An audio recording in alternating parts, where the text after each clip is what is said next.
Hey guys, welcome to Green Bean Fiction. So in today's video we are gonna see, what if Deku became Earth's first Jedi? Part 1. This story is Whatifdeku, Rise of the Revenant by the _nocturnal_raven. Before starting, make sure to hit that like button, as your one like motivates me to bring more stories, and subscribe the channel if you are new so you won't miss our latest videos. A long time ago, in a galaxy far, far away, Izuku Midoriya, a quirkless boy, walks home from a day of trials and tribulations, unsure of what the future brings. He struggles in a world that refuses to see his worth, while still fighting on. He struggles through his day, as those who reside on Earth continue to remain blind to what he really is. Today is the day where that changes, and they will see that they are the unusual ones in the galaxy. That being quirkless, quirkless, quirkless. The green-haired boy always asked himself, as he entered his Hell, Aldera Middle School, is that supposed to be a bad thing? Izuku knows the truth, that something isn't quite right about the world. Quirks aren't natural, not to him. Then again, the world turned its back on him for not having one, so he has no real reason to think that they are. They are what separate him from everyone else. And they are quick to remind him of that. You think you can go to UA without a quirk? You think you can be a hero? What a joke. Common sayings. The beatdowns he received were just as common. For someone who wants to be a hero, the one person who used to be his best friend sure acted like a villain. They were able to create explosions from their hands, and he was their favorite target. He would never go past the brink of death. Is that the only thing stopping them? The threat to their careers? No, if they had that as a threat, they wouldn't do this in the first place. They just want to keep me around. Why is my life like this? He limped home, taking a different route than usual. This one passed through a secluded forest, along a long abandoned trail. He thought about his options. I could try to be a hero, but I'd need training, that I can't possibly do with him around. His thoughts were interrupted by a growing noise from the sky. Turning towards it, he saw a fireball heading right towards him. A meteor. He quickly ran out of the way just as it collided into the ground, throwing dirt into the air. Getting out from behind the tree he hid behind, Izuku carefully approached the crash site, and what he found shocked him. A massive, sleek hunk of metal lay below. It was clearly created, as it had two elongated wings, and a head with two long red eyes. It faced away from him. It chittered in a language he didn't understand, trying to get to angle its wings to stand up, but it was far too damaged to move. All it could do was angle its head. What is that? When a deer crossed its line of sight, it tracked it, watching it carefully for intent. When it figured out that it wasn't capable of attacking it, it went into shutdown, to conserve power. Carefully walking around it, he viewed the machine from the front, but found no markings from a creator or maker, and so decided to leave it alone. Stepping back from it, he accidentally steps on a twig, cracking it in two. The blazing red eyes reactivate, and it notices him. Not sure what to do, Izuku waits in a tense standoff before it chitters and raises its one undamaged wing, aiming what looked like a cannon at him.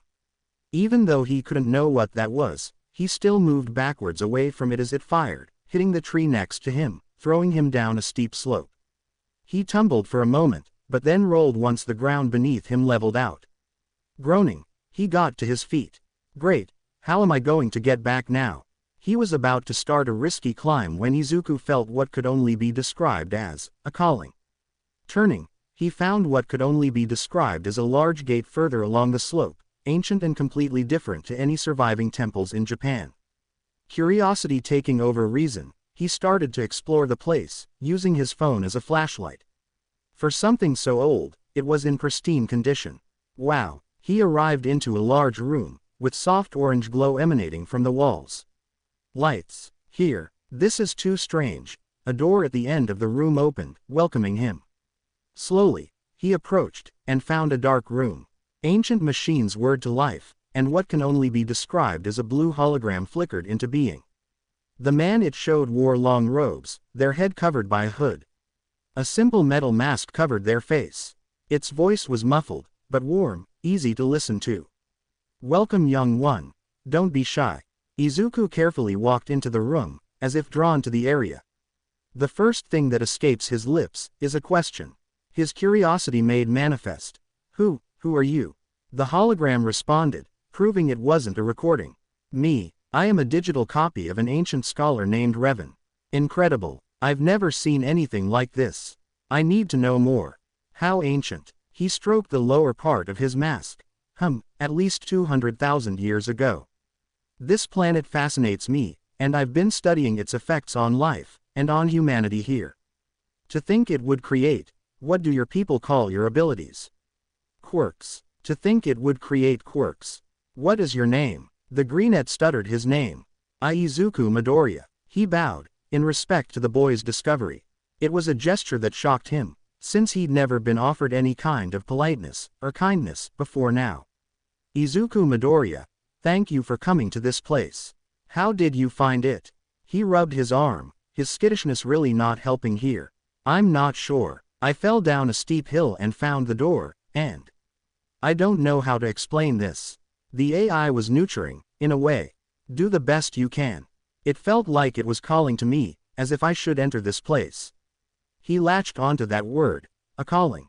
Interesting, indeed. He seemed to ponder for a moment, then asked, can I ask you a favor real quick? He was at rapt attention. This was the first person, he tentatively thought, that was kind to him besides his mother. He would certainly try to be helpful. Yes, Sir Revan. His laugh was deep, yet gentle. Please, just call me Revan. No need to be formal. What would you like me to do? He gestured to a technological interface in front of the boy. Can you place your hand on the console before you? You are giving off unique readings, and wish to confirm my suspicions. Okay. Izuku did as he asked. He was cautious, given what kind of tech it was, but found it was harmless. It was warm, and didn't hurt at all. Revan reported, scan complete. What is your quirk? Izuku lowered his head, ashamed as he spoke. I don't have one, sir. As I thought. You are special. What? Looking up, his eyes widened with surprise at being called special. What do you mean? The robed hologram explained as best he could. What I mean, young Izuku, is that you may have something no one else on your world has, a strong connection to the Force. He struggled to comprehend what he was saying. There were a lot of things missing context. A connection to a Force. They seem important. The Force. He nodded, as if Izuku understood. Indeed. Unfortunately, he didn't, so the greenette asked, what is it? Realizing his mistake, Revan strived to correct it. The Force is a living field that binds all living things. Those who are attuned to the Force can use its power, manifesting it as telekinesis, electricity, or a manner of other abilities. Through training, one can expand their capacity within it, and become even more attuned to it. While often regarded as a pseudoscience by some throughout the galaxy, the presence of midichlorians, small microscopic creatures, can indicate an individual strong with the Force, but I have found that to be wrong in many cases. The best test for knowing how strong you are is to test your own limits. As he explained, his eyes kept widening. It was a revelation of something much, much larger than Earth, or even heroes. Wait, the galaxy. The AI nodded, of course. You are but one planet in a galaxy of millions. Thousands of systems already have light-speed travel, and are a part of the Galactic Republic. Your system has not yet been found, probably due to its location within the unknown regions. Then, how are you here? Revan explained, yet again, talking as if his previous self was different to him. I came to this place, well, the original me, came to this place in order to research this planet. It is a Force nexus, a place where the Force is strong. There are many places like that, but Earth is different. Usually, a Force nexus is aligned to either the light or the dark sides of the Force, but your planet is neutral. It has both, and therefore has no alignment. This is what created the rise of your quirks, this strong connection to the Force. It is why some are greatly beneficial while others are purely destructive. All is connected back to the Force. With this, and the promise of a power of his own, he asked, how can I access this Force? The robed man used the hologram projectors to walk around the room. Pacing as he explained, the core tenet of the Force is the attunement of yourself to your environment. That part cannot be taught. Meditation is often the best way to achieve this. I can teach you everything I know about the Force, techniques, abilities, both how to use the light side and dark sides to their fullest, without being consumed by them. But first you must learn how to unlock your power. You have already started to use it, but you need to know how to access it more reliably. This was the first time anyone had given hope to Izuku. Even his mother only gave worry and doubt, so he would not fail him. I will. He cautioned patience. Please, take the necessary time. I can wait. Just make sure to come back here when you have unlocked your potential. Just then, Izuku's phone rang. Sorry, I have to take this call. Revan nodded in understanding. When he answered it, his mother was screaming into it. Izuku, where are you? It's been hours. I was so worried. Holding the phone away from him until she stopped yelling, he answered back, I'm sorry, I was caught up in a villain attack. I'm on my way home. Inko was calm somewhat, but still concerned. Oh, thank goodness you're all right. Are you hurt? Izuku unconsciously shook his head at that. No, Mom, I'm fine. I'll be home in 10 minutes. Her concern never left, but it was definitely muted compared to when he received the call. Okay, sweetie. Love you. Love you too. He hung up. I'm sorry you had to hear that. Revan laughed heartily, but without malice. Don't be absurd, young Izuku. While I am not a villain, it is good to hear that you have a family to go home to. I wish I was as lucky. Izuku asked, curious about his original self. You didn't have one. That's a story for another time. You need to get home, right? Of course. I made a promise. Right. I won't fail you, sir. Do not worry, young one. I have full confidence in you. I will seal the door behind you. When you have unlocked your power, show me at the door.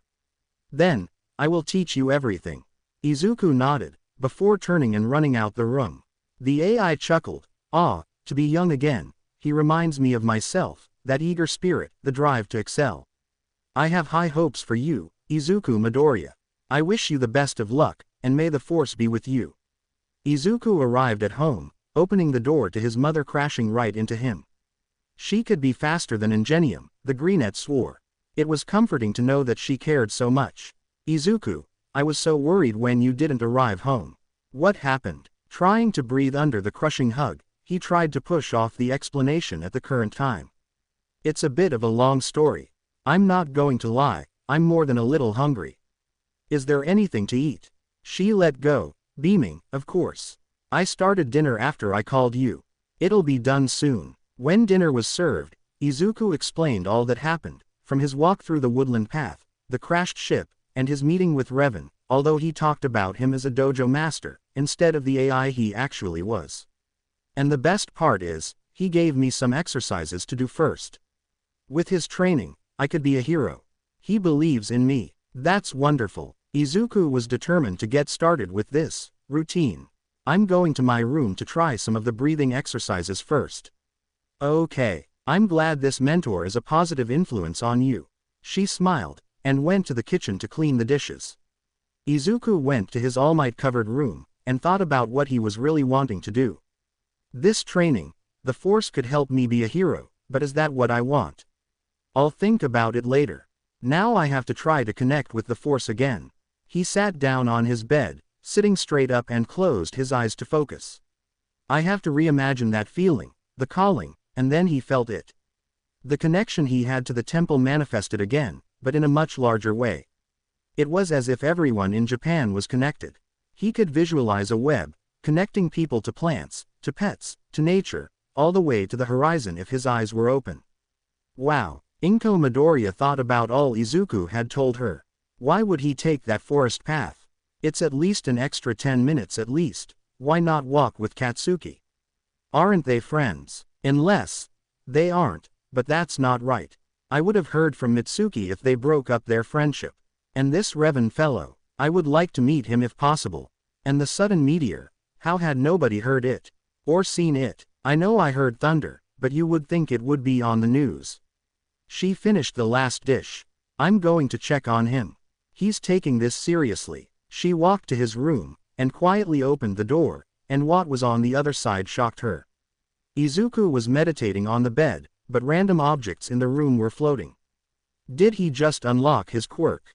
It's just like mine. She watched as Izuku continued his breathing exercise for another 2 minutes, until he opened his eyes.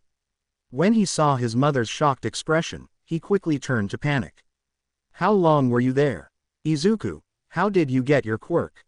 The doctor said. Unable to properly explain everything, he decided to push it to tomorrow. "I'll explain. Tomorrow. I'm going to get some sleep before school tomorrow. On Saturday I'll bring you to meet him."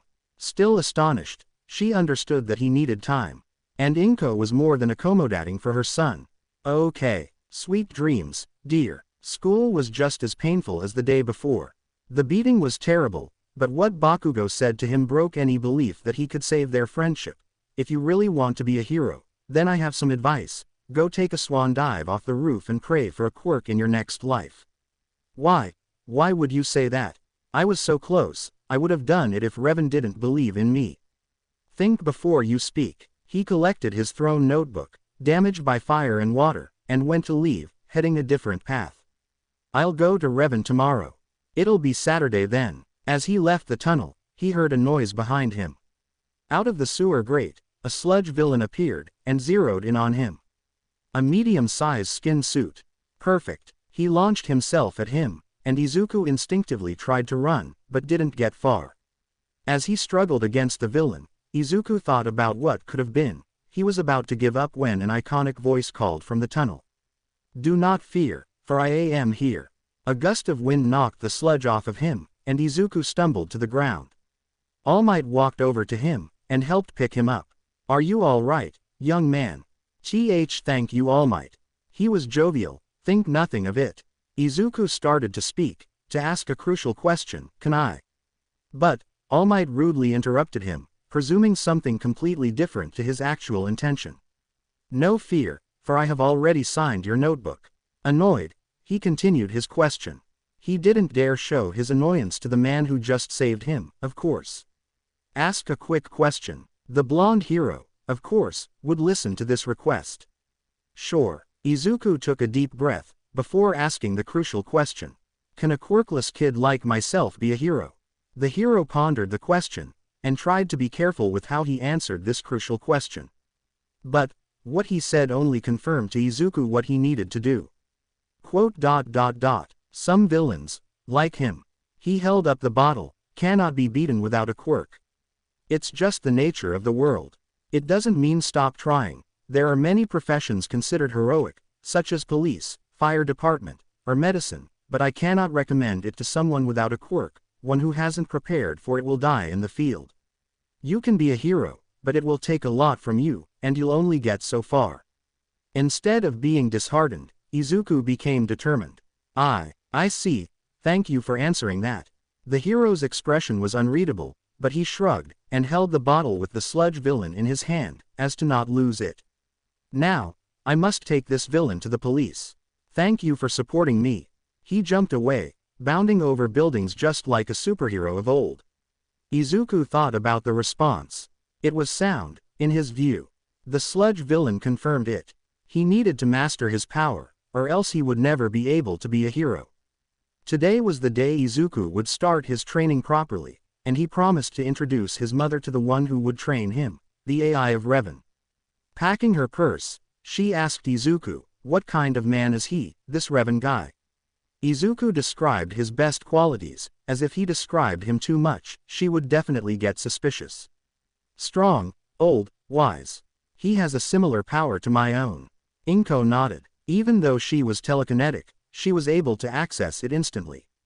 Perhaps this Revan had a similar set of experiences to Izuku. Either way, she was relieved to hear that much, at least. "So that's how he's able to guide you. I'm glad this mentor is a positive influence." "I'm all set." Izuku stared at her choice of clothes. They were business apparel, with heels. They would be walking through a forest. There is no car park by this place, and it won't be like what you will expect. She nodded. "All right, I'll keep an open mind." Izuku knew she had no idea what was going to happen. They walked together for 10 minutes until they reached the path, Izuku carefully navigating down towards the clearing where the massive droid was. Izuku skirted around it, carefully warning his mother. He whispered to her, "Careful, that thing will attack you if it sees you." Inko, shocked, had to try to control her voice in opposition to this. What is that thing? Izuku replied, telling her, that's the meteor. That's what almost crushed you. Yes, here, down the hill. Carefully helping his mother down the slope, they made it to the flat earth below. Izuku scanned the area until he found the door once again. Locked. That's right, this is my first test. I have to open it with the force. Raising his left hand to it, he used the force to find out what mechanisms were inside the door, but found that they were simple, easy to manipulate with his limited capabilities. And so he turned his palm to face up, and pushed the mechanism up. Inko was amazed that her son could lift a door with his mind when he couldn't do anything of the sort just 3 days ago. A feeling of pride swelled up in her chest, and she was about to hug him when he started to walk through the open door. She followed close behind, not wanting to lose sight of him in the dark, when soft orange illumination turned on. That's new. Inko was concerned about that alone. You didn't have lighting in here before. This place is ancient. I wasn't surprised there weren't lights on. They arrived into a main hall, and Izuku looked around in surprise. This whole area has been remodeled. The same figure lined the halls, robed with armor and simple mask. They held a sword downwards, toward the floor. Meanwhile, the door at the far end opened. Izuku walked forward confident, unlike anything Inko had ever seen, and so she followed, attempting to keep up with him. That's when she saw him. Revan, dressed like the statues in the previous room, but translucent and blue. His voice was warm and easy to listen to. Well done, young Izuku. I knew you could do it. The boy smiled. Meditation did help. I knew it would. He looked at her. Who is this? Izuku bowed in respect, replying, my mother. She wanted to meet you. Gesturing around, he welcomed the green-haired woman. Welcome to my observatory, Miss Midoriya. I am Revan. She was surprised, especially considering he was an AI. You're different to who I thought you would be. A mother's concern for her son is always admirable. Even if he wasn't a living being, he sure had a way with words. Even still, she had to know why her son in particular. Why take an interest in Izuku? Straight to the point. He gave a direction to Izuku. Can you go prepare for training through some meditation? Your mother wants to have a chat with me first. Yes, sir. Izuku left the room. When he was sure that the boy was gone, the hologram sighed, turning to her, I have no plans for him. He is my first student in over 200,000 years. I wish to impart my knowledge in one who can use it properly. What are you? He explained, the hologram's voice patient. After all, he was the one that had to convince her that the training would be beneficial. I am a digital copy of Revan's mind, set to observe this world and document its unique circumstances. He was Darilian. You would probably call him, and I, aliens, but he was actually human. With a very powerful gift, which has also manifested within your son. What is it? He has a strong connection with the Force, an energy field shared by all living things. Those who can tap into this power are rare, and those who do not train to use it are often consumed by it. His late connection with it has spared him that fate so far, but there is much to be done to make him the best he can be. Inko appreciated all the help he'd done. She had seen the life spark back in her son's eyes, and now, at this time, had no complaints for it. The green-haired woman thanked him. I want to thank you for giving him hope. In this world, if you don't have a quirk, you are thrown away by society, and your training could give him what he needs to live a decent life. He agreed. Your world, no offense, has slipped into madness. The rest of the galaxy does not have quirks, and if they ever found this place, your world would be put in its place very quickly. I will not say any more, as Izuku should hear about this too, but before I call him, can I ask a favor from you? She nodded. You are doing all of this for Izuku, but if I find out that you are using him, I will find a way to put you into the ground. Understand? Perfectly. He shuddered, knowing not to get in the way of a mother's love. Inko asked, what do you want? He gestured to a console behind his holographic form. I would like for you to put your hand on the console before you. Izuku has already done this. I wish to test your connection to the Force. She did what he asked, and he responded immediately. Just as I suspected, you both have a strong bond to the Force. If you want, You can join in the training sessions. There are lessons I cannot teach without a physical body, so you would be a great help with training him. Inko realized that she would be put in a greater position to help Izuku, and agreed on the spot, if it's for him, I'll help. He nodded, his helmet hiding any potential emotions. Good. Izuku, you can rejoin us. Izuku arrived at his teacher's beckon. Yes, sensei. He immediately started by showing a projection of the machine currently residing above them. Inko was confused by the sudden change in topic, but listened regardless. I scanned the ship that nearly flattened you 2 days ago. It is a Trade Federation-owned vulture droid. A light and nimble fighter, but without a hyperdrive for faster-than-light travel. Its memory banks indicate that it was shot at a battle in the Naboo system 8 years ago. That brings me to the relevant conclusion. Your world is not ready for the galaxy. The green-haired boy filled in the blanks. You're concerned. And he nodded. Indeed. That ship is used for blockades for tariffs and debt collection. If the beacon ever functions properly, that wreck will bring the Trade Federation here. And the Nemoidians heading the faction will be eager to find a less advanced civilization. It means free slaves for them. Inko, horrified, asked, they would enslave us.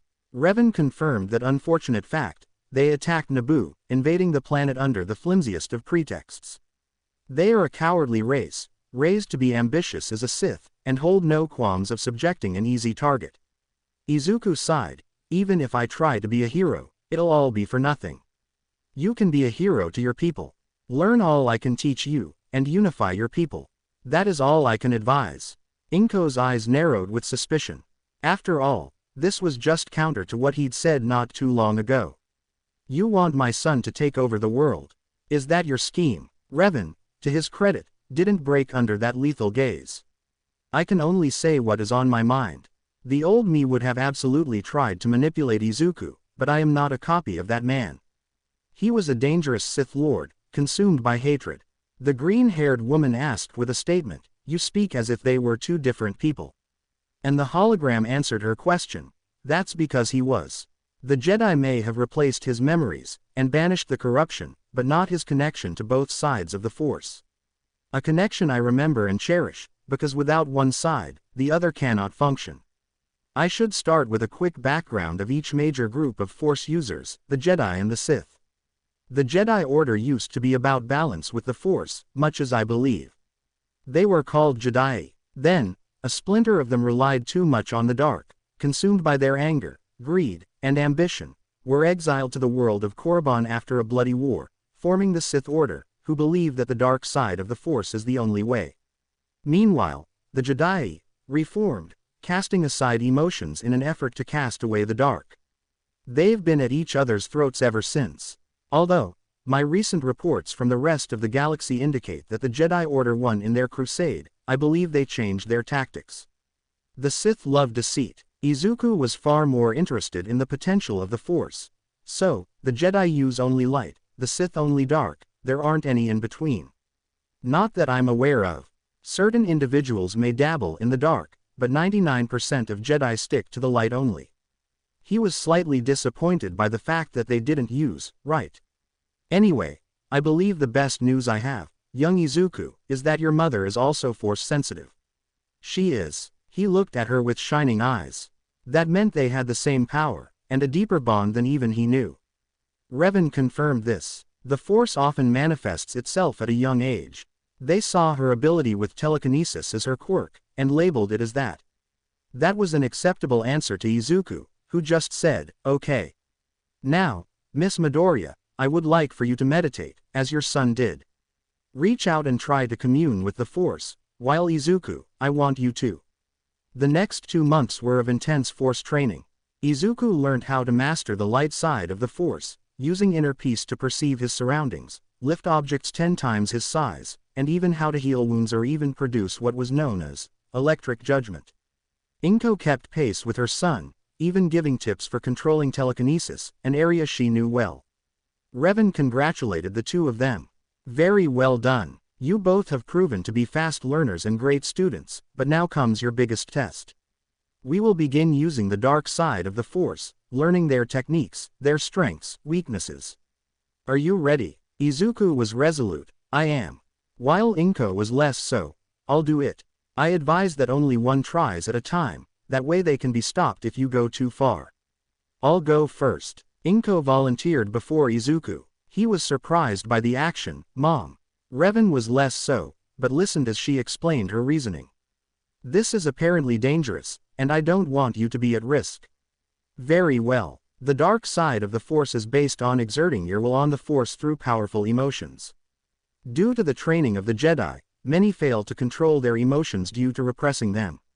The emotion often relied on is anger, but any emotion can be used in this process. You will focus on the emotion that is most powerful for you. Use it to unleash your will unto the world. She focused her worry, despair, and fear of the world, but balanced it with joy, to try to keep herself in check, but it didn't quite work. Darkness flooded the room, the lights dimming. She is not in control of her power. Izuku, try to send some of your own to her. She is tapping into too much without any prior warning. Right. Izuku reached out with the Force, visualizing himself as showing a beacon to her, burning away the dark, and it receded. She collapsed to the floor, unconscious. Revan used a small droid to scan her. She is hiding too many doubts, too much sorrow and pain. She was not a good candidate to start with. The dark side can corrupt those who have burdened much in their lives. Many Sith are consumed by their torment, but she is alive and well. Izuku thought on his own life. Is it guaranteed to corrupt? It is a high chance, but I am proof that it is not certain. Darth Maul was another who did not fall to ultimate corruption either. The dark side is a tool that is tough to master, but extremely powerful when used well. Same with the light, although there are no mental strains with that side. Izuku still watched his mother's form as ancient robots carried her to the medical facilities in this observatory. I see. Revan gently advised a different approach for the time being. Perhaps, it is time that, instead of the dark, we focus on another part of your training, one that is crucial for your development as a Force user, the construction of your lightsaber. Izuku was surprised. My lightsaber.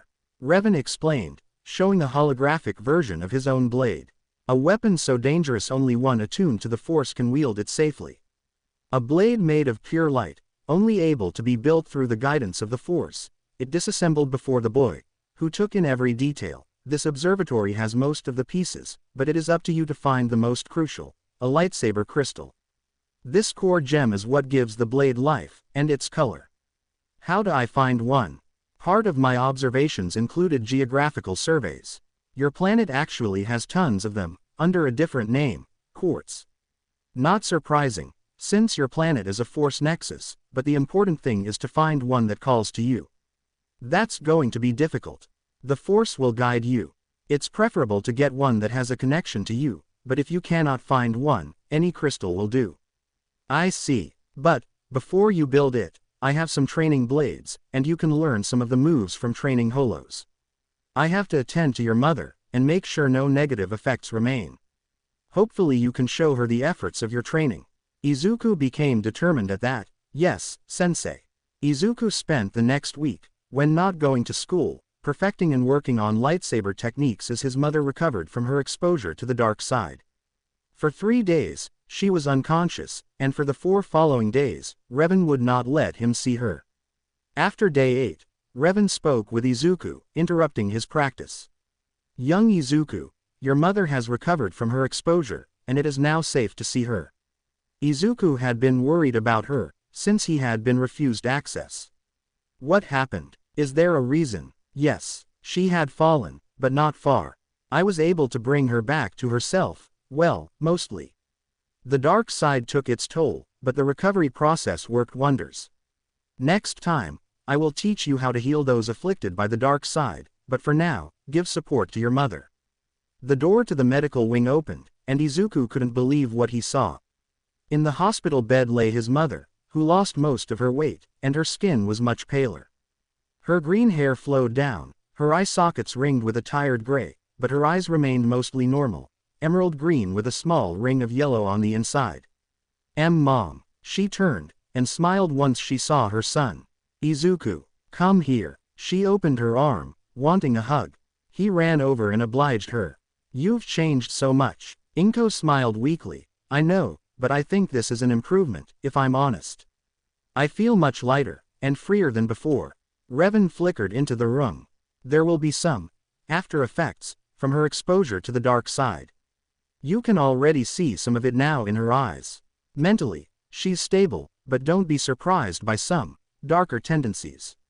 Izuku didn't care about that. As long as she's fine, that's all that matters. I'm sorry, I almost got you hurt. I can only imagine what I would have done if you came yesterday. The greenette stopped her. Don't think about that. The AI gently reminded the boy, young Izuku, why don't you report your progress?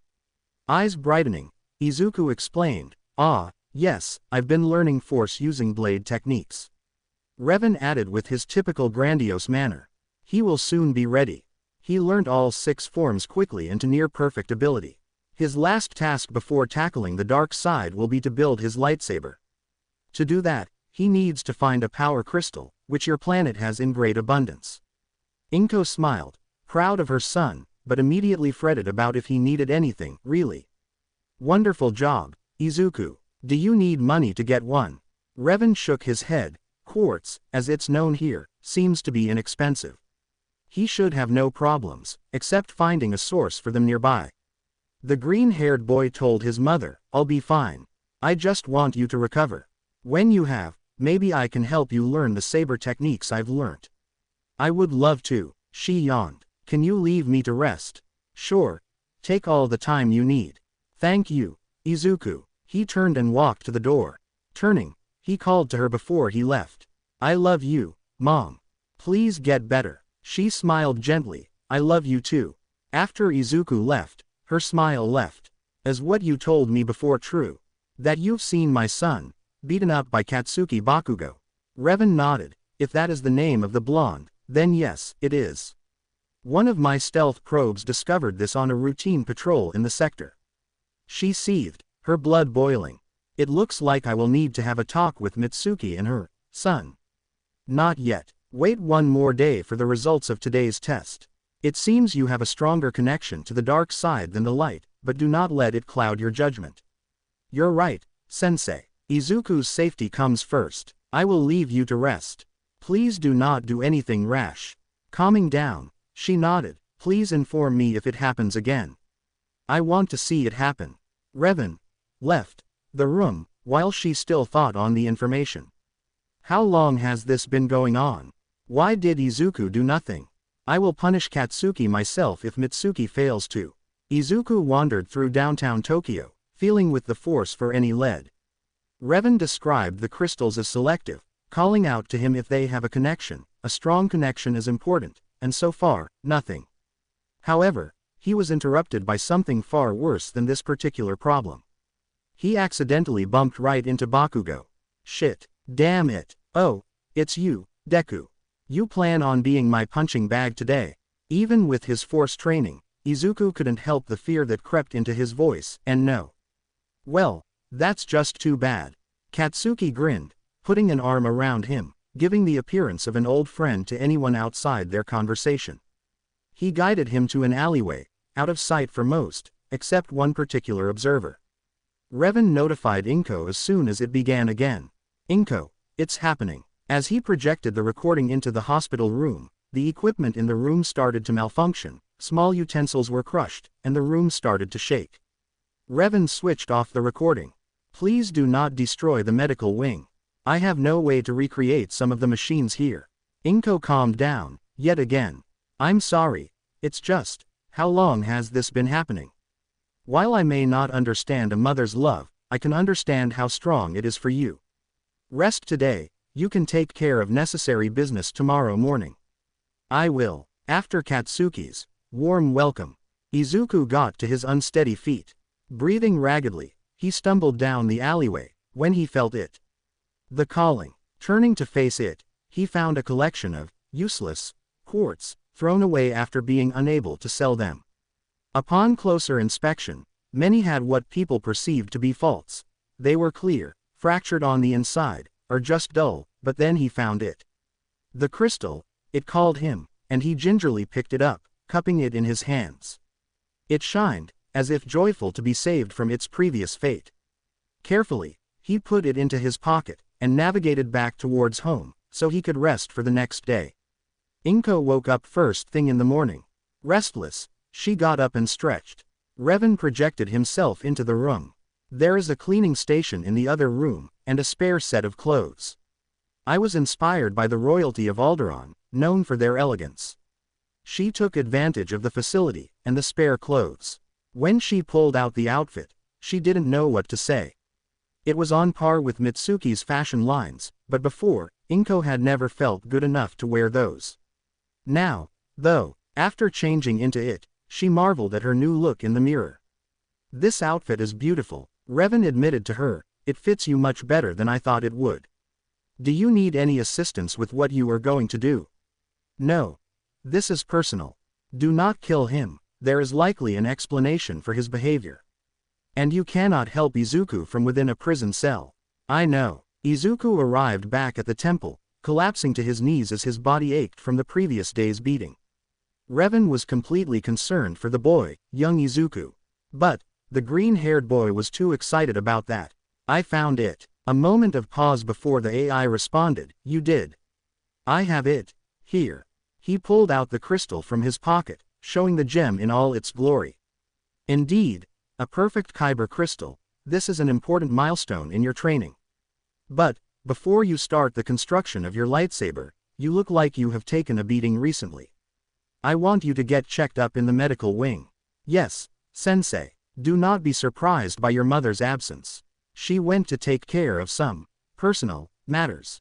"That's all right. I'm just glad she has recovered." Revan didn't respond as Izuku left for the hospital wing. Inko arrived at the Bakugo household, and knocked on the door. Mitsuki answered, surprised. Who are you?" Inko smiled sadly. "Sorry, it's been a while, Mitsuki." She immediately recognized her voice. "Inko, you look 20 years younger." "How?" Her eye sparkled slightly at the praise, before she whispered to her, "Let's talk inside." Sure, come on in." They sat in her living room. "It's been how many years?" 3. "Life goes by quickly." "Yes, it does." She looked right in Mitsuki's eyes, her happy expression changing to a dark, sinister one. "I'm going to get straight to the point. Why does Katsuki beat up my son?" To her credit, Mitsuki was horrified by the allegation. "He does what?" That put the greenette at ease. "So you didn't know?" "I only found out 5 days ago, and it's made me so angry that, well, I can't stand by anymore." The blonde-haired woman shook her head, with complete sympathy. "I understand completely. Izuku's like a second son to me. He even helped me carry groceries the other day when my bag broke. To think he's treating him like this." Just then, the devil they spoke of slammed the front door closed, announcing his arrival. When he entered the living room, the two women looked at him with scathing eyes. "Katsuki, come here. What do you want?" Mitsuki gestured to her friend, sitting across from her. "Inko has been telling me how you beat up Izuku on a constant basis. Is this true?" Bakugo was shocked by Inko's new appearance. He had seen her a week ago, and knew that a change like this had to be due to a quirk, or some other power. Auntie Inko," her cold voice completely, "I know what you did, Katsuki. I saw you beat him up the other day, and then he came back home, broken again. What do you have to say for yourself?" His weak, pathetic excuse escaped from his lips. He could be arrogant and bold to anyone, except his honorary aunt. He's lying." Mitsuki was about to shout at him, when the room went cold. A heavy and dark aura emanated from Inko, and she stood up to her full height, taller than the boy. Mitsuki couldn't do anything as an invisible force gripped his throat, lifting him off the floor. Inko had a hand up, as if clutching his throat. She stepped closer with every other word. "Listen carefully, brat. You hurt my Izuku again, and I will make your life absolutely miserable. Mitsuki will dole out the proper punishment, and if you attack him again, and I will know if you do, then you will not be able to run away from my fury." She was now directly in front of him, less than 6 inches away. "Do you understand?" He nodded frantically, unable to do anything else. "Good." She dropped him, and he struggled to breathe. His excuses kept pouring out. "It wasn't just me. Everyone at school hates him, including the teachers." He coughed, clutching his throat. "I'm sorry, Auntie." She briskly interrupted him, "And you don't get to call me Auntie anymore. You made your choice. To Mitsuki, who was scared about what Inko just did, she soothed her fear. I'm sorry, Mitsuki, but it needed to be said, and it seems he won't listen to anything else. That's fine. She breathed a sigh of relief. I'll fix his attitude, and anything else wrong with him. She smiled warmly at her best friend.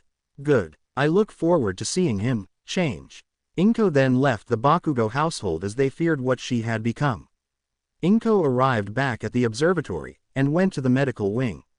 Izuku is currently resting. He fainted as soon as he arrived. It's clear he didn't sleep very well the previous night. The green-haired woman sighed, before reaching an epiphany. Does this place have living quarters? Almost as if he was expecting this, the man nodded. It does. I have rooms that are more to your comfort as well, as I had observed your world, and predicted that you both might move in, considering I won't ask for any compensation. It has all the amenities you would need, including a spliced connection into your power grid, so you can keep the devices you want. That solidified everything. Very well. I will be moving in during the week. I will make the proper preparations. His hologram flickered out, and Inko went to see her son. When she entered the medical wing, she silently walked over to Izuku, asleep in bed. She sat in a chair next to him, leaned over, and gripped his hand. She whispered, more to herself as a quiet promise, I'm sorry that I missed all of your pain, Izuku. I will protect you as best I can. Unbeknownst to her, Izuku could hear her. He stirred when Inko gripped his hand, but he didn't move. He moderated his breathing as she made her promise. He took that how any loyal son would. It wasn't your fault. I chose to endure it, but I will do the same for you, because you are the best mother I could ever want. She squeezed his hand, then stood and left, letting him sleep. When the door closed, Revan materialized next to her. They talked as they walked back to the main hall. He found his lightsaber crystal. He will be building it as soon as he recovers. She smiled warmly. That is great news. I want to see him build it. However, in a more serious matter, I am pulling him from school. I found out they are partially responsible for his pain. He can dedicate his time here, to the expansion of his own power, and he will be ready for UA, the school I believe he still wants to attend, one I know will treat him fairly. He nodded, agreeing with her. That will allow us to expedite his already fast training regimen. He is excelling at every task. I cannot describe him as anything other than a miracle of the Force. Extracting him from that school he currently attends will allow him to finish his training in 7 months. She stood up, determined to learn, and become a better protector than she was before. He was always a bright child. I will be back later. Revan called to her, tomorrow, I could lend you some of my droids in the moving process. The woman responded, that would be appreciated. When she was about to leave the observatory, the AI told her one final thing. You also need to continue your training. You have a basic understanding of the Force, and no experience with a lightsaber. To protect Izuku, it is imperative that you gain your own blade, and find your own crystal. I understand. She turned to him and bowed slightly. Thank you for everything, Revan. You have given me hope and showed me the truth. All I wish is for you to live your life as you wish. Use the knowledge I give you. I understand you have obligations, and will not halt you any further. The hologram faded, leaving Inko to leave, and head off to home, to break Izuku's last chains in the world. When Izuku woke up after resting, Revan greeted him. Good morning, young Izuku. How was your rest? Having a pained smile, he responded, good. That is relieving to hear. There is a change of clothes in the washroom through the door to your right. Thank you. Revan nodded to him, before fading from the room. After getting dressed in simple robes provided, he went to the main hall, where he saw boxes being moved into the door opposite the medical wing, towards where the blade training hall was. He saw his mother directing them. Confused, he asked, what's going on? Ah, Izuku, we're just moving house. Shock coursed through his veins when he realized, to hear. The green-haired woman beamed at her son, yes. I discussed this with Revan. We will live here for the foreseeable future. I have also pulled you out of Aldera, as it was clearly doing more harm than good. Izuku smiled, relieved he didn't have to go back to hell. But, that meant, his face turned from positive, slowly to horror. But before he could ask, She interrupted him with another happy activity. Would you like to help with setting up your room? Shaking his head, he replied, sure. The rest of the morning was spent setting up his room to his liking. It was a brand new beginning for the both of them, and Izuku was going to make the most of it. After that, Izuku prepared to build his lightsaber. His mother walked alongside him as Revan guided the two of them to the armory. Inko hugged him tightly. 2 weeks ago, I would have never even guessed that you would have this power, and now you're halfway to mastering it. You make me proud. Thank you, Mom. I won't let you down. Neither will I let you down. I did so for too long, and now, I can no longer stand idly by. I want to witness you construct your blade. Izuku smiled, his heartstrings tugged by the care his mother was showing. We have arrived. The door before Revan opened, and shelves upon shelves of materials, components, and hilt frames. Wow, there was so much to see, to work with. And it would be all his. Granted, all of the merch in his room was his, but this would be his creation, not a brand item or one of those shirts that just had a word on it. This would be far more personal. The AI explained the best he could, but this was getting to the point where it would be difficult to instruct him. After all, an AI can't feel the Force, even with the digitized memories to guide his words. The first step is to imagine what your blade will be. Not what you think you want, but what you feel with the Force to be right.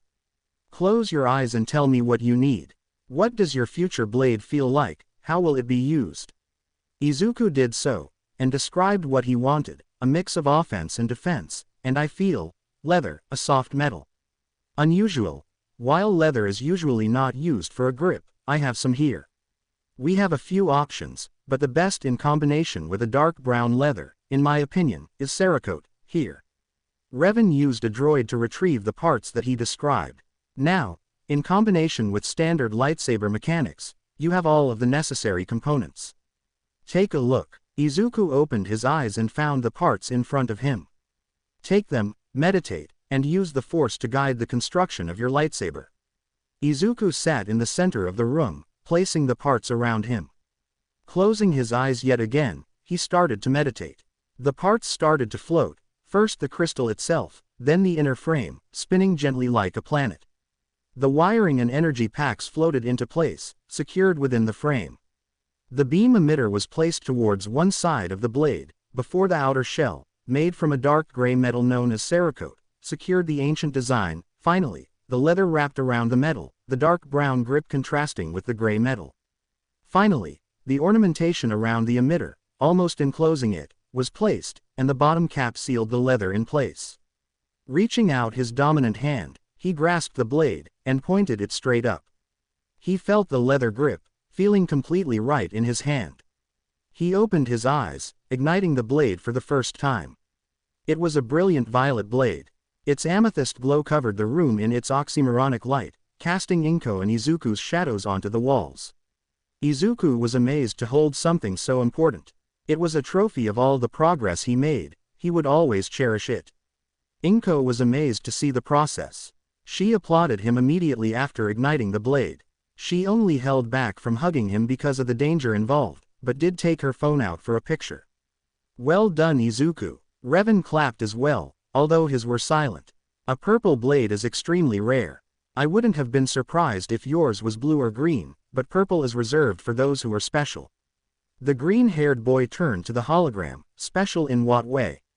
Those who can balance both sides. It is clear that you will need to continue the last part of your training, that of the dark side.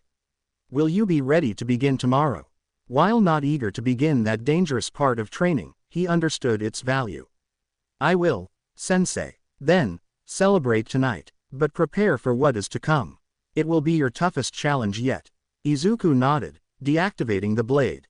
He stood up, with a somber expression, before Inko hugged him. When embraced, he smiled, remembering that he had support, and is grateful for all the help. Inko told him, I think tonight deserves your favorite. I'll get it started. He couldn't help but shed a tear in happiness, as this was all he wanted from life. Thank you. Today was the day. Inko had already taken the plunge, and was mostly recovered. Well, her personality had a shift towards the dark, but she wasn't at risk of harming him. Now, it was his turn. Revan was upfront with the dangers. It is necessary for you to face the dark. Pure reliance on the light side will blind you to what the dark can do. They both coexist, and are integral parts of the Force. Are you ready? I am. Then begin your meditation. This time, pour your emotions into your meditation. Izuku, sitting in a meditative position on the floor, began. First with peace, then by putting through the emotions that haunted him. When he opened his eyes, he was in a pure black void. He turned to see a dark version of himself. Is this what Mom saw? I am what you could be if you give into the dark side. Izuku was, ultimately, confused, but why would I do that? To have the power to deal the pain you have received back upon your accursed world. But that is pointless. If you will not join me willingly, then I will make you. The dark mirror extended their hand, trying to crush Izuku beneath its sheer power. Izuku, in response, pushed back. I will not submit to you. The standoff happened for just under a minute before Izuku pushed them back, bit by bit until they stopped. The being murmured, "You have the will, and the power." Panting from exertion, he asked, This was a test. Yes, everyone perceives the dark as this unstoppable force, when it's not. We are not evil, just emotion, repressed, sealed away by those who claim to be connected to the will of the Force. The void lightened, becoming gray in color. The Force responds to how it is perceived. When people called parts light and dark, so too the Force itself changed. You know better, and can use both parts. You have the potential to change the galaxy, but now, it's time for you to wake up. Izuku opened his eyes. His mother was hugging him, clearly distraught. Mom, Izuku, what happened? There was so much darkness. The AI, unable to feel what was going on, asked, concerned, what happened in your meditation, young Izuku? The boy struggled to explain. There was a figure, what I can only describe as a manifestation of the dark side. It tested me, and judged me worthy. I see, that reminds me of a story from a Sith I talked with millennia ago. They had met with a manifestation of the dark side on Tatooine, a natural dark side nexus. I had never known they could appear to individuals without them first visiting a place. This world continues to surprise me. It talked about the nature of the Force, that perception has warped it. The armored hologram nodded. I see, that does make sense to me. The Force binds all living things, why shouldn't that connection influence it as well? Are you tired? Izuku was determined. No. I can keep trying. No. Revan stopped him. You can practice that tomorrow. For now, help your mother learn some lightsaber techniques. Okay. First thing in the morning, Inko asked Izuku, how will we train?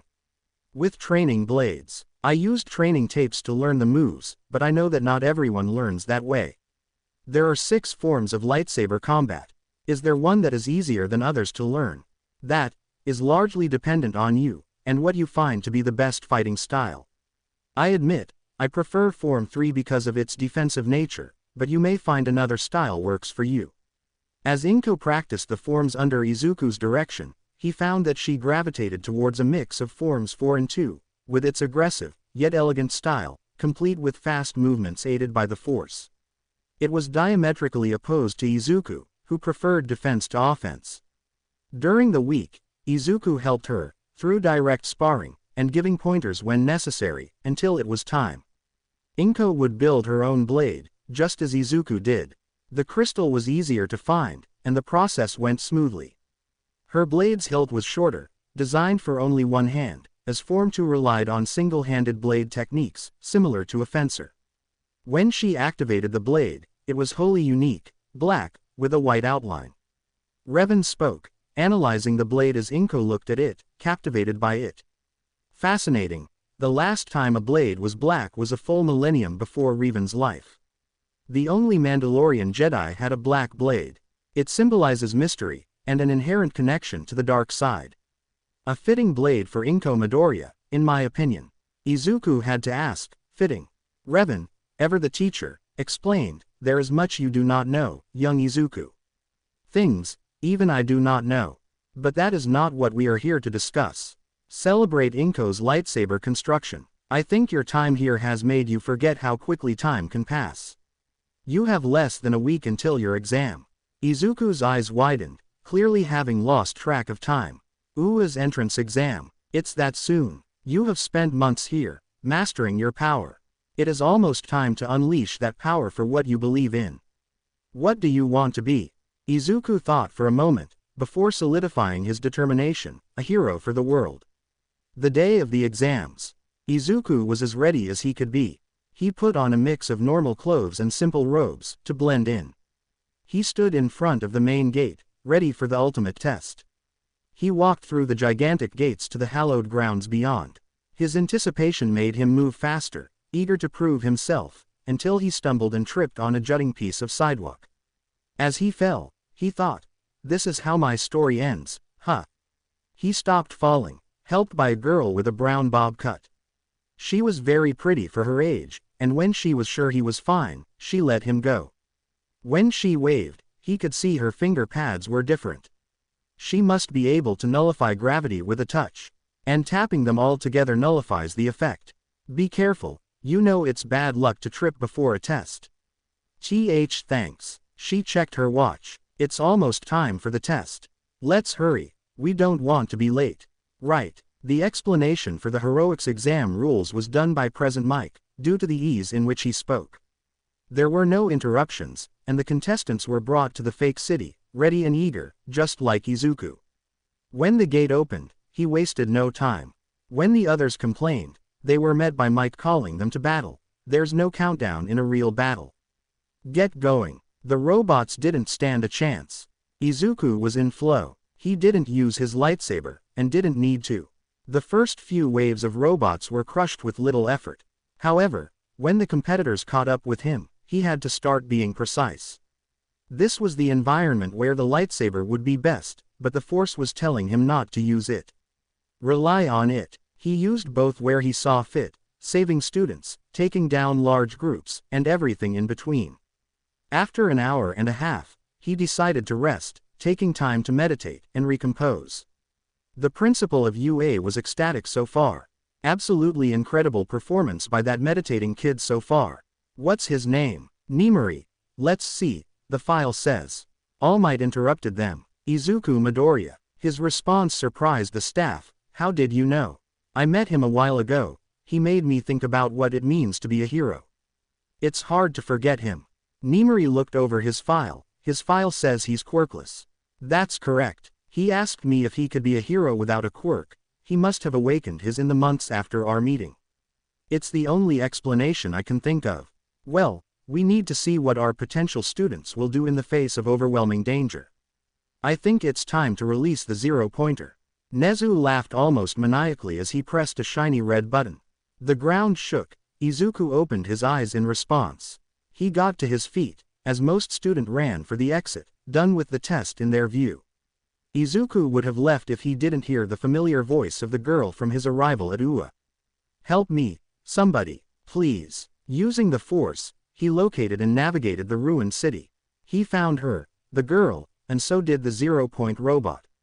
All contestants had been warned of it, but now, it was about to crush her beneath its feet if Izuku didn't act. Using the Force, he sprinted faster than any human could, and used the Force to hold the building-sized foot back, but it was clearly taking a toll on him. What are you doing? You should go. We don't need to both die here. You needed help. I am not going to let you die, if I can help it. It was now just an inch away from his head. There is no way to save her without breaking the robot, but it's too big. He started to tap into his emotions, pouring his fury into his power.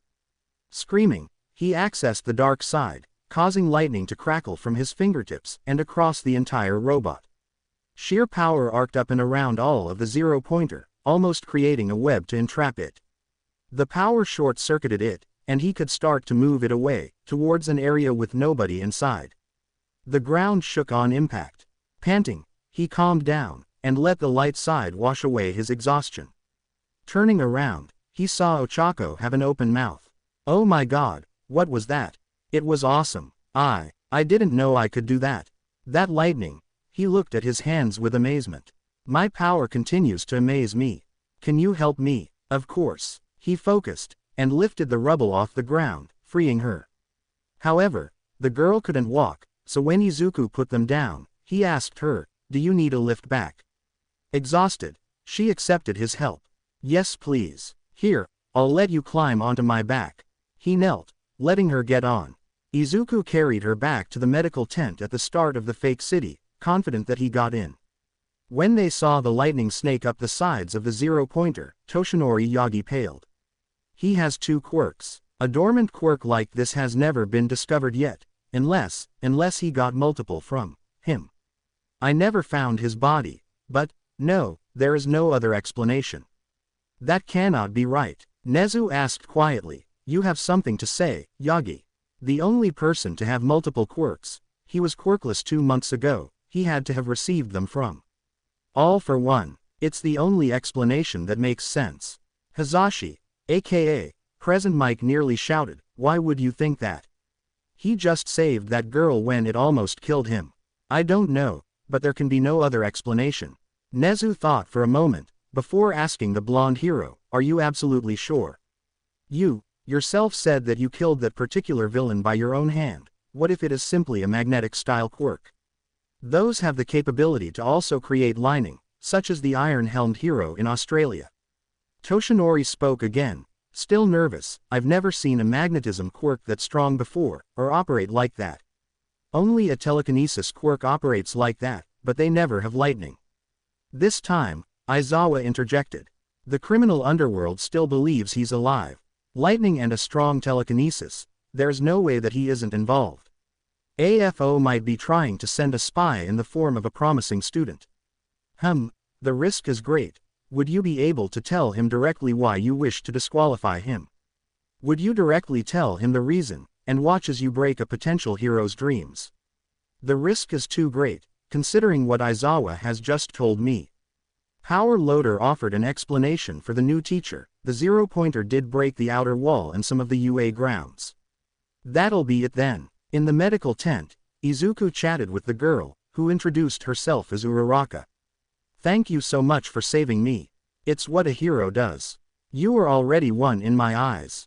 You two having fun?" Recovery Girl watched the conversation with a gleam in her eyes. "This is the first time we've met, and he's already saved my life." "I saw. Incredible work." "It was nothing. Don't demean yourself." Uraraka's phone rang, and she was forced to answer.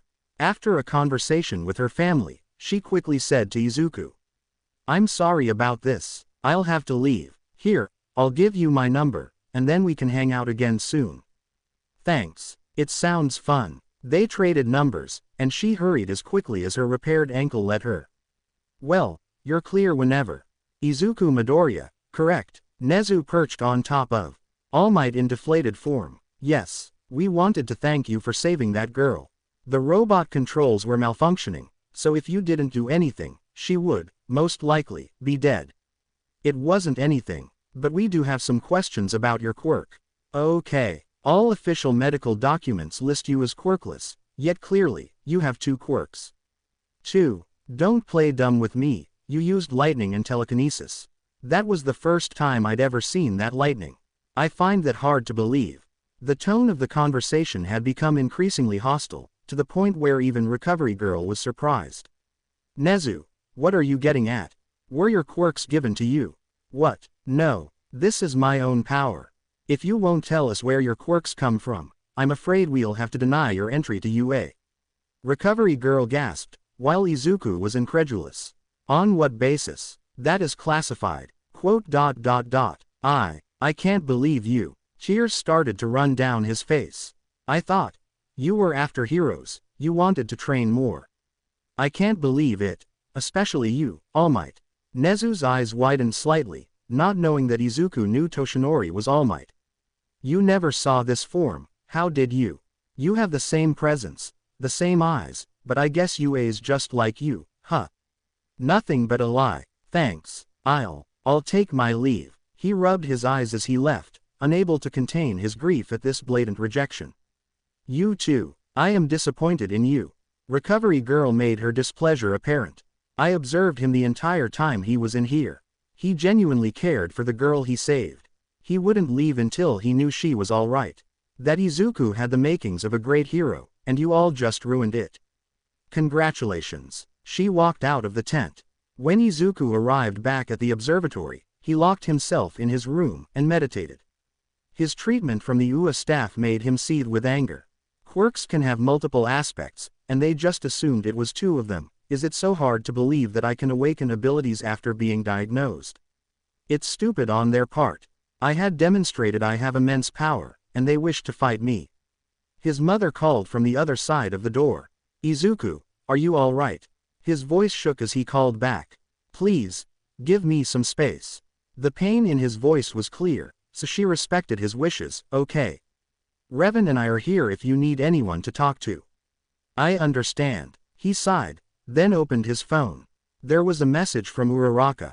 He smiled gently as he read it. Hey, this is Uraraka. I hope you got home all right. I can't wait for the results. Izuku typed back. Sorry for not responding right away. I was busy. She responded quickly. That's all right. Life gets in the way. When are you free? Izuku thought for a moment, then typed back. I'm free tomorrow.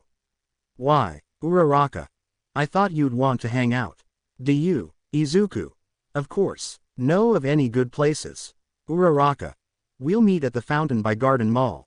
You okay with that? Izuku. Sure, I'll be there at 11. Uraraka.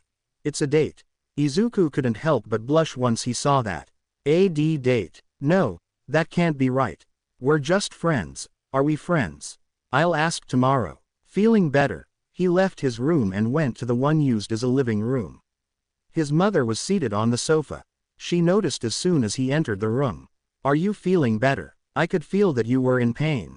Izuku evaded the topic. I don't want to talk about that right now, but I am feeling better. She nodded, but didn't smile. With her new training, she could tell that he still wasn't feeling right. Good. I made a friend at the exam today. That brightened her day, really. What's their name? And Izuku let slip a fatal detail. Her name is Uraraka Ochako. Inko's eyes narrowed, and her smile became a smug grin. Her. Already getting a girlfriend. Face heating up with embarrassment, the boy stuttered. It's not like that. What's she like? She's kind. We exchanged numbers, and she wants to meet tomorrow. Your first date. I'm so excited for you. Even Revan joined the teasing. Ah, young love. I remember my first courtship. Bastilla Sean. Oh, how I miss her. So, when are you going? We are meeting at Garden Mall at 11. Okay, that's not too far from here. You should get some rest in order to be ready for tomorrow. Dinner's in the kitchen. I didn't want to interrupt you earlier. Thanks. The next day, Izuku woke up excited. A meeting with Uraraka. He scrambled to get ready when he saw that he slept into 10 o'clock. He grabbed a piece of toast as he left. Inko called to him. Don't rush too much. I'll see you later. Love you, Izuku. Love you, Mom. He didn't run, but he did power walk to the Garden Mall. It was named this due to the planters on the sides of the buildings, allowing vines to grow along it. The central fountain, the centerpiece of the outdoor mall, was designed to look like a more natural stone formation, instead of the more Roman medieval designs favored by most architects. Izuku waited there for half an hour before he saw her. She wore a denim jacket over a pink t-shirt, with cargo shorts. Scanning the area, her face lit up when she saw him sitting next to the fountain. When she strode to him, she hugged him quickly in greeting. It's good to see you again. Why you too? So, what should we do? I've only had a piece of toast, so I'm a little hungry. That's perfect. Izuku brought both of them to a new restaurant, which served American food. Izuku ordered a burger, while Uraraka got a grilled cheese sandwich. Izuku was thoughtful. I just have a question. Sure. Why do you want to be a hero, Uraraka? To help my parents. She took a sip from her cup of water. My parents' construction company isn't doing so great, and we've never been particularly well off. They've given me everything. I just want to repay them. Izuku was impressed. That's really noble of you. I think you'll be a great hero. Really? Yeah, it shows that you really care for people. Ah, thanks for thinking that. They spent the rest of the day chatting, exploring the mall, Izuku thinking Ochako was cute when she did various things, including thanking him excessively for getting her some mochi. After the day was done, They went their separate ways, and Izuku was content. When he arrived back, his mother was already preparing dinner. How was the date, Mom? It wasn't like that. Sorry, sweetie, but how was it? It was fun. We went to lunch first, then just explored the mall. She was cute when I gave her some mochi she wanted. Cute, huh? Izuku reddened, then stammered, Did I say that out loud? Inko smiled knowingly. Well, dinner's just about finished. Thanks. Izuku's mood soured when Inko asked, both seated at the dinner table, yesterday, you weren't exactly pleased when you returned back. Did something happen at UA? He sighed, facing the fact that he had to tell them. Revan was obviously listening even if he wasn't really there. I did everything right. I saved a lot of students, defeated a lot of robots, even destroyed this massive one worth 0 points, but because they thought I had 2 quirks, they barred me from joining UA.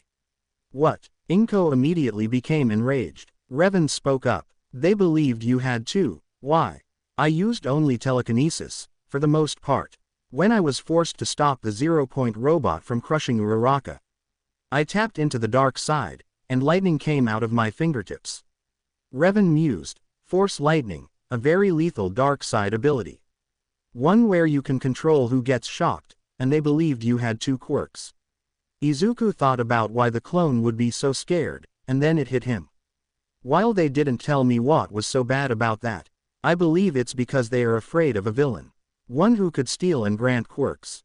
I remember reading about them in ancient history, but they're making it sound like he's alive, and keeping it a secret. The AI agreed with that assessment. Indeed, he never discovered this place, thankfully, but if he did, that plus his quirks would have allowed him to rule the world. I do believe he is still alive. I can use some of my stealth probe droids to investigate. The boy sighed with resignation. If I want to help people, he will be my biggest threat. Inko, now realizing where the topic of conversation was going, interjected. Are you planning? I need to unite the world. Us 3 are the only ones who know about the threats in the stars. If we don't, who will? If we get defeated, it's over. I know, but if I can't unite the people as a hero, the best option, I will need to do something else. Revan nodded. I will support you, Izuku. He was surprised, not young Izuku. No, you have grown, and your mastery of both sides was apparent in the UA exam, even if you were not accepted. You have completed your training in my eyes. Do not misunderstand me, there is still much to learn, but I have no more to teach you. Bowing with respect, Izuku replied, Thank you, Sensei. Even though she didn't like the direction this was heading. I will support whatever you choose to do, Izuku. Thank you, Mom. The best action, for now, is to help you master your power. Then we'll see what happens next. A week later, the protege, known as Tamura Shigaraki, stood before his miniature army, proclaiming their imminent victory over the heroes in the fight to come. Izuku and Inko were a part of the crowd. They wore long cloaks, and Mandalorian-style masks, provided by Revan, in order to hide their own appearances. Izuku's robes were dark in color, with green and purple accents, while Inko wore black, green and white. Izuku could feel Inko's displeasure at having to work with these people, her disgust palpable to him. He pushed that feeling down, paying attention to the orders now being relayed. The raspy voice of Shigaraki clashed with his eardrums as the man spoke. When you enter this portal, you are helping make a new era for us all, one without heroes. I will go first. When Izuku and Inko arrived, they found that there was only a class of 20 people, and only 2 heroes. Immediately identifying Bakugo and Uraraka as part of the group, he noticed a distinctive absence. Inko noticed it too, whispering to him, All Might isn't here yet. Izuku whispered back, He'll come, but he's not our problem. Inko asked, Our role is to go to the ruins zone, right? Yeah, we should head there. The two, in the confusion, headed off towards the ruins zone, unnoticed by the hero faction at the top of the stairs. Izuku decided now, away from any listening ears, that he would remind Inko why they are even involved with this. Right, so, we're not here to kill anyone, really. We're here to observe and try to find out more about the heroes in this class. They'll be the ones we'll probably run into the most. She nodded. Izuku continued, I advise that you stay here, in the ruin zone. You're better when people don't see you so much. I'll head to a different zone, and observe another group. What if we meet that Uraraka girl? Don't rough her up too badly. She's one of the good ones. Just don't go overboard. Your corruption from before has left its mark on you. Right. They both looked out through a broken window, and noticed the portals. The villains in the square were already defeated. He's going to summon their weapon, I know it. What they saw was a giant monster made from black flesh, with a beaked head and exposed brain. Yikes. I really hope that thing doesn't win. Now's not the time. We have our own objectives here. Izuku turned and left for the landslide zone. When he arrived, Izuku found 3 hero students surrounded by villains. Let's see what they do. They didn't disappoint. The blonde prepared an attack, while the other 2 hid under a blanket. The resulting shock from the boy knocked out nearly every villain there. That blanket must be an insulating blanket. However, it must have caused a short circuit within his brain, because he just stood there afterwards.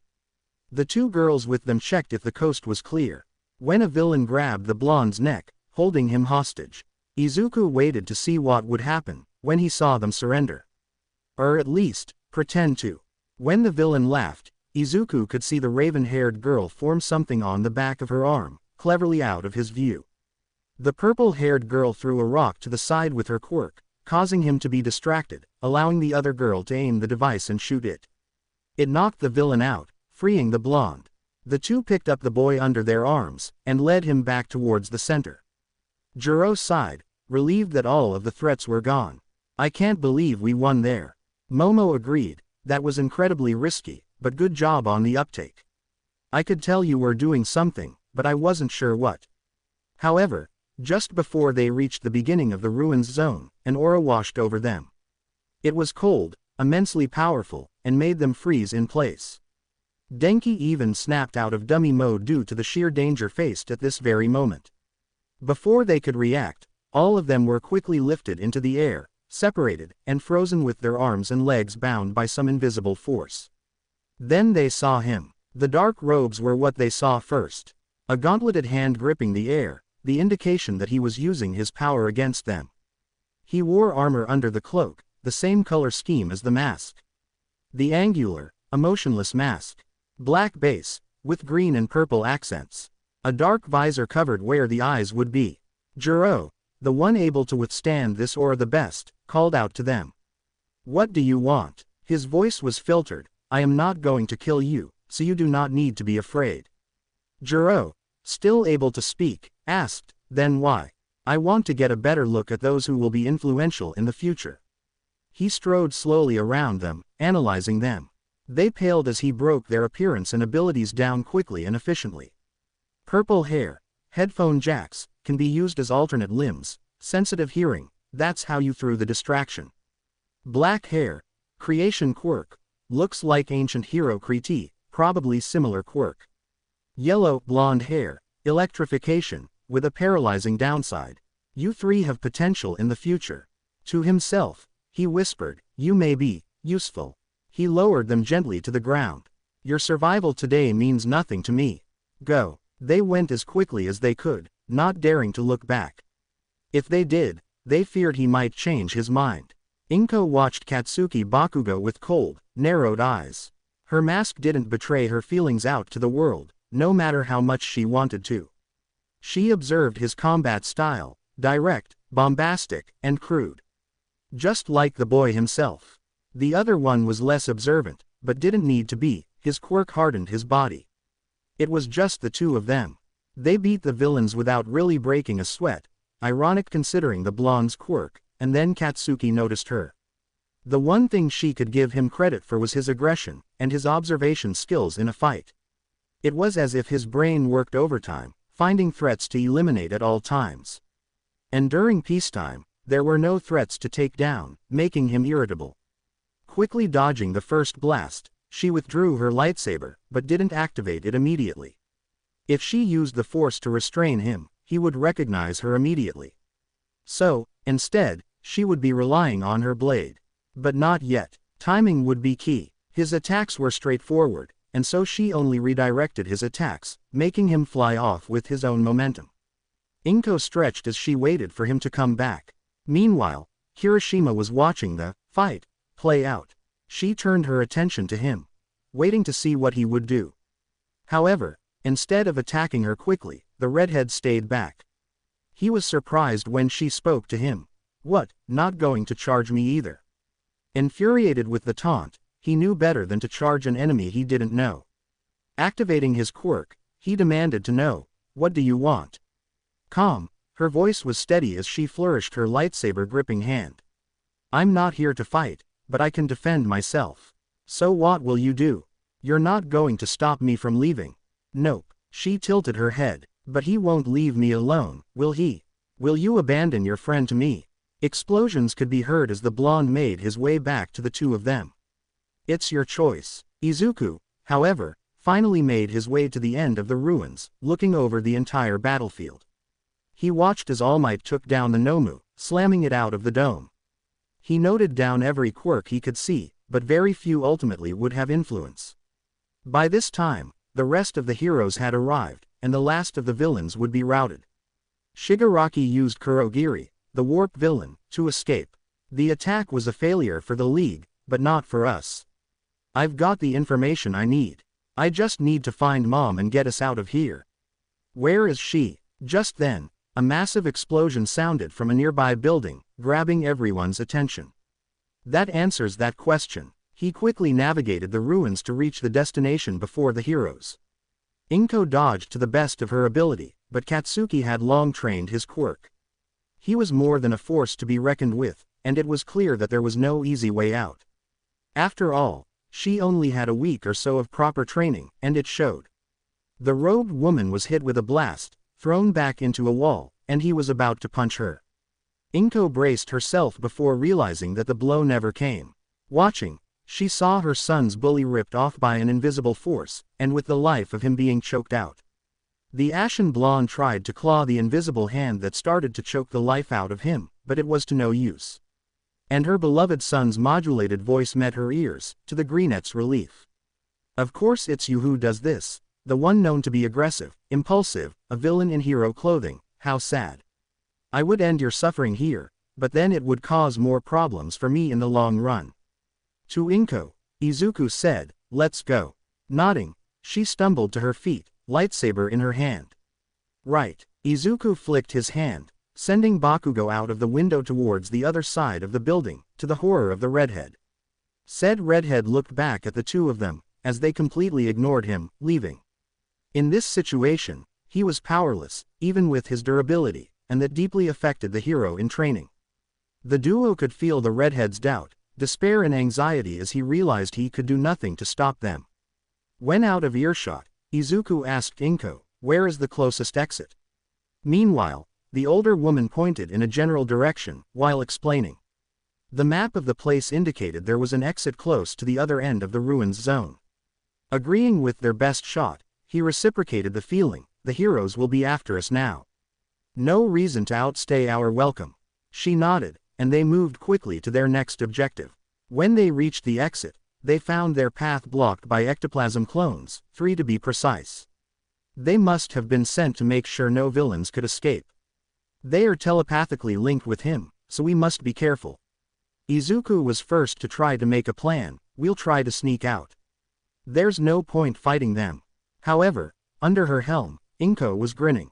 This would not only be a perfect test of her ability, but also, they don't know we're here. I'll try to keep it that way. The green-haired boy noticed her tone, you want to take them down. It'd be the easiest option since they're grouped. After a moment, he then let her, then do it. I'll get the door. Inko nodded, and used the force to leap to an upper vantage point. The clones stood in a triangle formation, surveying the area, but leaving their backs to the center. She waited a moment, then leapt, using the force to cushion her fall and silence the impact. Withdrawing her blade, she aimed it at one of their backs, and ignited it. In a quick dance, Inko cut all of them down, dragging it out of the chest of the first one, swiftly chopping the second in half before tripping the last one and decapitating them in one swift movement before they could react. Izuku walked over. Very well done. Ectoplasm doesn't know what happened because it was too quick. Turns out this door can be opened easily. He yanked the door off its hinges with the force, and gestured forward. After you. She laughed slightly. Such the gentleman. They both escaped out to the city. Tamura Shigaraki was resting after his injuries. Being shot was not a great experience, and if there was anyone there besides Kurogiri, he'd make his displeasure immediately obvious.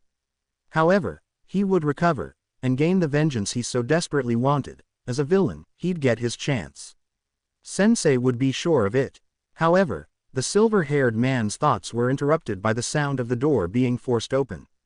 It was reinforced, designed to stop all but the strongest of heroes.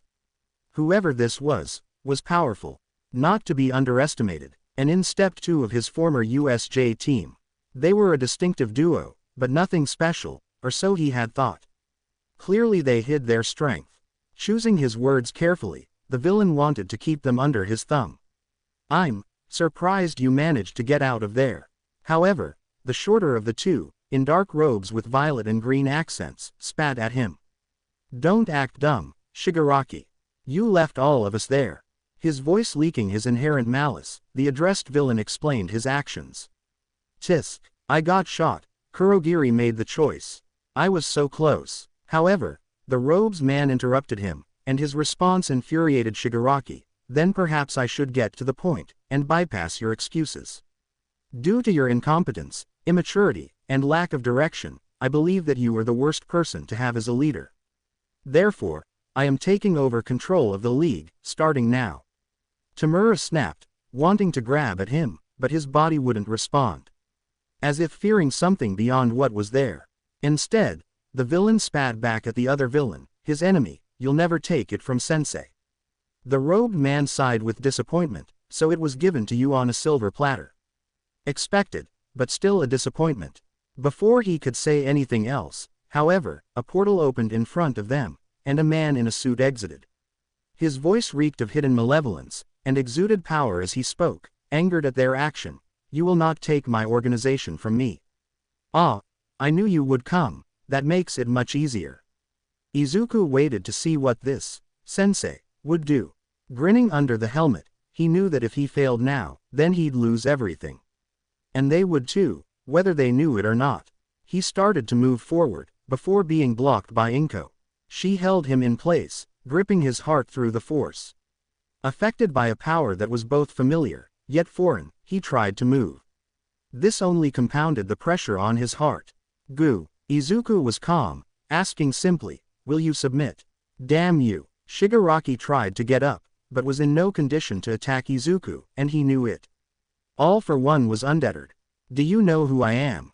Izuku feigned ignorance, for he knew who the man most likely was. The one who Revan warned him the most about. It was a game of chess, but with only words. No, but that doesn't matter. What does, is the answer to this question, will you submit? I think the answer's obvious, Raven. Inko spoke, clearly showing disdain for the man, while continuing to hide his name from them. He seemed to freeze after hearing her voice. Inko. She thought she misheard, which was a fair response, all things considered. Glaring at the supervillain, her voice was dangerously quiet. What did you say? Undeterred, the man asked outright. Inko, is that you? With both robed individuals deeply confused, the black-robed woman asked, how would I know you? However, she did answer his question, even if she didn't realize it. Chuckling to himself, he switched his deception to a more gentle tone. After all, if this was Inko, so it is. I'm sorry you had to see me like this after so much time. Shock quickly wearing off, her voice deepened, and Izuku knew that meant certain danger. He saw what her mood would become when she spoke like that. The boy remained silent, while she barked harshly.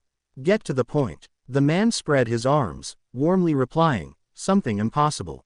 I am Hasashi. While Izuku didn't quite understand what was going on, Inko most certainly did. She froze for a moment, then strode over and slapped him. She let go of his heart for a moment, before violently crushing it even further. You dare try to use him against me. Gasping for breath, he panicked, showing his weakened self to the group, to Tamura Shigaraki's dismay. The man continued, I wouldn't lie to you. Inko snarled back, you abandoned us. With heavy breaths, he had to choose his words carefully. I had no choice. All Might beat me to near death 5 years ago. I'm still not fully healed. Izuku at this point was still confused.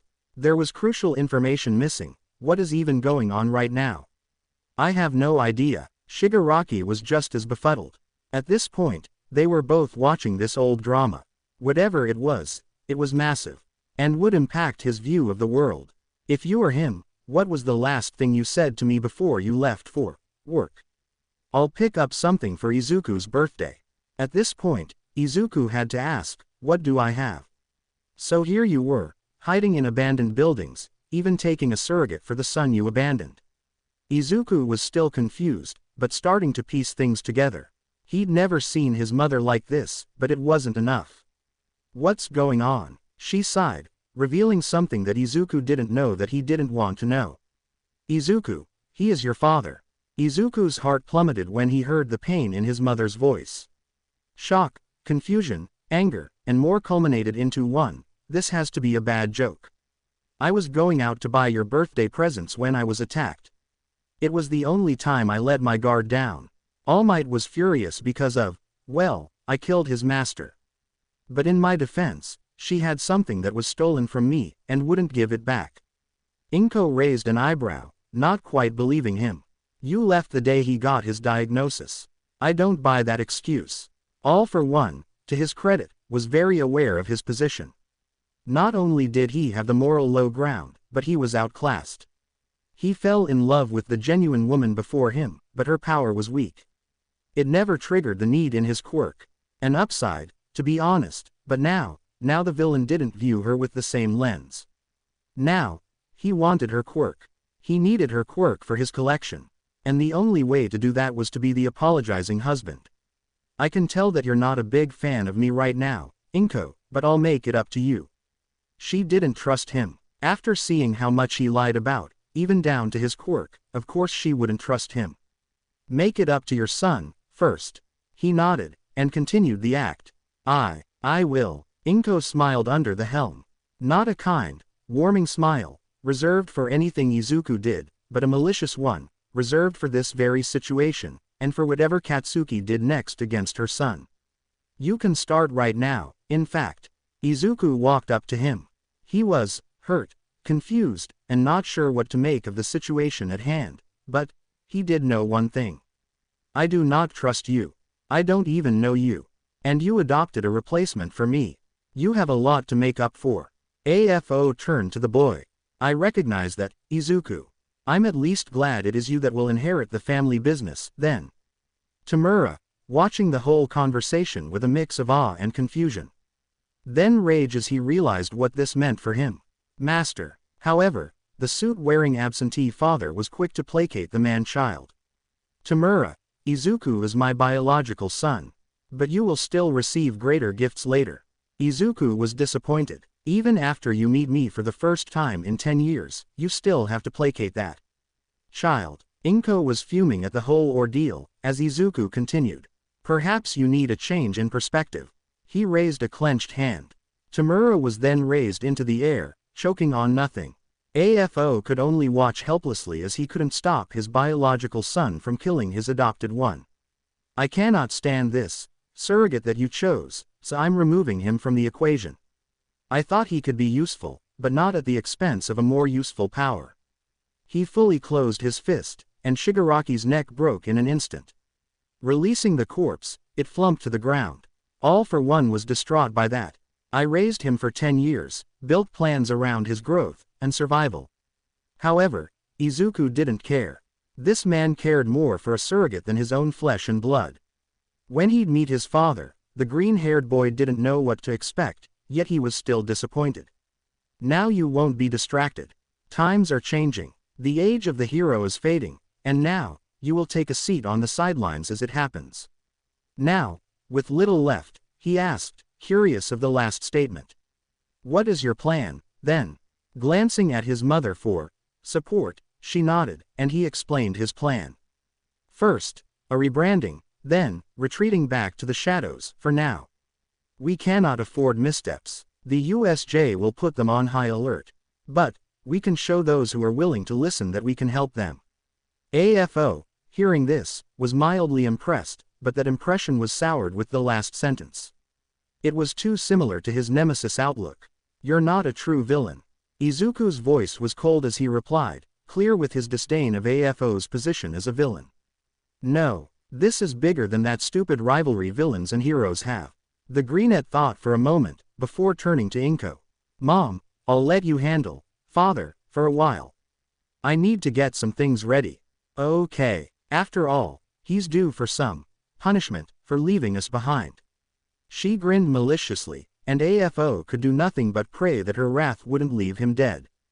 Hisashi Shinso did not trust a single person in her class. She may be in the general education course, but they were just as ignorant and arrogant as the hero classes.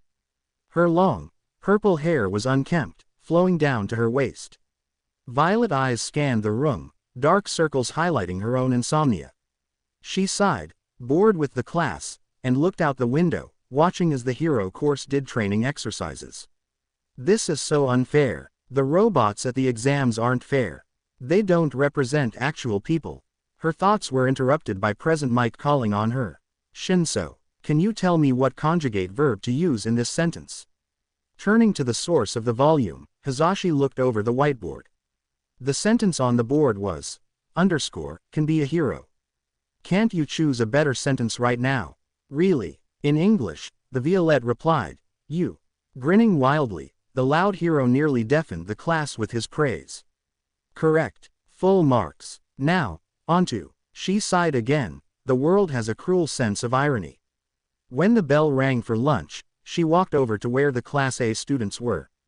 They had been attacked by villains, and had the most experience. It was only natural to investigate her competition before the sports festival, but when she arrived, what she heard from the mouths of the hero students disgusted her.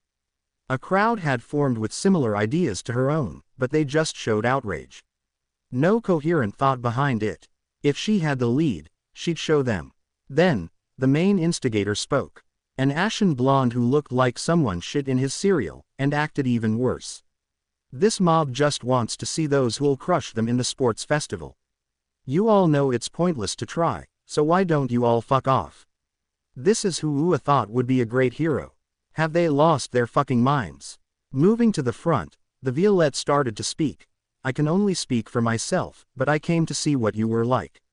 The supposed next generation of heroes, and you discussed me. Your arrogance is astounding, and this."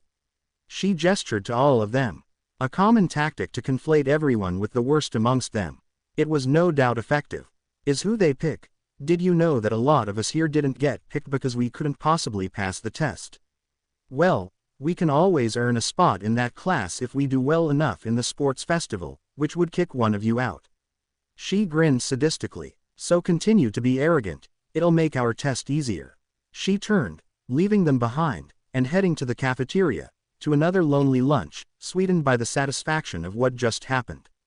However, a large man sat opposite her normally empty table. They had many arms, and one seemed to have a mouth come from it, which he talked through. His voice made her realize that he was, in fact, just a student. Not that the uniform didn't tell her that already. "Hi, I'm sorry for how Bakugo acted towards everyone, he's always like that." Hisashi's eyebrows quirked upwards. "You're from the hero course." He nodded as he looked down at his food. One of his hand mouths ate from it, while the other spoke. It was an odd quirk, but that made him more interesting to her overall. "Yes, why waste your time with me?" His response was simple and to the point. "Because I could tell your words came from rejection earlier."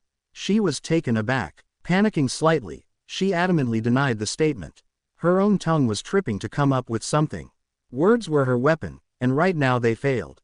"What? I don't." But, instead of jeering, he was comforting. As if he understood, which, given his appearance, was no doubt the case. "I was discriminated against as well because of my quirk as well." Accepting this, she nibbled on a piece of chicken. "Okay." Shoji nodded. "Ua's not so bad about this, but I did feel isolated compared to everyone else." Hisashi didn't say anything else. She didn't know what to say. "I mean, you rock up, do that whole verbal beatdown, and then one of the people you antagonize just accepts it and tries to be your friend. Who does that? Wanting to fit the awkward pause, the many-limbed boy continued, you don't have to talk about it if you don't want to, but I was just going to give you this. He handed her a card. It read, need a friend. Rejected for your quirk. Come to 48th and 10 at 5 p.m., for friends who will not judge. You think I need this? It was almost demeaning how positive it was. What he said next surprised her further. It's been working well for me so far. This surprised her. You needed them. The boy explained, my classmates. I can tell they're still a little intimidated by my appearance, and this group never judged me for that. That was more than understandable at this point. If they gave him a shot, she should as well. I'll think about it. Thanks for the offer. Taking the hint to introduce himself, he slapped himself in the forehead with one of his hands. I forgot to introduce myself. I'm Mezzo Shoji. She nodded once, introducing herself. Hazashi Shinso. He stood up, ready to get back to class. I hope you join our class, Shinso. There are some that don't deserve it. This time, she smiled genuinely, but still with tired eyes. Thanks. A support group of non-judgmental people. Sounds too good to be true. But, it wouldn't hurt to take a look. After school, she went to the location indicated on the card. She saw Shoji from earlier, and he entered the building. The Violette followed behind him and found a decently sized room, with a few kids her age already sitting in a circle, with a redhead was explaining their past and how they still felt inadequate because of that, in combination with their quirk being not flashy at all. I couldn't do anything. A new voice spoke, full of kind wisdom, from a green-haired boy. Hiroshima-kun, you learn from your experience and grow. You couldn't do anything then. Well, you can now. Especially since you're in the hero course. Just because your quirk doesn't look flashy, doesn't mean you can't save people. Remember what heroes do. That got him pumped up, smiling and showing off his pointed teeth. I'll do my best. That's the spirit. The speaker turned to look as Shoji arrived. Glad you could make it, Shoji. Who's your friend there? Everyone turned to look at Shinso, now nervous under the glances. The greenette waved her over to an empty spot. Come on over and take a seat. I promise we don't bite. Well, Hamiko does, but her quirk kinda requires blood, so. She sat down quickly, while the leader asked Shoji. How are you doing, Shoji? Good, all things considered. A classmate made things difficult between our class and the rest of the school. Shinso noted with a hint of satisfaction that Kirishima and the green-haired boy both facepalmed, as Katsuki Bakugo one of your classmates or something. That surprised the multi-limbed boy. How did you? The green-haired boy explained, and it all made sense after that. I went to elementary and middle school with him. He made my life hell for being quirkless. Well, a late bloomer, now. Shoji immediately apologized on behalf of the blonde who wasn't here. Oh, sorry about that. Waving it away, he laughed. Don't worry about it. I did prepare some snacks if anyone wants some. Thanks, Midoriya. Everyone rushed over except Hazashi. So Midoriya is his name. Ironic. He noticed this. You don't want anything. Meanwhile, Hazashi watched them all. Are you the leader of this little support group? He nodded. I am. Well, I formed it, because I want to help people. I see. She narrowed her eyes. Nobody helps because they just feel like it. He immediately noticed the distrust. I can tell you don't trust me yet. That's fine. I used to be like you, but now, I work to try to make a better world for everyone I can. When everyone returned back to their seats, Midoriya made an announcement. Well, everyone, we have a new guest here today. Hopefully she'll stay. Can you introduce yourself? Less nervous than before, she answered the quick question. The second part hesitantly. Hazashi Shinso. My quirk is brainwash. Midoriya clapped, encouraging the others to do so as well. When that died down, he said to the Violette. Thanks. Now, in disbelief, she couldn't move past that. That's it. In response, the greenette gave her a side glance with his similarly colored eyes. Is that all you want it to be? Without a proper response formulated, her words failed her yet again. Great. Moving on. It was at this moment that he actually didn't care about their quirks. Not in the sense of them defining the person, anyway, and it made her smile. While one or two were wary, most seemed to follow this line of thinking. Midoriya, I can see why Shoji respects you now. The rest of the day was rather fun, all things considered. After the catch-up at the start, they did some party games together, and even Hisashi joined in. At 6:30, everyone started to leave, with Midoriya and her as the last two. Noticing her as one of the final people, the Greenette asked, "Did you have a good time?" She nodded. "I did. I'm glad. Sorry if I have to leave quickly, I have to get home quickly or Mom will get worried."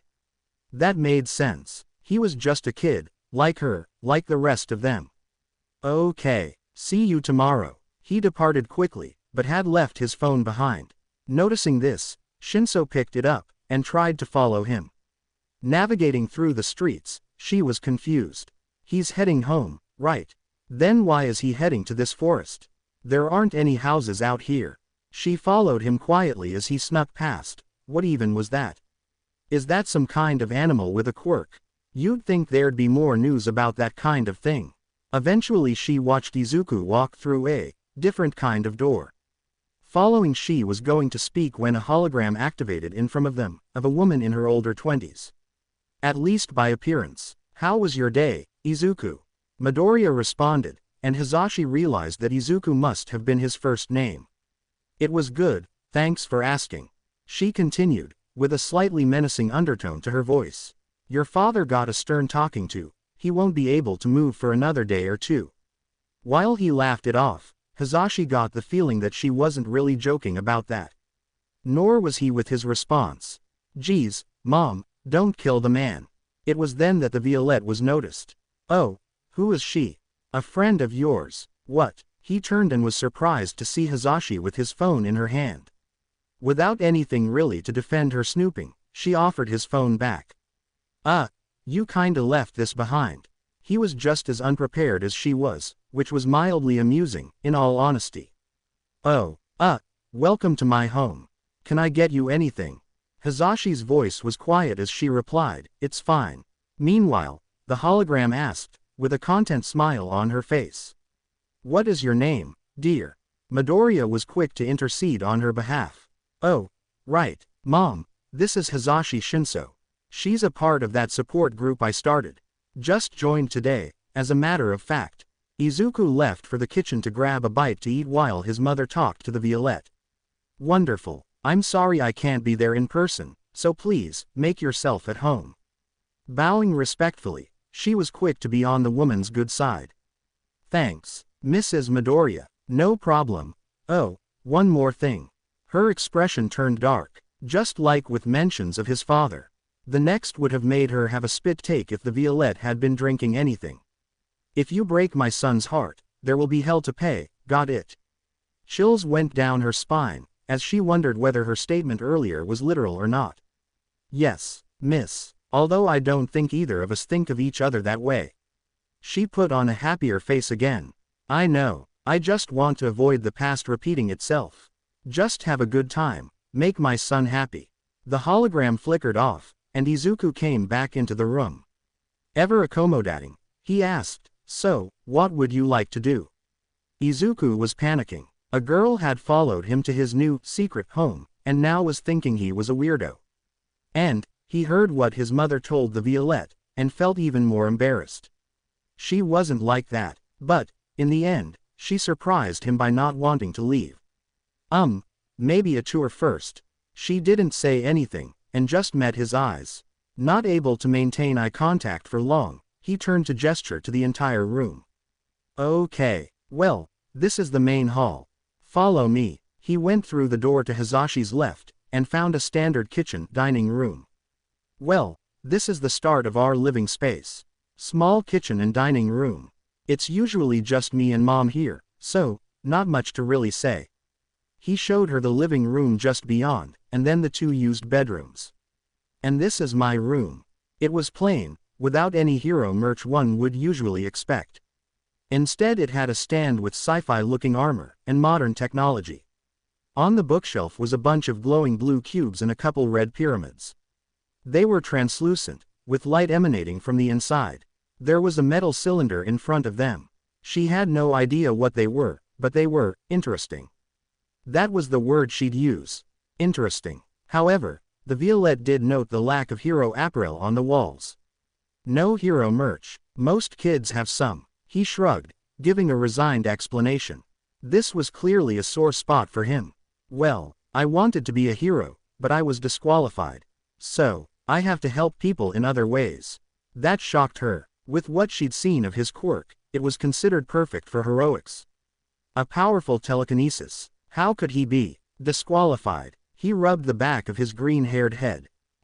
Well, late bloomer is the closest thing, I guess. They saw that my file said quirkless, and my abilities seemed to look like multiple, so they accused me of being in contact with a villain.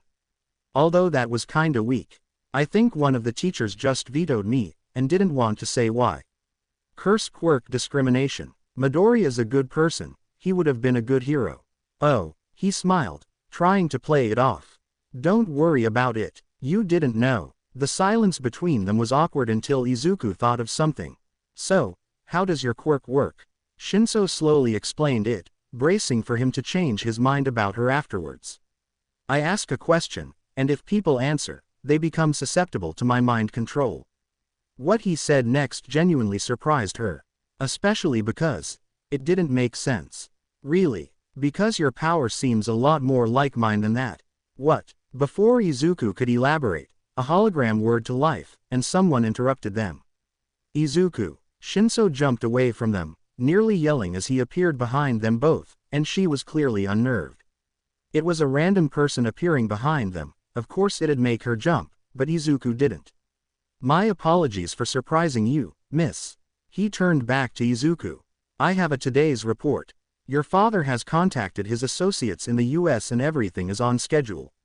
Inko will be coming home tonight, and from what she says, he is lucky to be alive. He didn't know what to say, at least in front of her. Thanks. Wait, one thing before you go. The hologram turned back to him. Yes. Can you do the same test to my friend here? Her power feels similar to my own.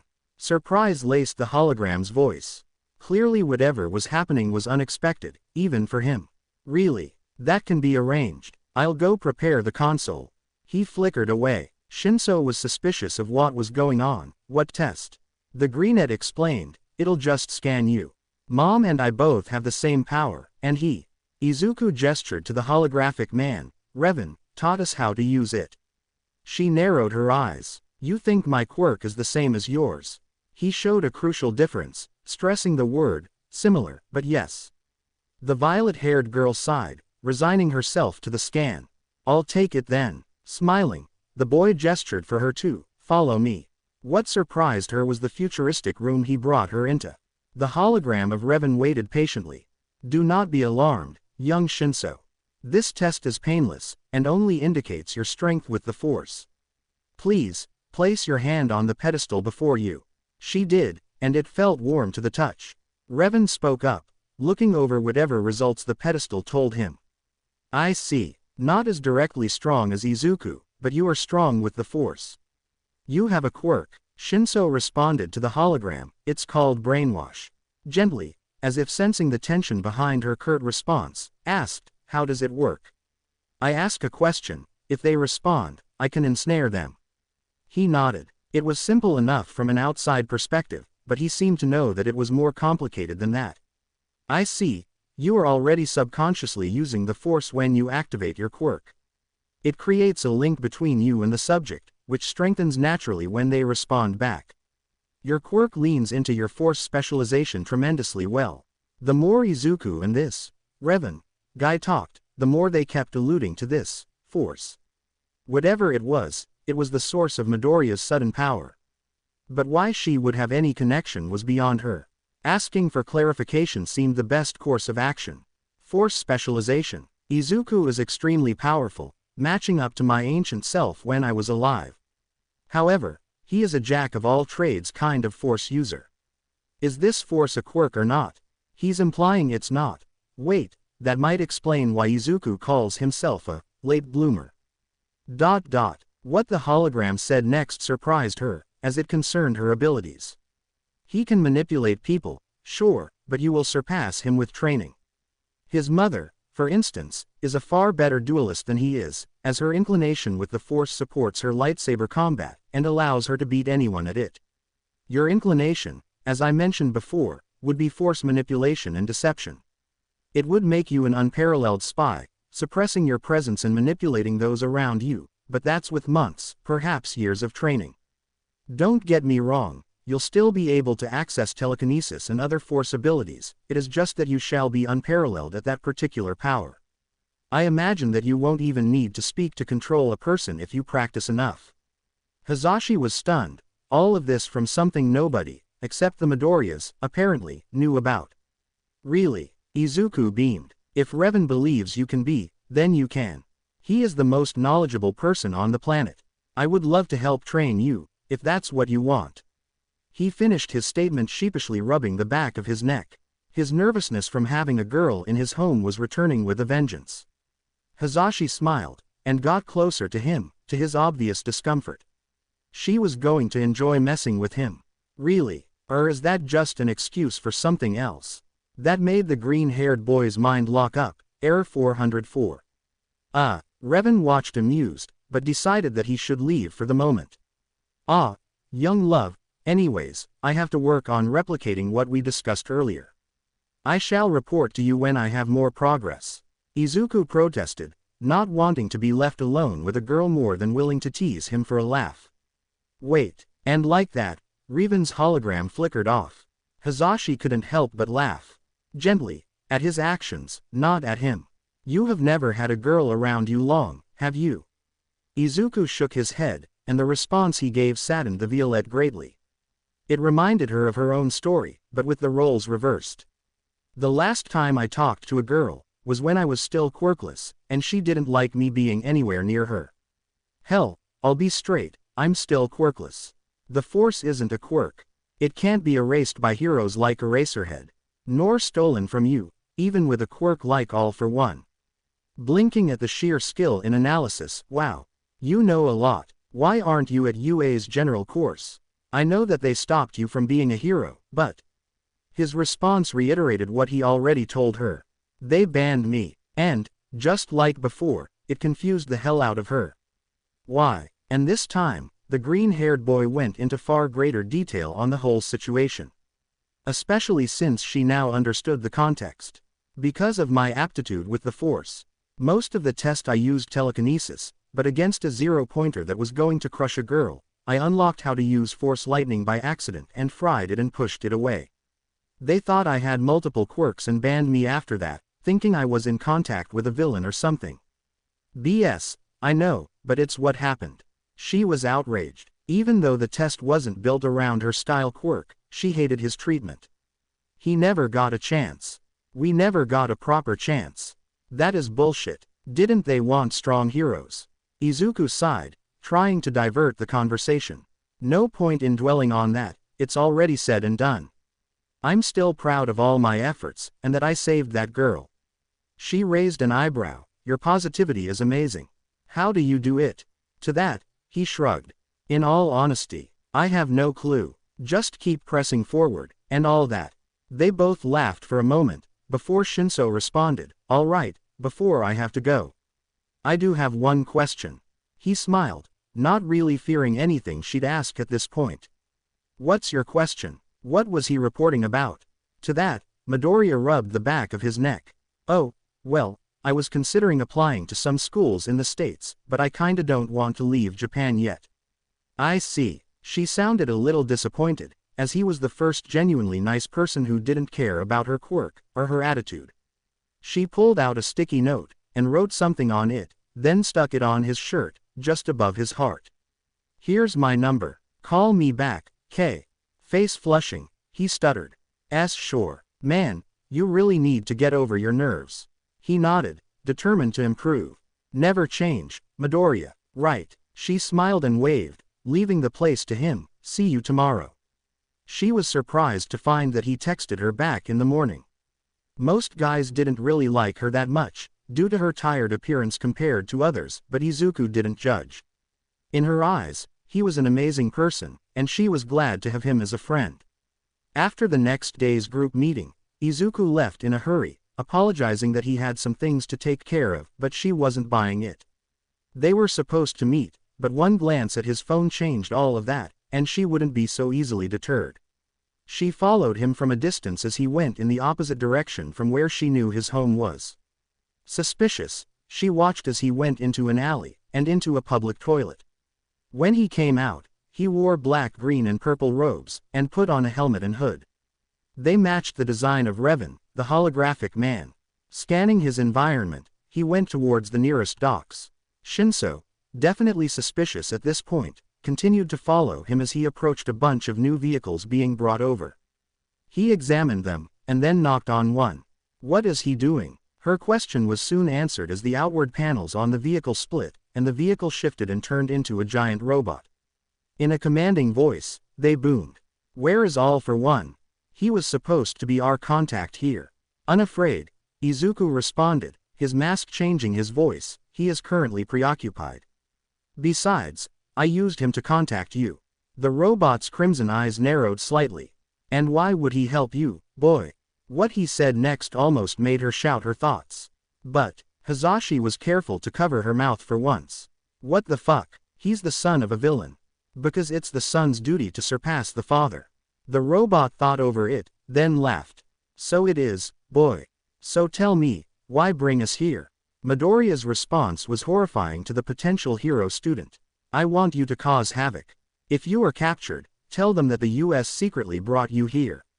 The robot laughed, voicing the Violette's thoughts. "You want us to blame them? What do you gain from anonymity?" The reply was simple, yet terrifying. "War. The accusations will cause tensions, and your Decepticons are not the only group brought here for that purpose. When that war happens, villains will no longer be the priority." The mechanical villain nodded in understanding, "And if we are captured? I will use my power to help you out when I can. My motto is to help those who help me. So, Megatron." Hitoshi secretly gasped, inaudible to the meeting down there. Megatron was in the news for a series of slaughters over gang wars. "I thought they'd arrested him. That must mean the other vehicles are his gang, his 4 other brothers. Will you help?" If the robot could smile, he would. But his metal features already resembled a manic grin. "Cause chaos with All for One's support. I get to frame the government, and Stars and Stripes. We're in." Izuku nodded, and turned away from them. "Great. I'll leave what you do up to you. Have a good day." Megatron grinned, growling, then barked out an electronic order, transforming back into the same truck before the front lights turned on, and it started to drive away. Izuku glanced back, watching as they drove away, preparing to cause chaos. After he did, he raised a hand and gestured toward him. Hazashi was launched from her hiding spot towards him, and then he cushioned her fall with the force. She froze when he asked, disappointed, "Why did you follow me?" However, her voice was tinged with betrayal. Of everything he claimed he was, this seemed to be a knife in the back to that. "What are you doing with dangerous villains?" "Starting a war." The Greenette sighed, "It's best if I explain everything. Let's get out of here, though. I don't want you to be implicated in anything." They remained silent as they walked home, Izuku picking up his backpack first. Silence was all that greeted them as they navigated Mustafu, eventually getting through the door. Shinso would not let this go. "You owe me an explanation." Annoyed, he finally took off his helm. "So do you, for following me. I'll start with my own, but I want to know why you placed yourself in danger by tailing me." Shinso didn't answer, which prompted him to ask, "Can I trust you to tell the truth?" The Violette whirled around to get in his face. Her eyes blazed with fury at the implicit accusation. "You've already lied to me once today. If anything, it's you who can't be trusted." To his credit, Midoriya didn't back down. Then again, he just stood up to death machines an hour before. "I can't just tell you everything without knowing if you are trustworthy first. But you've forced me to do so. So that's why I ask, how can I trust you to tell you everything now?" The standoff lasted a minute before Hazashi backed down. "I'll keep quiet, all right." He gestured for her to sit down on the sofa, and she did so. "I was going to tell you all of this eventually, regardless, after your training." He called out, "Revan." "Yes." He materialized in front of them. "Pull up a hologram of the droid." The hologram nodded, before waving his hand. Done. On the table, a hologram of a weird-looking machine appeared. It was embedded into the ground, and clearly not designed to walk. Shinso immediately recognized it from when she followed Izuku the first time, and from their walk home tonight. Okay, we've seen this before. What even is that? Izuku explained. This is an advanced vulture droid. It has self-repairing capabilities and is prioritizing repairing an emergency beacon. Shinso was amazed. It was so advanced compared to anything else. That thing is a droid. It's a machine from space. Yes, aliens are real. Revan is technically an alien AI. Revan interjected, a gross simplification, but it's true. Izuku continued. After I was nearly flattened by its crash, I found this place. Revan explained everything about the galaxy, the Force, and the threat that droid has placed on our planet. I've already tried destroying that droid. It keeps repairing itself from destruction. After it's fully repaired, it will send for its owners, and they will enslave us. Nemodians have a terrible reputation for a reason. I am the only one who understands this, so I have to unify the world. Shinso paled, now realizing the problem at hand. Why not do another method? Izuku shrugged. My first method was being a hero, but even then it's too long. It's expected to be online in less than 2 years. That was even worse. Oh God, exactly. I don't like having to do this, but it's the only plan I've got. So, are you with me? She glanced up to him. Do I have a choice? You do. You have 3. You would technically be the first person I've given the choice to. She widened her eyes, her surprise apparent. Really? Yeah, Mom's doing what I ask without question, but I don't really trust anyone yet to ask. Except me. Izuku smiled slightly. You followed me because you were worried, right? Rolling her eyes, she agreed with that. He was one of the most trustworthy people she knew. Was being the key word. He was still nice, but he lied. Well, yeah. You go off in a different direction to your home after you nervously tell me you're needed somewhere. Ah, right. Even with all the revelations, his actions in the dark, Hazashi still remembered that day when they met. How her quirk didn't determine who she was. Even now, he didn't think that way. And, even if he's working with villains, he's doing so for a good cause. That was what won her over, in the end. All help. Izuku seemed resigned to the worst outcome. His previous quirkless nature really not helping, leading to him starting. I knew you'd go to the hero. Wait, you will. She explained why. You're right. If this threat is real, which it is, I've seen the droid. Under 2 years. Hero course won't cut it. Izuku smiled, and laughed nervously. I'm glad. Really glad. Now I can be open with you during training. I'd suggest staying out of downtown in the next week, though. Those Decepticons will be wrecking havoc, and they're not shy to murder. 1 week later. The streets were calm as Izuku walked with Shinso around the city after a day dedicated to Force training.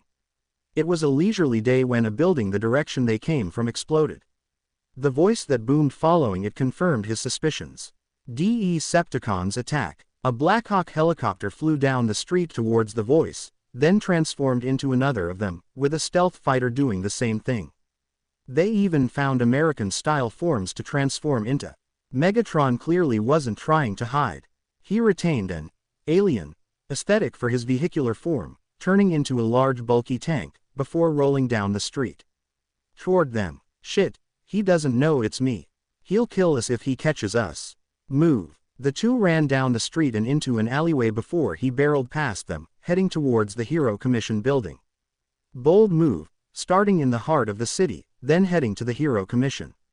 That'll do wonders to thinking that the US is sending villains to Japan so that All Might can deal with them. Phew, at least we're safe. You should get home, your parents should be worried. Yeah, wait, my parents live near where they just went. Her eyes widened in horror as she realized what was happening. They wouldn't know what hit them, and what they didn't know, in this case, can kill them. Izuku couldn't help but worry. Shit, we have to help them. Come on, I know the fastest way. Endeavor was busy working with the Hero Commission on a separate case when the villain attack alarm blared and the building shuddered. Immediately going into combat mode, the pro-hero started issuing orders. Everyone who cannot fight, evacuate. Heroes, We have a real fight on our hands. Let's show those villains who they're messing with. After a front window shattered, he launched himself out the building and saw the Decepticon gang. At first he couldn't believe it. Didn't Stars and Stripes capture them 2 weeks ago? No matter, I'll have to deal with this now. He flew down, intensifying his heat and punching the closest one that could transform into a police car, and slammed him into a nearby building, despite their size difference. Megatron noticed, then assessed the situation. He sent out orders. All right, we have their attention. Decepticons, distract and divert Protocol 5. Bonecrusher, Blackout, and Soundwave all acknowledged and transformed, splitting off in different directions, while Megatron noticed Barricade unresponsive. Turning, he found Endeavor attempting to melt him. Get off him, you disgusting hero. He grabbed and threw him, but Endeavor caught himself, but found a furious killer robot after him. Izuku followed Shinso as they navigated the minefield of combat between heroes and giant villains. The one that was known as Barricade had been knocked down by Endeavor himself, and so, Megatron had decided to scatter their attention. Megatron himself stayed to fight the strongest of the heroes and assist Barricade. As soon as he tossed the man off, he launched after him, and Barricade transformed, leaving his leader in the dust. Meanwhile the two powerhouses fought as Hisashi looked through the rubble. This was our apartment building, this is where we lived. I hope they weren't here. Izuku helped by lifting rubble off the street and helping civilians, as the heroes were too distracted by the Decepticon assailant to help the civilians. Failure of the hero system. However, he noticed a distinct head of purple hair still in the building. Her parents were fine, and not a part of the ruins they were sifting through. Hisashi, up there. When she looked, relief stretched across her face when she saw them. Mom, Dad. When they heard her voice, they called back, "Are you okay?" "We're fine. We'll meet up with you on the other side of the building." However, as that plan was enacted, Endeavor threw Megatron against the same building, pouring flames against him. The villain's body did not stop the fire, which went further back. Screams could be heard soon after. It was her parents, melted by Endeavor's callous action. Megatron grabbed and punched him, then ran him into the Hero Commission, causing the building to fall the direction they headed. When the steam faded away, Izuku and Hisashi could see it. Two charred corpses reaching forward. Everything was burnt away, unrecognizable, but she knew it was them. Their screams were unmistakable. Endeavor, Izuku, worried that she'd blame him, nodded. Endeavor was a negligent hero. He never checked for civilians, meaning that those deaths could have been avoided. He did this, but we can't stay here. Come on. She let herself be guided to Izuku's home. Her eyes were empty, and Izuku could feel her despair echo through the force. All he could do was support her when she needed it most. The 5 Decepticons had been captured, with Endeavor taking down the leader himself.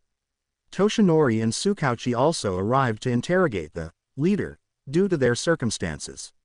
When they entered the large warehouse where they were stored, they couldn't help but be a little intimidated by the size. If they had tried fighting them as they were now, they would have lost. The leader laughed as they approached.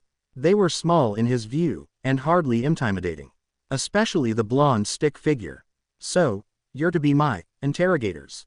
If that's how you want to view this, Megatron. Just know that you won't be going anywhere, anytime soon." Tsukauchi looked over the file they had on the villain. In response, Megatron laughed to himself. Villain alias, Megatron. Date of birth, January 23, 2582. Quirk, transform. History. There is no information on the parental figures, except for the fact that the Decepticons are biological brothers. They are wanted for 59 first-degree murders in states across the U.S. and for thousands of other petty and grand crimes including grand theft auto, 302 counts of destruction of private and public property, 132 counts arson of the highest degree, killing of 48 herds of animals belonging to private interests, 21 counts eavesdropping across the states of both Oklahoma and Illinois, consistently pronouncing Arkansas incorrectly, dismemberment and mutilation of a corpse. Description: can transform into any vehicle of his choice, however his humanoid form is much larger to make up for that fact. He can create weapons from his body, favoring a large arm cannon as his primary mode of ranged combat. His cybernetic body makes him and his brothers immune to mental quirks, and they have the capability to scan and catalog anything, making them incredibly intelligent on their own. Prefers more alien, unique vehicle designs. In charge of the Decepticon gang, made up of a set of brothers with the same quirk, albeit different sizes. He is the oldest, followed by Soundwave, Blackout, Barricade, and Bonecrusher. He, and the rest of his gang, do not see themselves as human due to their radically different appearance and abilities. However, samples of the metal contain traces of human RNA. Due to his cunning, leadership qualities, and strength, he is a force to be reckoned with on the battlefield. Was captured by Stars and Stripes on the 10th of June 2610, along with the rest of the gang, sentenced to life in prison. Precautions after capture. Freezing within ice allows for prolonged, shutdown, modes, however, know that they regain function above 119 Kelvin. This applies for all of them. Addendum 1. There is a younger brother recently discovered in the basement of their hideout. He is in rehabilitation and currently wanting to pursue heroics. Why the hell is he here then, in Japan? The detective handed the file off to Toshinori to analyze while he started to speak with the subject of the file. Alright, did you have a reason for the chaos yesterday? He laughed. Or did the robotic version of one? Because we wanted to. My quirk doesn't work on him. I can't let him realize that. He quirked an eyebrow, in disbelief. Just for that reason. Well, sarcasm is a part of his verbal repertoire. Of course, this is part of my elaborate plan which I plan on conveniently telling you. The detective sighed, taking off his fedora. Stepping closer, his voice level as he approached the villain. All right, if you won't tell us what you're after, then can you tell us how you even got here? What surprised him wasn't the response. His actions all pointed to the fact that he was an egomaniac, which doesn't see other people as equal, but his first 3 words were surprising. He was forthcoming, which was suspicious for him. Funny story, that, I don't think a human such as yourself would understand that. Narrowing his eyes, the detective told him. Try me. Laughing at Tsukauchi's bravado, the mechanical villain spoke. Ah, you have as much arrogance as our brother, such a shame he isn't here with us. How did you escape? Another barking laugh, this time, accompanied by a terrifying answer. Escape? You think they would give us an opportunity to escape? That is hilarious. Refusing to believe what he was saying, Naomosa demanded an explanation. What are you implying here? And Megatron was quick to reaffirm what he said. You humans are such a weak-minded species. They let us go. Toshinori spoke up for once. As a huge fan of the US, he couldn't believe this. No. Why would the US government do that? Not recognizing the hero in his skinny form, Megatron explained why they would do such a thing. All Might is here, he can always keep the peace. They're pushing their problems onto you. It's funny if you think about it. They've done this before, and they'll continue to. Everyone within listening distance were visibly unnerved. Why tell us about this? We're durable, and I can't wait to see the chaos that comes from this. He smiled, or what Naomosa perceived as one. They were already nervous, but as they left, both paling with worry, Toshinori dialed Nezu. The mammal asked, completely calm. Did you find out anything? It's much worse than I thought. My presence in Japan is being abused. Izuku woke up and was going to get ready for the day when he found himself pinned by a certain Violette. He blushed furiously as his mind went into overdrive. What? When did this happen? He then remembered the events from the day before. They had returned, Inko and Revan helping Izuku to console her, with Inko extending an invitation to stay with them, since she was a part of their group now, and that she would spend more time training with the Force anyway. That, and her home was destroyed by the Decepticons and Endeavor. Even though the day before was terrible, Izuku would be hard-pressed to say this was a bad start to the day. It was embarrassing, but she was kind, and willing to help him protect Earth. He thought that Uraraka would be the first, but this was fine. She's in Ua. Hazashi is trying to be a hero. It would be something to discuss later, however, as the 3 of them were going to help set up a new room to get the Violette adjusted, but for the night she stayed with him. And that's the predicament he found himself in now. She hugged him tightly, and he couldn't move. So, carefully, he tried to get free, but was unable to. I guess I'll wait here then. The door hissed open as his mother came to check on them. but giggled to herself when she saw Izuku's situation. Taking a picture, she closed the door, leaving him to remain stuck. However, after the door closed, Hazashi woke up. Slowly, her eyes focused on the scene before them, and then proceeded to not care. Noticing this, Izuku asked, Hazashi. She murmured, still sleepy. What, can I go and do some stuff? She paused, as if thinking for a moment, before simply saying, no. Why? Because I said so, he told her, hoping that would help get her off of him. Mom's making breakfast. Fine. She was hesitant but then let go. It was too comfy. Tea thanks. He then remembered that Hazashi found it amusing to tease him. Not that she had any feelings for him at all. It was sobering, in the long run. Sitting up, Hazashi stretched. So, what's happening today? Well, shopping to decorate your room. That brought the mood down as the Violette thought aloud. It would be nice to get out, and I do need new clothes after, well. Placing a hand gently on her shoulder, don't dwell on it. Let's go have breakfast first. It turns out Inko made pancakes, which made Hazashi's eyes sparkle. She loved the texture, the flavor, and the combination that goes with maple syrup. The added cinnamon and sugar swirls in the batter continued to make her mouth water after they were gone. The Violette could probably live off of those if she had the choice, but Inko only made so many. After the two said goodbye to Inko and Revan, they made their way to Garden Mall, the closest one to where they both lived. While they walked, they chatted, until lunch, when the duo made their way to the food court. When they arrived, Izuku was about to say something when he was interrupted by a voice he hadn't heard in a while. Hey, Izuku. He turned to see Uraraka standing there. Oh, hey Uraraka. How've you been? Pretty good. I haven't seen you around. I would have thought you'd be at Ua. Hazashi interrupted the two, her eyes narrowed. Okay. So, who is this? Izuku, completely forgetting that the Violette didn't know her, introduced his brunette friend. Oh, right. This is Ochako Uraraka. Ochako, this is Hazashi. She's a new friend I made. I remember you. The way you talked back to Bakugo was awesome. Her eyes widened, as if the sleep-deprived girl thought she was a little weird, but then went back to normal. Thanks. I guess. Beaming at the sleep-deprived girl, Uraraka suggested the next course of action. We should catch up over lunch. Izuku, glad to have his two strongest friends with him today, looked to Hazashi, who shrugged. He agreed for the two of them. Sure. After the three got the food they wanted and sat down, Izuku asked, so, how are things for you? I've talked with a few of your classmates before, but I haven't heard from you. Well, thank our teacher for that. Aizawa-sensei is the most difficult teacher I've ever had. I've barely had time to myself, never mind a social life. Ouch. I guess that's what you get for being in the best class. Yeah, so, Izuku, what's it been like for you? Why did you turn down your admission? I didn't turn down an admission. I was barred from it. Her eyes widened in shock. What? You saved my life in the exam, and they don't consider you good enough to be a hero. What the hell? Worried, the Greenette tried to placate the concerned girl. Please don't raise your voice, but yeah, it's because I was quirkless a year before.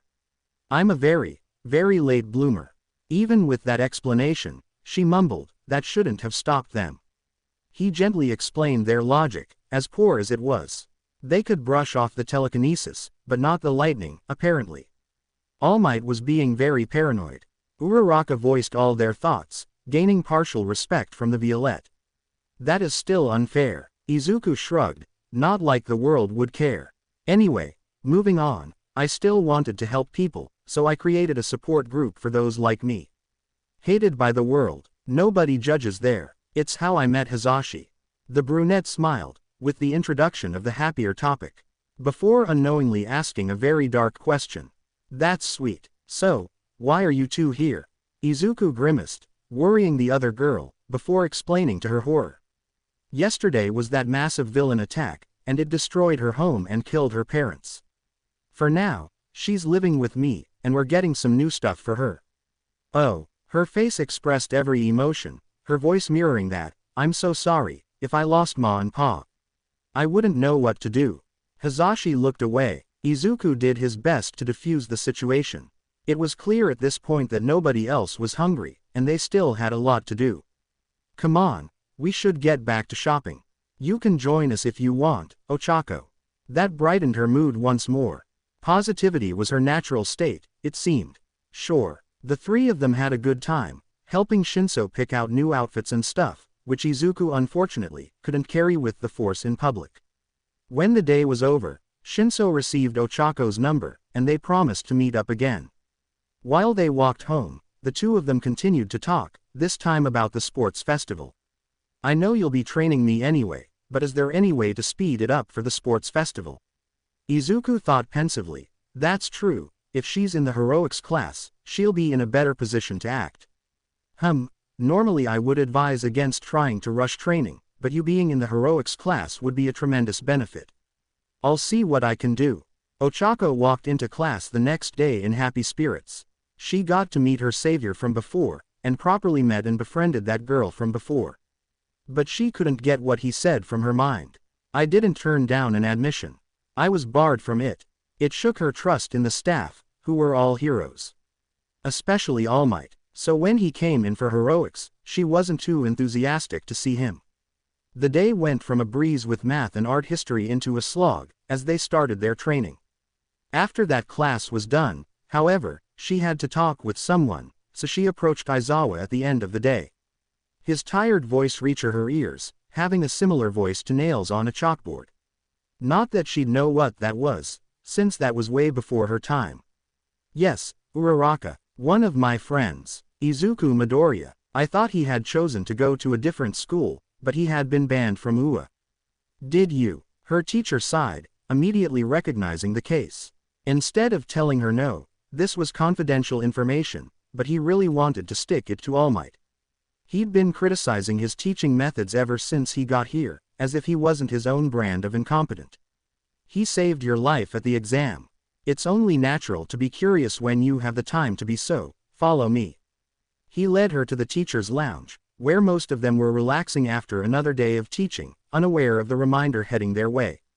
Present Mike, her English teacher, was the first to notice. Smiling, his loud personality, and even louder voice, announced her arrival. Hey little listener. What brings you our way? Aizawa spoke up. She wants to know our reason for barring Izuku Midoriya's enrollment.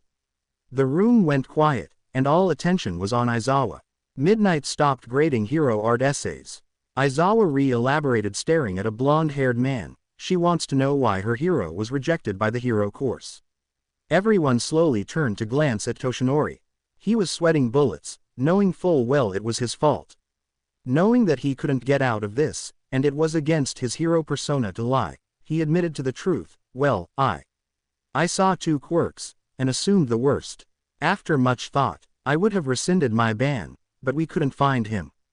He was long gone, and I couldn't apologize. However, that didn't make sense to her. After all, he said All Might was the one that banned him. He told you. Narrowing her eyes, she scrutinized the man, suspicious of what he was leading to. Told me what? I am All Might. She couldn't believe it. Glaring at him, she protested this. You, or All Might, is everything about you a lie? He tried to get Ochako's to stop, as she turned to leave. Frankly, her emotions were completely justified, but Yagi wanted to make. Wait, she finished her thought. He did saved my life. Aizawa was right, he was my hero that day. If you couldn't recognize that, then you aren't a hero. The rest of the day was uneventful, with Ochako texted Izuku. However, when she thought about it, he would be helpful in identifying her issues before the sports festival the next week. So, she sent him one last message before she turned in for the night.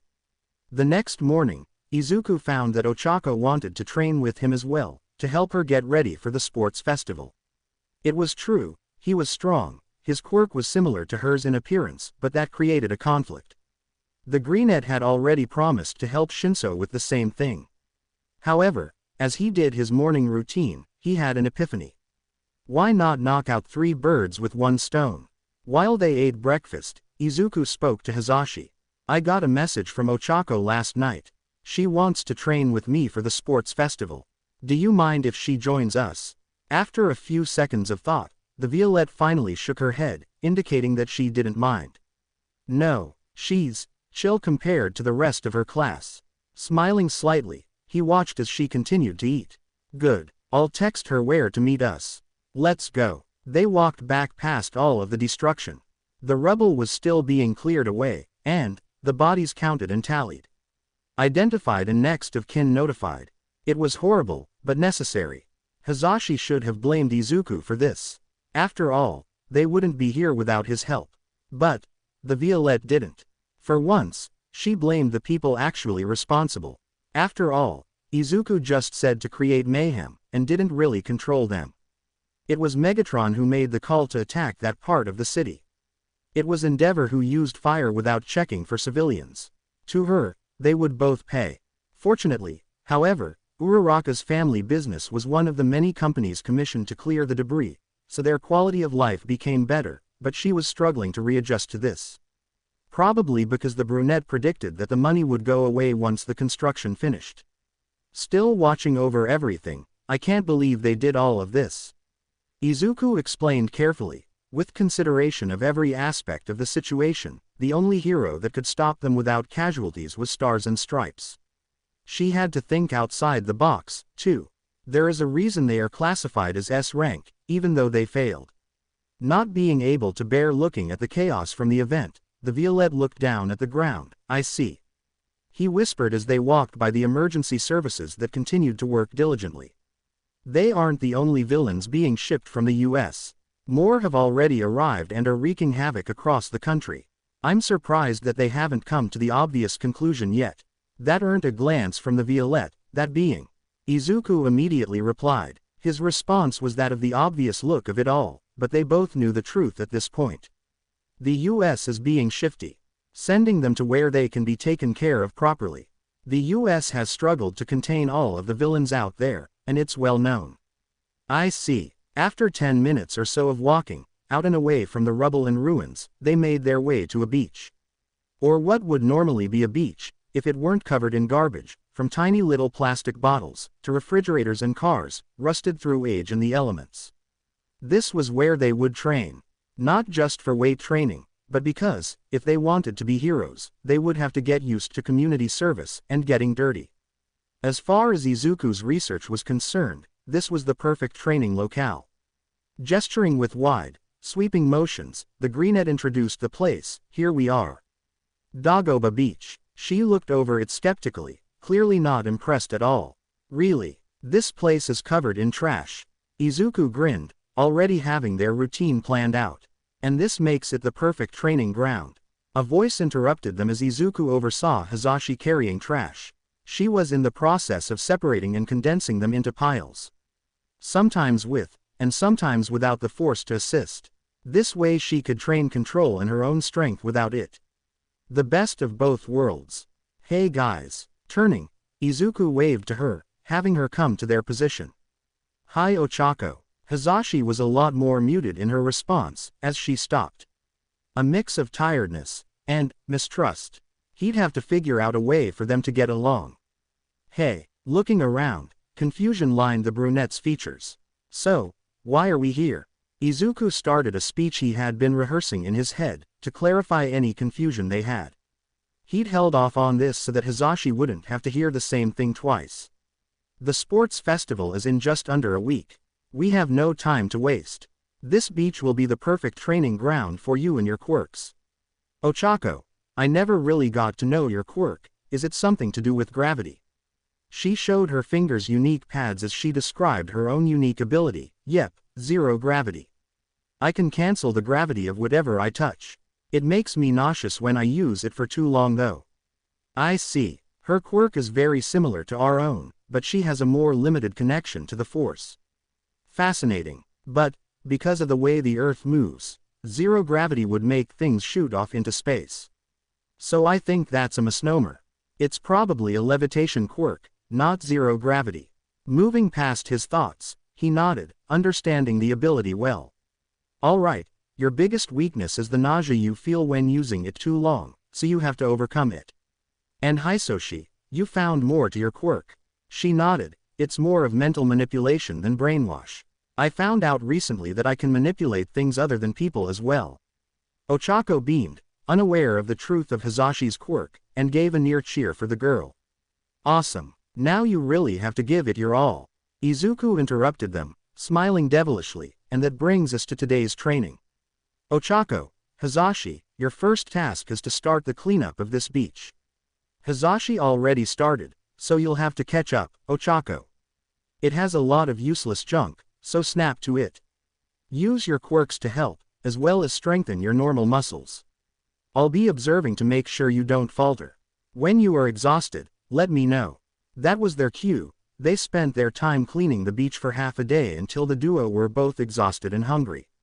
Izuku had ordered some food from a nearby food truck, and brought it over. Passing them out, he gave them advice. Here's lunch. Don't eat it too quickly, especially you, Uraraka. Hazashi and Uraraka both thanked him as they dug into their Mexican-style fajita wraps. Izuku explained as they ate, now, the next part is going to be risky, but I think I can trust you two enough. Hazashi, you are going to lift Uraraka, and spin her gently with your new power. You will not let her go.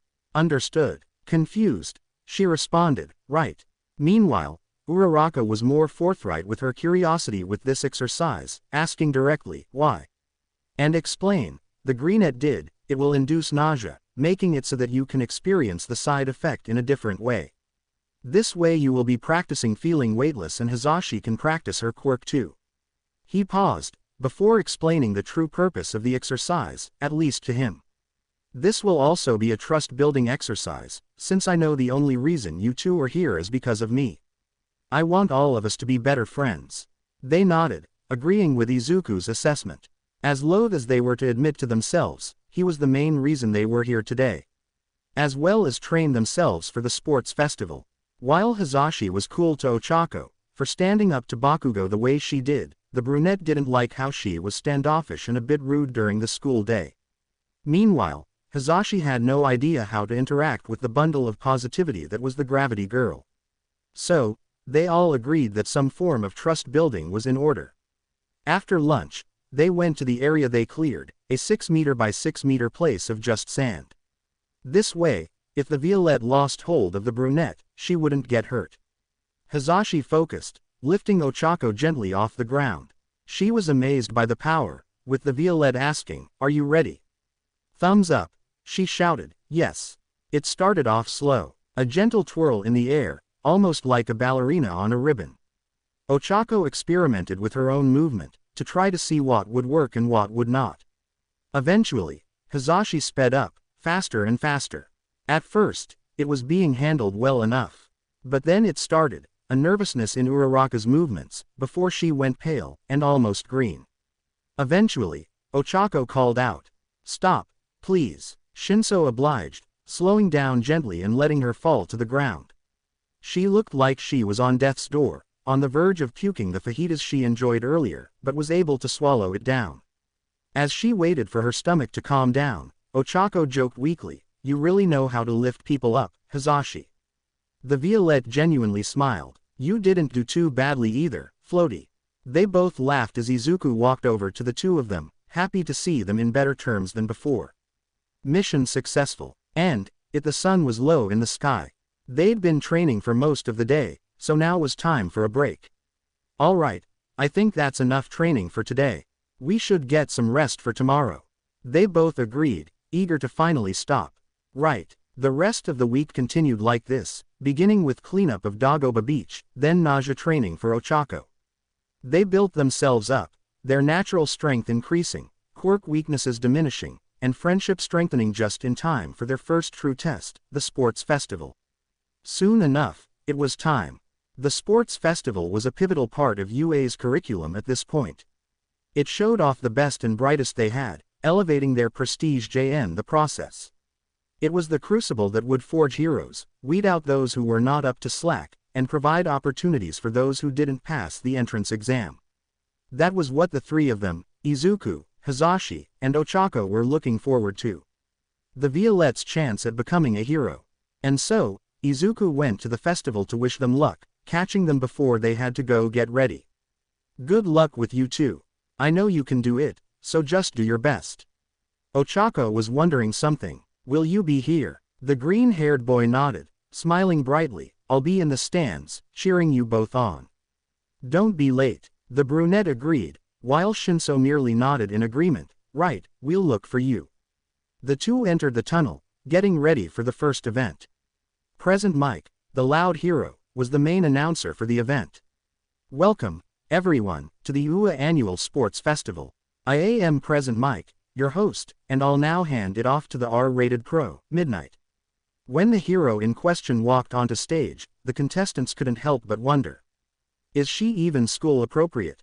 Not that it mattered right now, as she announced the first trial, an obstacle course.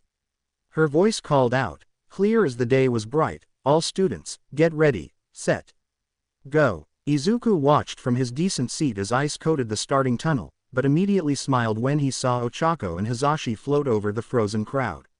They must have used the force or Ochako's quirk to get over the ice. Izuku cheered them on as they reached the first true obstacle. They've made it to the robot inferno. What will Todoroki, Shinso, and Uraraka do next? Robot inferno. Wait, they can't be serious. It was then that the fist of a zero-pointer obscured his view of the two of them. It took all he could muster at the time to beat one. Imagine getting past 7. With this obstacle now known to all, Izuku calculated that their best option was not to fight, but pass the robots. Those things were massive and not worth the time to take them on. Ochako knew this, but Hizashi froze for a second when seeing them for the first time. The Violette must not have seen them in her testing center, perhaps far away from where they roamed, and that hesitation almost caused her to get crushed, if Ochako didn't pull her along, out of the way. They spoke quickly, but the microphones didn't pick it up. However, he smiled, knowing they would make it past this test. Ochako's voice rang in the Violette's ears. Come on, don't freeze. If you do, you'll be left back in General Ed. Hizashi's resolve strengthened when she heard that. That's right, I can't let anything stop me. With her determination renewed, they both bolted past. Todoroki was already ahead of them, but forced to stop at the next obstacle. Right, what's the next one? The brunette looked ahead, squinting before realizing what it was with wide, shocked eyes. I can barely see it. Wait, when did they have time for? Present Mike's voice rippled across the track. The leaders have already made it to the next area. The pit of death. There was a moment of silence before Aizawa presumably hit the loudmouth. After all, a name like that would never be allowed on TV normally. Ow, sorry, the fall. How will they make it across? When they reached it, they found several ropes going to raised platforms which dotted the fall. The pit of death might as well as been its actual name at this point, as the two didn't see how anyone could survive that kind of fall, even with a net at the bottom. Looking around, Ochako came up with a plan. The only way I can see us crossing this pit is to leap between pillars. We don't have much time. Todoroki's already here, and Bakugo will be right behind us. Shinso, unable to see a better strategy, agreed. Right. They prepared their powers, using them to leap between one pillar after another. Keeping an even pace, the audience didn't realize they were working together to get through this as quickly as possible. Either way, they still cheered the duo on, seeing them breeze past the current obstacle, eventually with them reaching the very last obstacle. Now this is a classic, a minefield. While these aren't deadly, they pack quite a punch. The two thought about it, but Todoroki had reached halfway through the fall. They'll have to make their move now. Shinso didn't hesitate this time, using the force to accentuate the force from each blast, propelling her further. Ochako followed behind, but couldn't keep up with her friend, which was fine in her eyes. After all, if Shinso made it, she'd enter her class. If Ochako got second, then she'd still be there. And that was good enough for her. Midnight announced the first to pass through the stadium's archway. First place goes to Hizashi Shinso. Second place goes to Ochako Uraraka. The next activity was the cavalry battle.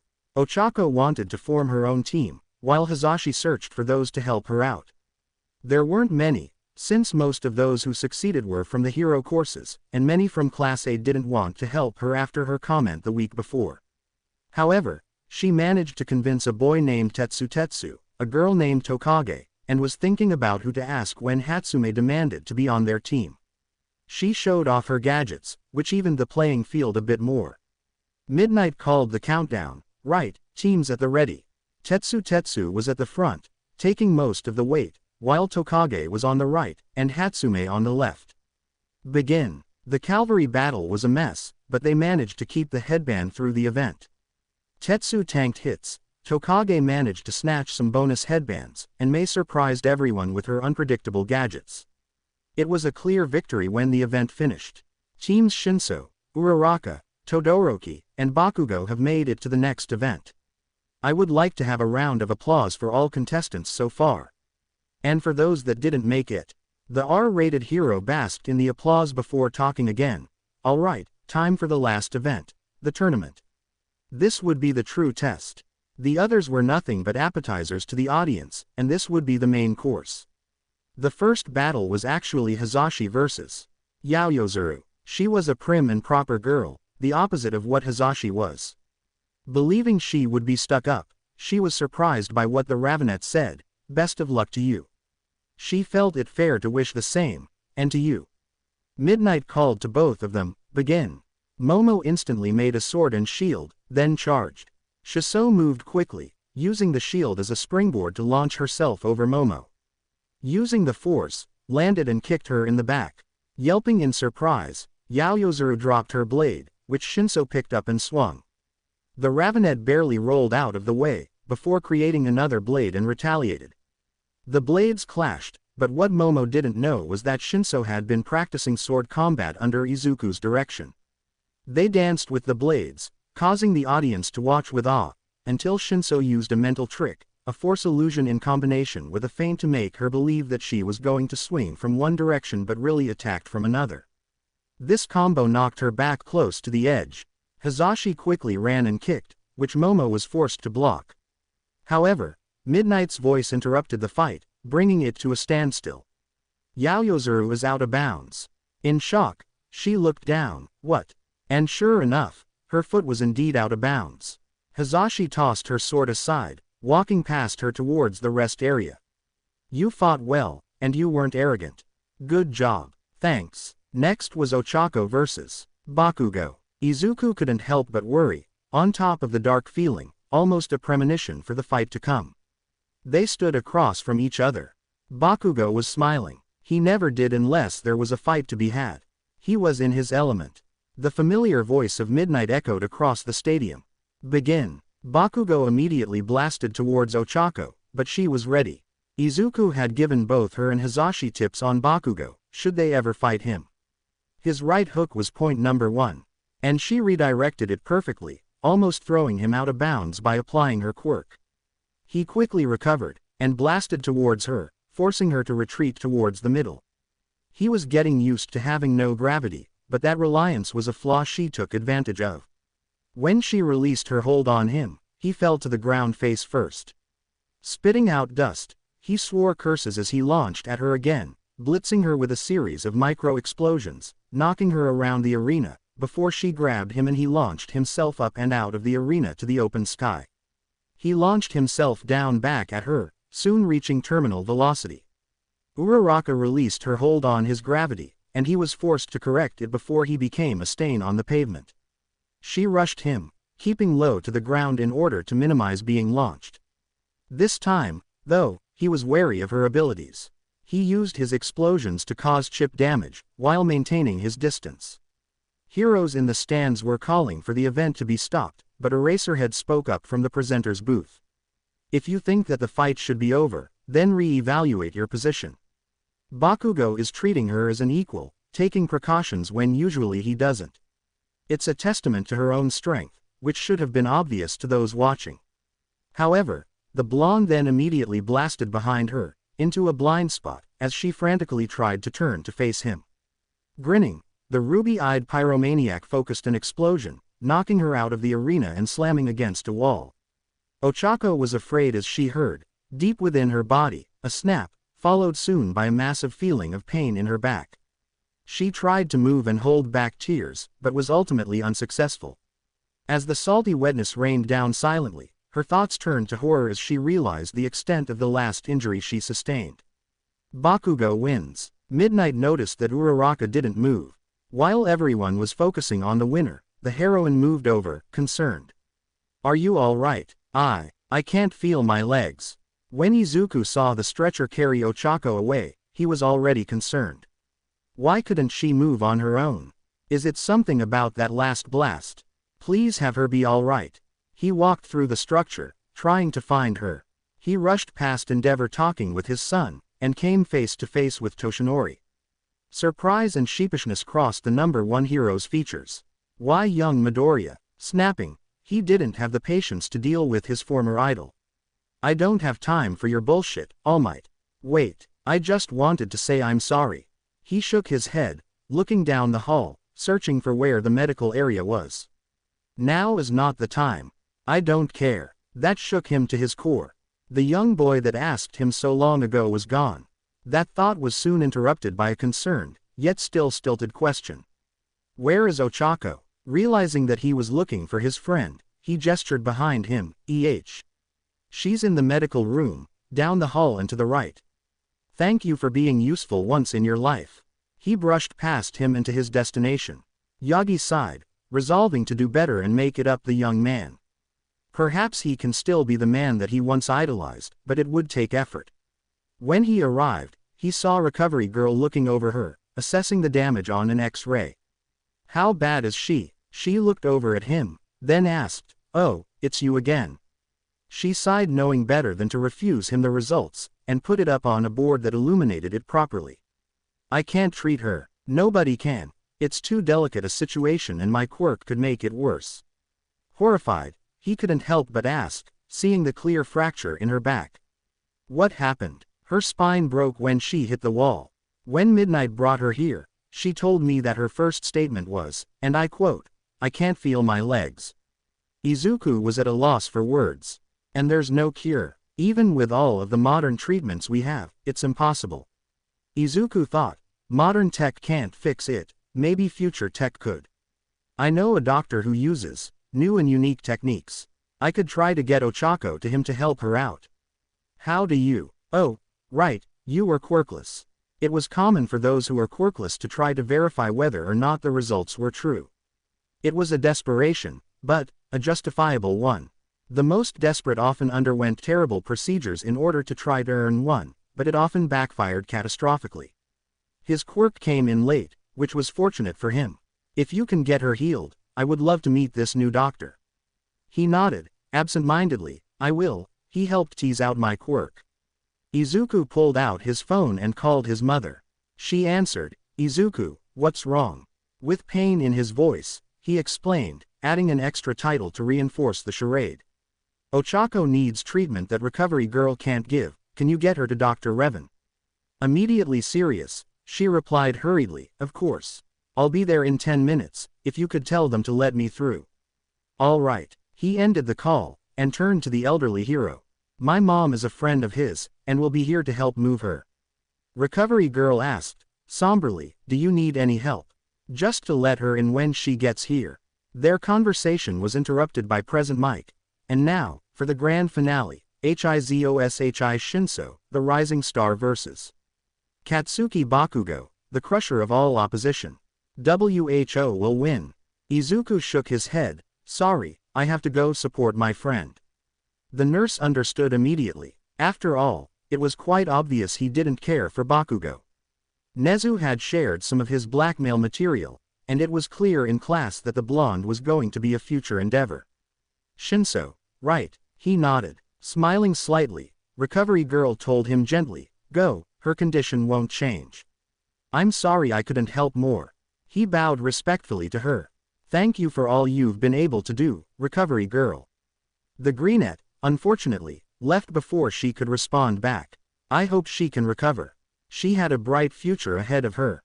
Izuku managed to get to his seat just before the battle started, and Shinso waited for Bakugo to move first. He moved closer to the middle, but remained more cautious. What Izuku couldn't see, but could feel, was her attempting to manipulate Bakugo through the Force, by altering his perception. It was a gambit, but it was going to be interesting to watch.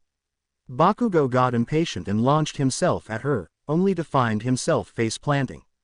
He checked the position of his arm, and found that his brain had been messed with. Furious, he growled, "What did you do?" The Violette's voice rang all around him. "I'm surprised you didn't realize what I could do. After all, you watched me take on the Revenant and Endeavor's son. My quirk is mental manipulation. Not suitable for robots, but I can fight people just fine. Can you fight against your own mind, Bakugo? What do you?" And just like that, his world shifted and changed. The girl he was fighting multiplied around him, and he was confused about which to go after, so he aimed his palms to the side, and let himself go, spinning as his explosions covered all parts of the arena. Her voice, distorted, continued to taunt him, "Going to try to kill me, like you tried to kill my friend."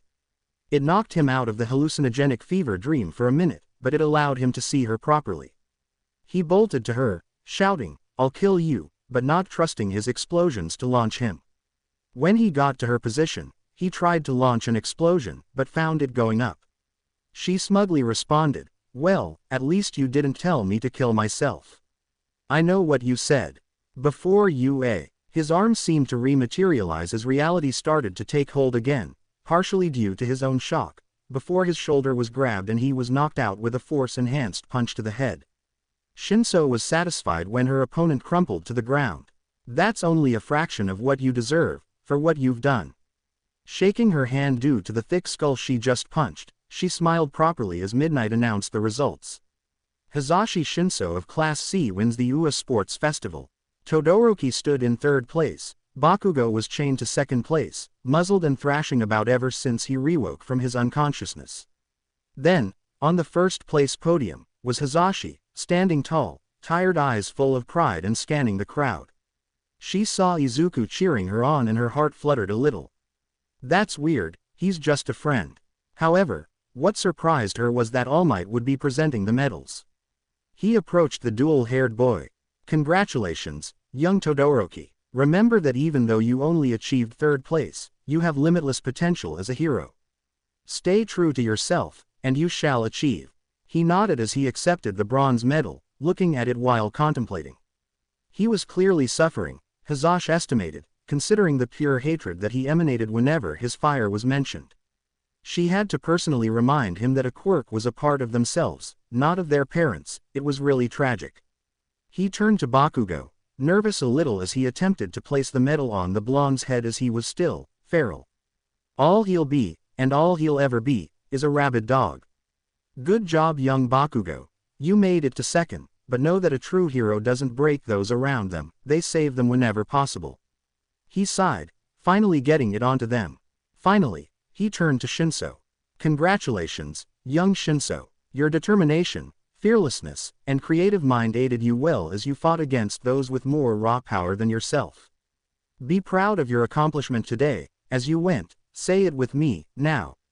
Plus ultra." With that speech, the festival was over. Izuku waited by the exit as the students of UA exited the arena.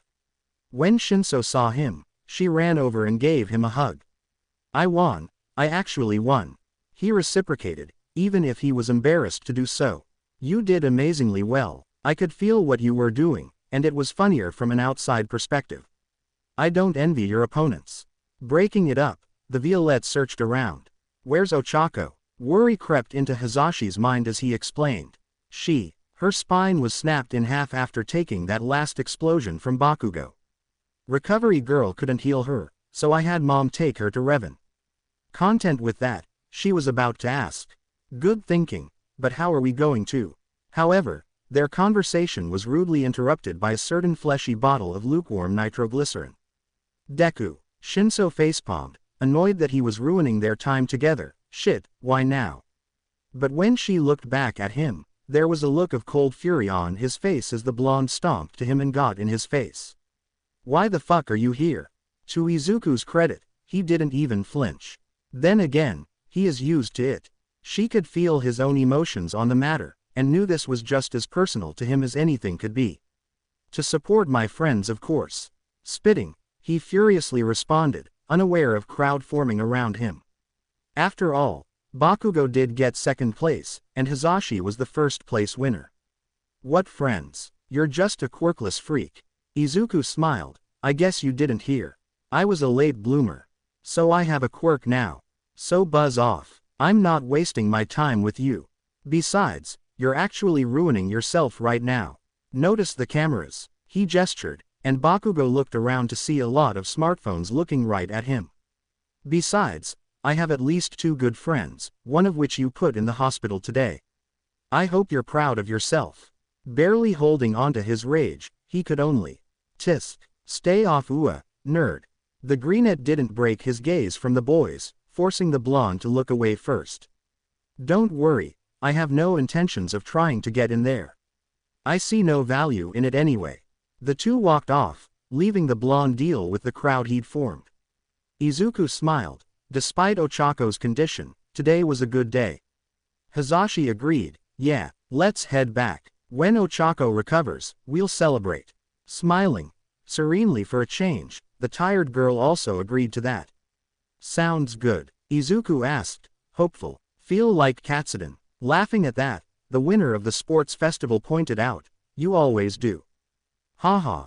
That's true. The duo continued to talk, laugh and enjoy each other's presence until they arrived back home, content with today's results. Ochako awoke in a strange place. She was resting in a bed, but they were not at Ua. Confused, she tried to move, but then soon remembered why. And realized that this must be a hospital of some kind. Oh, my legs won't work. A hologram powered up, and a robed masked individual appeared. Startled, she threw the only thing within reach, a glass of water. It went through him, clattering and shattering on the floor. Revan sighed. I apologize for the distress I caused, but please don't throw things in here. I would prefer if we didn't make a mess. Glaring at him, she demanded to know, who are you? He bowed slightly, introducing himself in the process. I am Revan. You went unconscious right before you were delivered here. Izuku will be here shortly. The woman you know as Recovery Girl couldn't heal you with her quirk, so he offered my assistance. You'll be happy to know that the process is heading along nicely. The cybernetics are implemented, just awaiting initialization. There was a lot in that statement. Especially the last part, cybernetics. What? Standing straight at this point, the holographic man thought. Perhaps I should get a familiar face. Izuku, young Shinso, your friend has awakened. The door opened and the 2 people he called entered the room, followed by a woman with green hair, who was clearly related to Izuku. The green-haired boy asked as soon as he entered the room, Ochako, are you feeling better? I'm fine, but where are we? Izuku answered, you're at my place. Okay, that relieved Ochako somewhat. Not some weird hospital, but the home of a friend. That was much better, in retrospect. But there was something that, what did he mean? To his credit, he didn't mince words. Izuku was to the point, and almost too blunt. Look, the injury you received from Bakugo broke your spine like a matchstick. There was no way to repair the damage, but I have to tell you a secret. One only everyone else in the room knows. You're my first friend, Ochako. Can you keep this quiet? Unsure of what this had to do with her condition, the brunette accepted that. I can. He was still serious, asking for a vow of proper silence. A promise. Do you promise? She felt as if the weight of the world was asked of her in that moment, although she didn't know why. Izuku was never this serious with her. Meeting his glittering emerald eyes, she agreed wholeheartedly. I promise. Accepting that, he started. Good. I'll start with the basics. Don't worry, it's all connected to your recovery procedure, but I need to explain the context. Revan here. He gestured at the hologram, who tilted his head in acknowledgement. Had to replace a part of your spine. He is an advanced artificial intelligence created as a mind copy of a man named Revan. The tech used would be considered standard by the wider galaxy. She couldn't believe it. You mean to tell me that a piece of my spine was replaced with robotics from space? What made her head spin was when Izuku said the next sentence. That's the short version. Ochako voiced her opinion. I don't even know what to say. Shinso spoke up. You could start with a thank you to Revan. It was all his work. Right. The normally bubbly girl turned to the hologram, lowering her head in respect, her voice following suit. Thank you for healing me. Meanwhile, the AI brushed off the gesture of thanks. It was nothing, my dear girl. Of course, you'll need to get properly calibrated to it, which should take the weekend. This will give me time to see if there are any issues in the hardware. She couldn't honestly believe it. She suffered a career-ending injury due to her explosive classmate, and yet she'd be right as rain after only a weekend of treatment. It sounded completely unreal. A resurrection of her own ambition soon followed. I'll be back to normal. But what will everyone say? I cleared this treatment with Recovery Girl first. Everything's taken care of. Okay. She shifted the topic of conversation. Who won the festival? Hazashi smugly replied to that. Who do you think? The brunette, fully smiling, congratulated the winner among them. Good job. I can't wait to see you in class. They two friends let Ochako rest after Reven's insistence, so Izuku led Hazashi to the workshop. It was neatly organized since the last time it was used. Due to her performance at the sports festival, it was guaranteed that she would be able to join the hero course. And to celebrate that, she would be finally building what would combo best with the Force. Alright, since Revan is busy with Ochako, I'll be helping you construct the second to last test. The construction of your lightsaber. Lightsabers. This caught Hazashi's attention. A lightsaber. This. Izuku pulled out his own blade, igniting the amethyst blade, to the violet's awe. As a lightsaber, it's the weapon of a force-sensitive individual, like you or me. They're incredibly dangerous, which is why I had you practice sword fighting. You mastered Form 4 particularly well. I can't wait to see you practice with it later. He brought forth a bucket of similarly sized translucent rocks. They looked like pieces of scrapped colored glass, but he wouldn't have them here if they were. They had to be important. Gesturing to the buckets he put down, the Violette asked, "What is this?" And he smiled in response. A bucket of quartz crystals, or as they're known in the rest of the galaxy, lightsaber crystals. That caught her attention. Wait, they know them as that. Nodding, he explained, originally referred to as Ilum crystals, these power and provide the refracting lens for the blade, also changing its color. Your first task is to sift through all of this, and find the one, or two that call to you through the Force. Right, she concentrated, while Izuku looked over some messages from his father. After 10 minutes, he sighed, and put it away so he could focus on the process. After another 5 minutes, she found a crystal. It was smaller than most, and she seemed a little put off by that, with one eyebrow raised. Izuku couldn't help but laugh at her antics, worried about the size of the crystal. Sheepishly, she pointed out a key feature of this crystal. It's a little small. That made the greenette laugh. Ha ha ha ha. It's not the size of the crystal. The blade length can be adjusted separately. Still unconvinced, she muttered to herself, unaware that he had a knack for understanding said mutter. Okay, alright, now the hard part is done. Concentrate with the Force to imagine a blade that is most natural in your grip. Describe it when you have visualized it. Shinso closed her eyes, then spoke after a moment. It's got a unique design, looking more like a police baton than a sword. That's strange. Allow me to get some help. He breathed in before calling out, Revan. He materialized. What do you need? Izuku asked the AI, have you heard of a lightsaber which has a unique handle? He nodded. There are many examples of such blades, for each lightsaber is as unique as the wielder who builds it. Describe it to me. The greenette glanced at the Violette. Her ideal blade looks like a police baton with the grip angled 90 degrees. A guard showed a blade, another rare type of blade. They are difficult to learn, even more so than more normal lightsabers.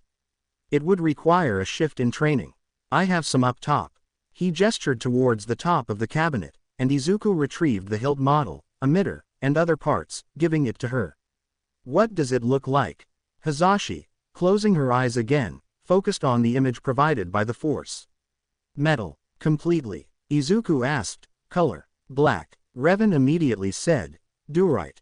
Izuku retrieved the casing parts, asking, emitter. Grip. Smooth. What kinds are there? Izuku put all of them in front of her. Running a hand over each, she noted, that's a lot of options, but this one seems the best to me. Hazashi chose the one named Valor and Wisdom. Izuku proclaimed as Revan left to attend Ochako once again, alright, you have everything. Now you construct it. Use the Force to piece it together. She started to lift the pieces, and put it together, just like Izuku did. What surprised her was how intuitive the process was, like a proper puzzle, instead of hard mechanics. This was no mere support weapon, but a piece of art. When she gripped it, pressing the button to activate it, hopeful to see what color the blade was, but it didn't work. Is this natural? Revan spoke over the speakers. Without appearing, try inverting the emitter. That is a common problem with building your first blade. Carefully, Hizashi took apart the blade, and did as suggested, then reassembled it. When she turned it on, it was a clear and vibrant indigo blade. Izuku applauded the creation. Well done.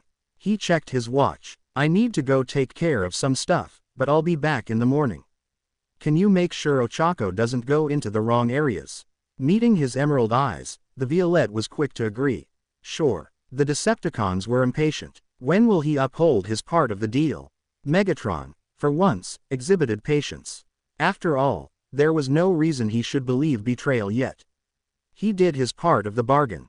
Relax, brother. He will, or I will kill him myself. The guards were annoyed, turning to the robotic brothers.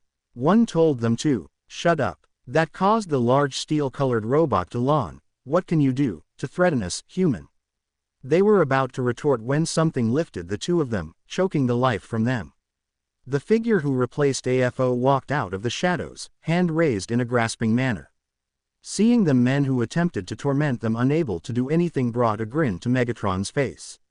Finally, you came. The man was clear. I am just upholding my end of the deal.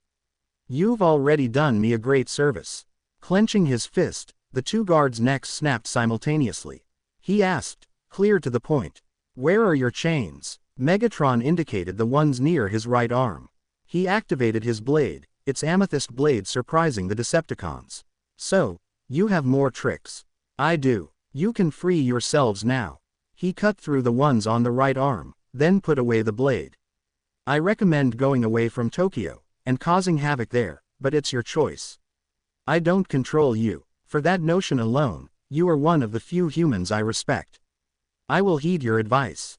Megatron freed the rest of them, then blew away the wall, transforming and moving out. Izuku watched as they left, then re-entered the shadows, out of sight. The green-haired boy knew that in the future, he was likely to be a problem, but for now, he still needed the massive robotic organisms, if only for now. Over the weekend, Ochako recovered without issue. When Izuku came back to his home after his business, that being freeing the Decepticons from custody, everyone was already asleep. Except for Revan, of course. Were you successful? The Greenette nodded, although he was subdued. Yes, they seem to respect me. He noted the word choice, and kept that in mind for later. The AI would be sure to make contingencies. Good. Ochako is healing well, but she has more questions. Do not be surprised if she asks you about the stuff you didn't tell her. Pulling off his helmet, Izuku sighed, I'll keep that in mind. Any news about the others? Revan's voice was clear, but quiet as he explained.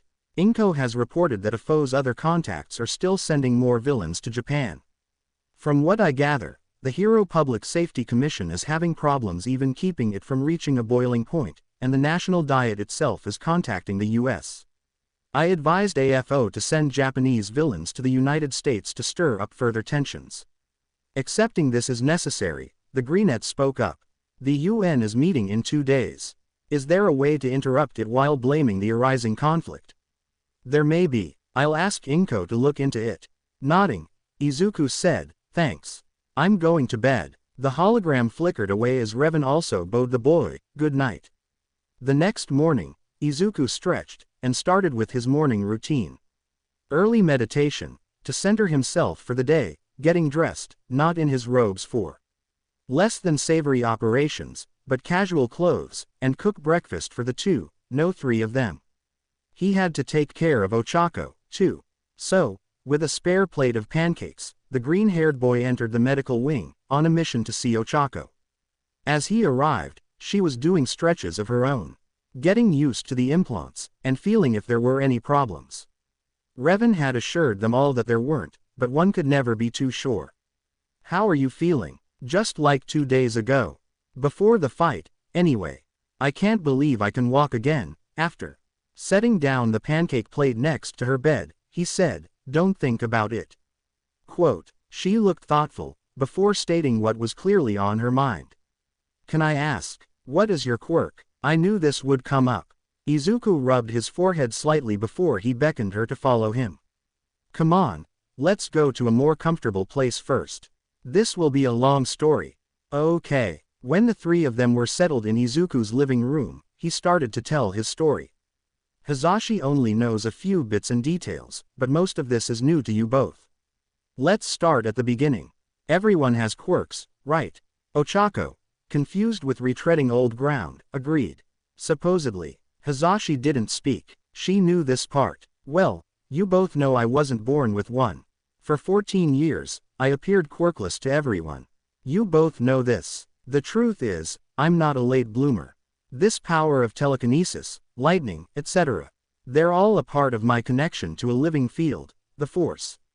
What? Ochako was shocked. A power that wasn't a quirk. That didn't make sense. How? I'm not too familiar with how it works, but only that it does, and that I can manipulate it in a variety of ways. With that context, the brunette had nothing else to ask. If even Izuku didn't have all the answers here, she wouldn't be getting them anytime soon. He continued to elaborate. Hazashi also has a weaker connection, same with Mom. Revan taught me how to use it, and I taught them. So, Revan isn't just a doctor with a hologram quirk.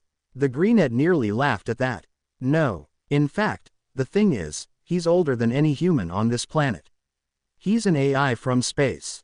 And gave me the backdrop on the rest of the galaxy.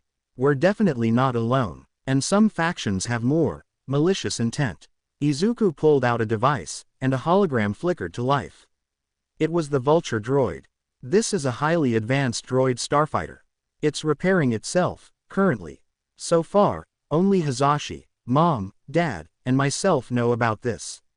Ochako, shocked at the revelation, asked, in an almost demanding voice, "You didn't alert the government?" Midoriya, to his credit, was calm and patient, carefully outlining why telling the government was a bad idea. First off, even if they did believe me, would they do the right thing?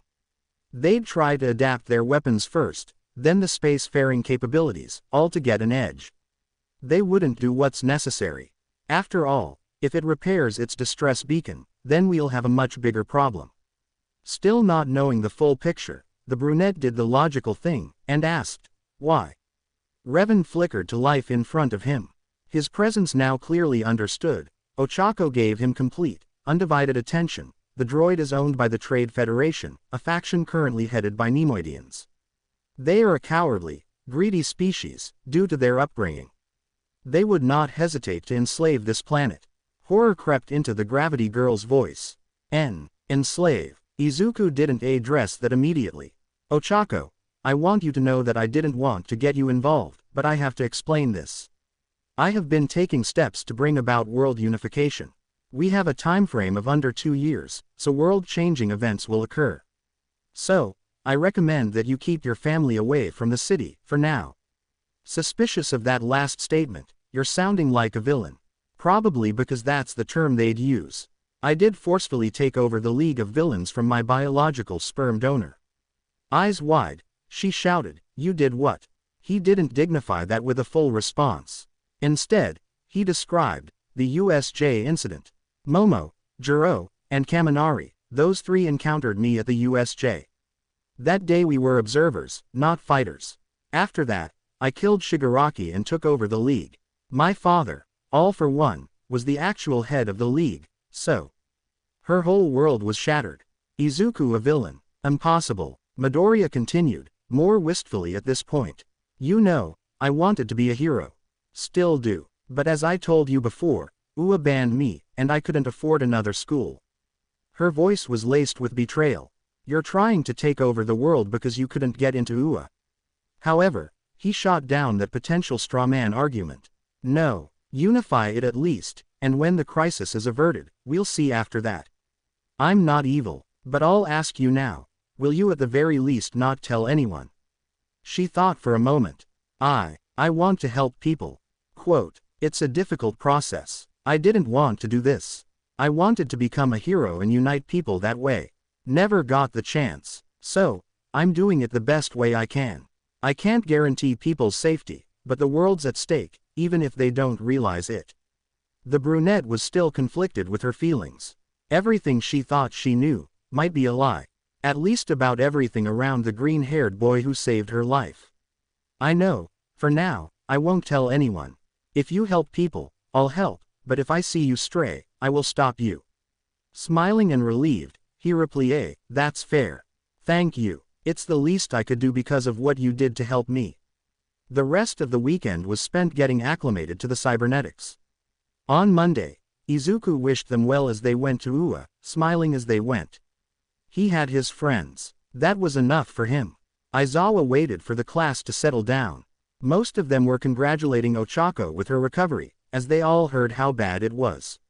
Meanwhile, Bakugo sulked as most of the class ignored him, or, in some cases, glared at him. After all, most people don't break their classmates' spines on public television. And the hero community as a whole heard about it as well, which would impact things. Alright, everyone, due to your performances during the sports festival, your offers are here. On the board, most of the class had a decent amount. Todoroki had the most, with Momo following, down all the way to Ochako with 10. Bakugo had a flat 1.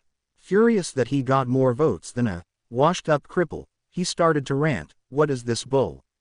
Tired of the yelling from his most problematic student, he sighed, interrupting the blonde. "If you continue that sentence, Bakugo, I will remind you why."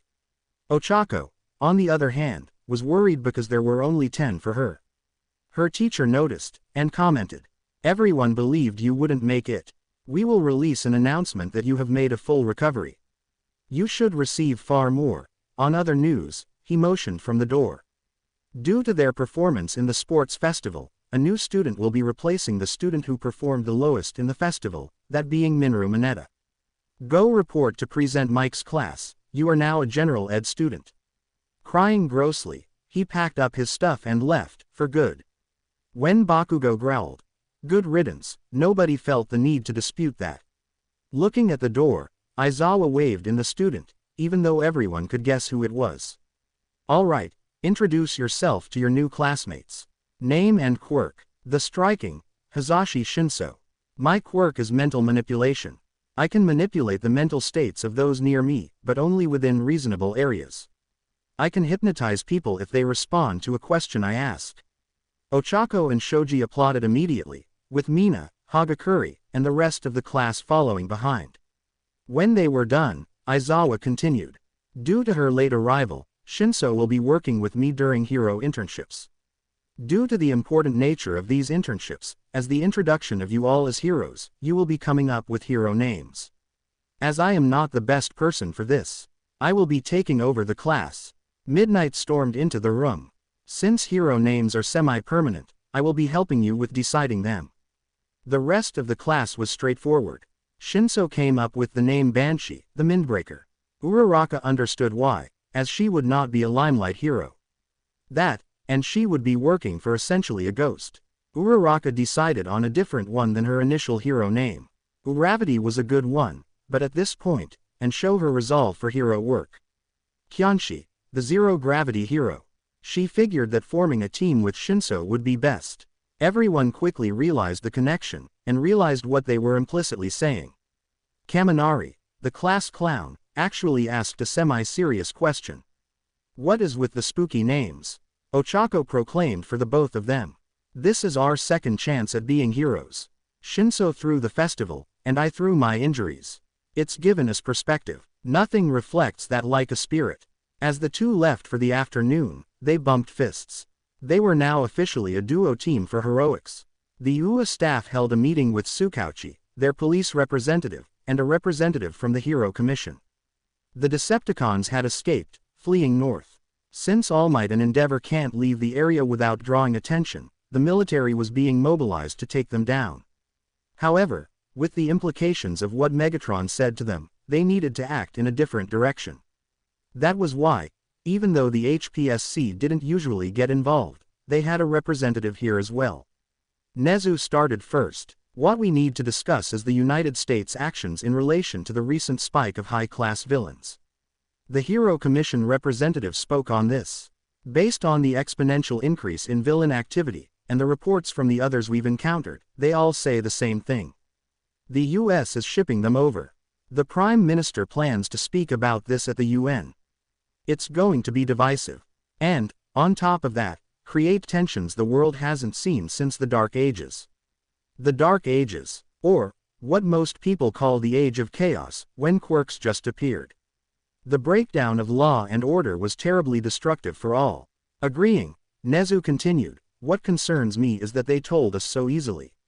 The detective spoke up. Nezu, each time I asked with my quirk, it came back as truth.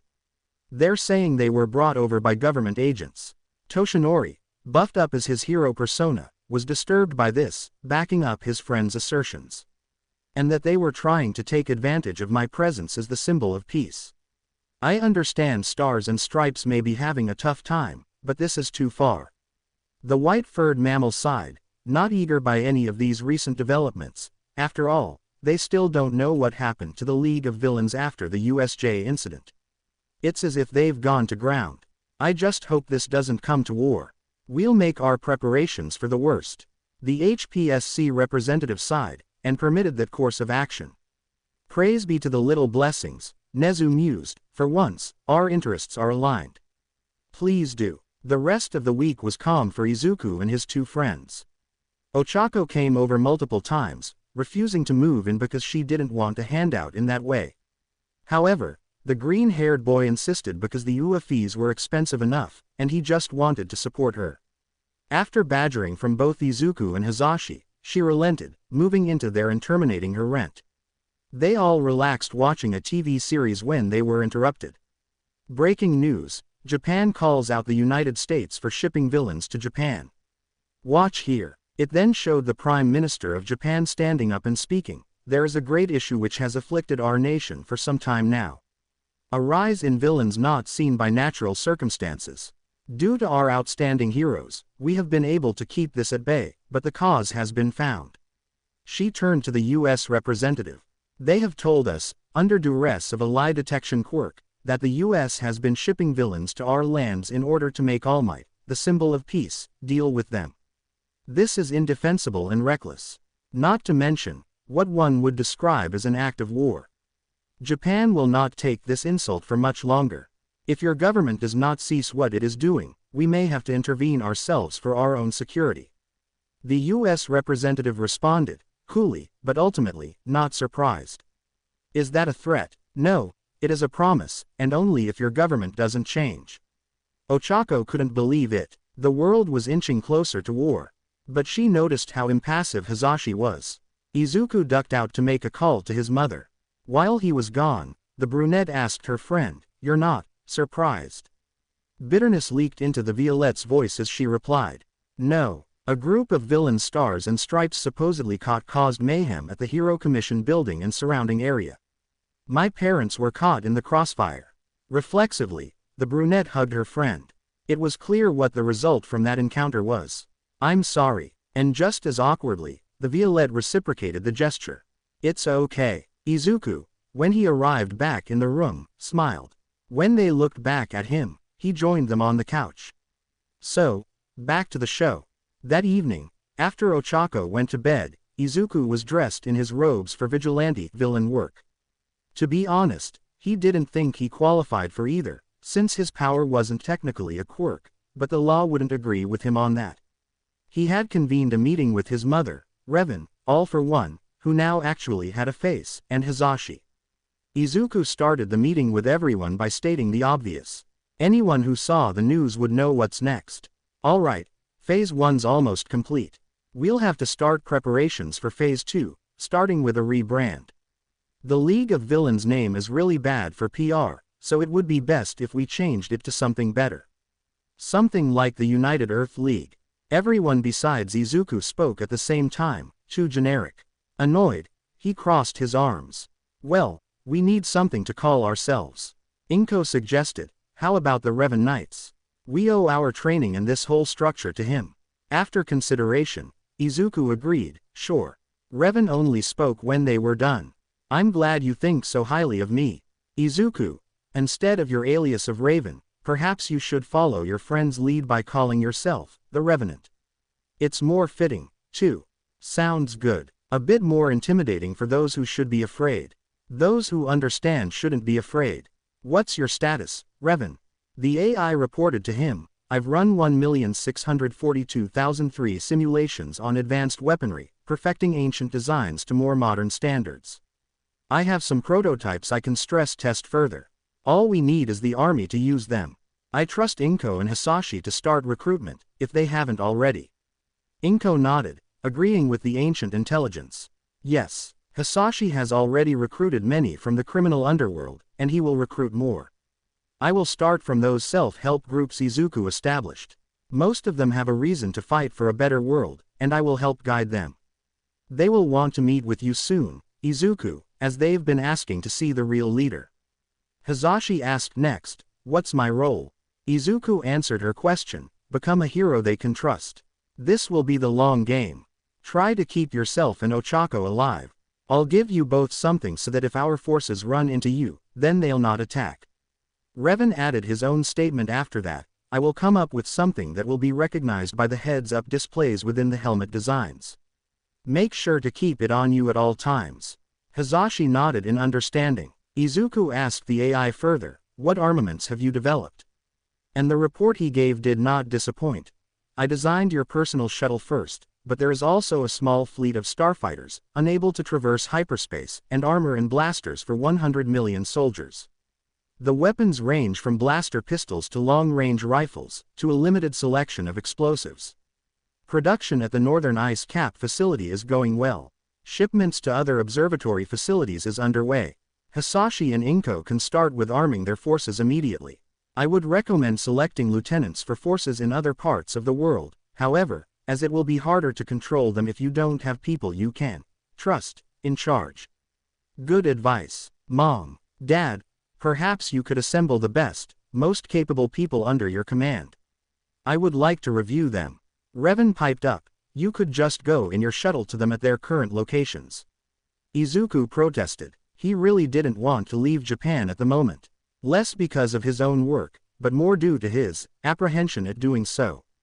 He was already dealing with unknowns, but in Japan. A place of comfort and familiarity. That's true, but I want to make sure I can leave Japan in capable hands. Hisashi spoke up. Izuku, we're all here. You can leave it to us. Visit AFO's international forces. This is something you need to do. He rubbed the back of his head, agreeing with the Violette. Right, you're right, I will. AFO actually spoke up this time. Before you go off to the other facilities, I have a surprise at my location. Where do you want Kurogiri to pick you up? Izuku listed off the first location he could think of, the Garden Mall. Very well, he will await you there. When Izuku arrived at the place where AFO was resting, he asked quickly, what is it? Impatient. No matter. Tamura was far more so. In the future, there will come a time where you will need overwhelming strength. 2 of my allies will not swear fealty to you until you earn it. The first is the doctor. He is the one that made the Nomu, which I know you are familiar with. Meanwhile, the other is my most loyal follower. I will input their coordinates when I believe you are ready. That is all. Seriously, that's it. You didn't want to say this over call. The man grimaced, as if wounded that such important things to him weren't considered so by his own flesh and blood. Well, there are some things that cannot be said with potential heroes there. The ancient villain paused, before continuing, they may trust you, but did you know that one of All Might's associates has a lie detection quirk? I am simply giving them plausible deniability. He was tired of the ancient man's flowery language. You don't trust Hisashi, I'm not an idiot. You know I am not a villain. But you think like I do. Which is why I am willing to give you these resources when you have earned them. The Greenette narrowed his eyes. Nothing ever came for free. Not from this man. You're just going to give them to me. Receiving their support is not going to be easy. I can tell the age of the hero is ending, and I want to make sure you are the victor. His smile was sinister, probably through centuries of practice. Well, I guess I can say thank you, I guess. He's hiding something. I won't accept either of his gifts with open arms until I know why he's giving them. I'm on to you. Sighing, Izuku then said his goodbyes. Anyway, I must be off. I have to get to Hawaii soon. I'll be heading around the world from west to east. See you, I guess. Izuku walked out the building, refusing Kurogiri's portal offer. He went to the roof, big enough to summon his ship. It took a few minutes, but it was worth it. An angular design, with a cockpit in the middle. A pilot droid had been provided. The ramp lowered, not landing on the ground exactly. This was his ship, his first starship. He stepped on, and walked inside as the ramp raised, and the ship flew off to its first destination, Hawaii. The ride to the island was smooth. It only took an hour and a half, and when he arrived at the coordinates for the first facility under his command, the people there were scrambling. They had been, most likely, warned of his arrival.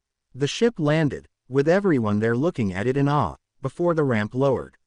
Izuku's silhouette walked off the shuttle, directly towards the group that waited to meet him.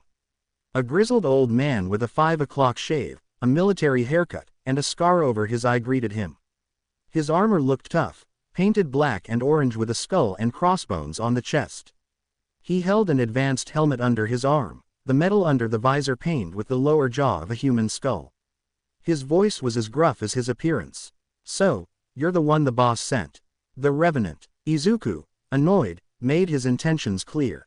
"I wasn't sent. I arrived because he said some of you would be competent." He narrowed his eyes. "You're doubting us." Initial annoyance aside, he corrected himself, "Not at all. I wanted to see how you're doing here, and if there are any exemplary personnel to promote. I'm looking for competent officers for the military force I am forming from the remnants of all for one's connections." "Your name?" The man laughed as the green-haired boy diffused the tension. As he did, the man lit a cigar. "Really? Guess you got to get your eyes checked first. Name's Dutch. I lead this garrison." Izuku lowered his head in respect. "Nice to meet you, Dutch, and yes, that is my plan. I wanted to also thank you for working under me, but I assume you don't care for such formalities." He agreed after taking a huff from the sweet Williams. "No, we'd rather just get paid." "That's fine. I have some personal armaments that I will be delivering to you.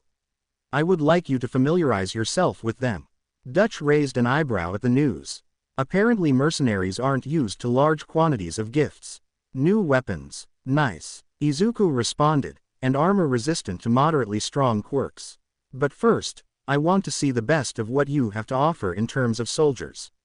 The lead man grinned. "Right this way." As Izuku was led through the facility, he was given a rundown. There were live fire exercises, martial arts training, the works. The way the pay cuts worked also gave the greenette hope for what to expect. "Here, your worth is determined by your skill. Even if you have an amazing quirk, but suck in the field, you'll remain at the bottom. It encourages people to work harder to get more of the cut."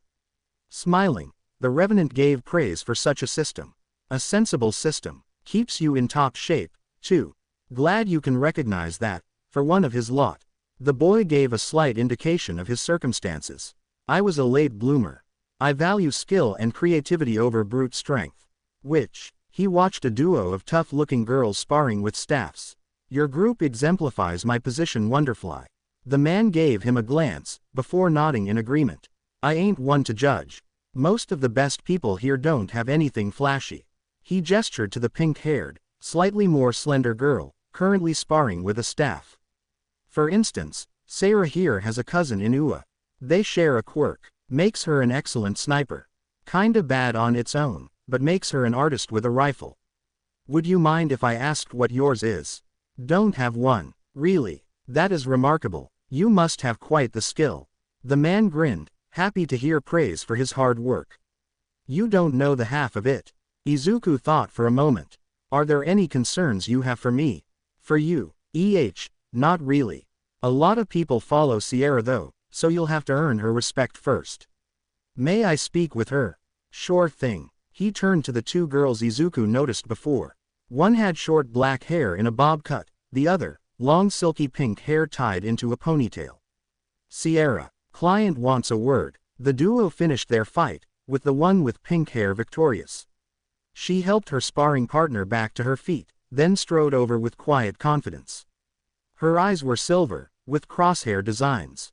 "Yes, since I am paying for you, and providing new gear for you and your fellow comrades, do you have anything you need me to know, or any concerns?" She looked at him weirdly, as if he just grew a head or arm without a quirk. Is this some kind of pick-up line? Dutch laughed, before shrugging, wouldn't have a clue. Izuku was caught off guard by the response, but replied swiftly, no. I just want to make sure I can have everyone's loyalty. She seemed to understand that, at least, the hardest thing to earn from a mercenary was loyalty. For their loyalty could be paid for on the flip of a coin. Or several thousand of them. Fair point. Is it true that your respect is hard to earn?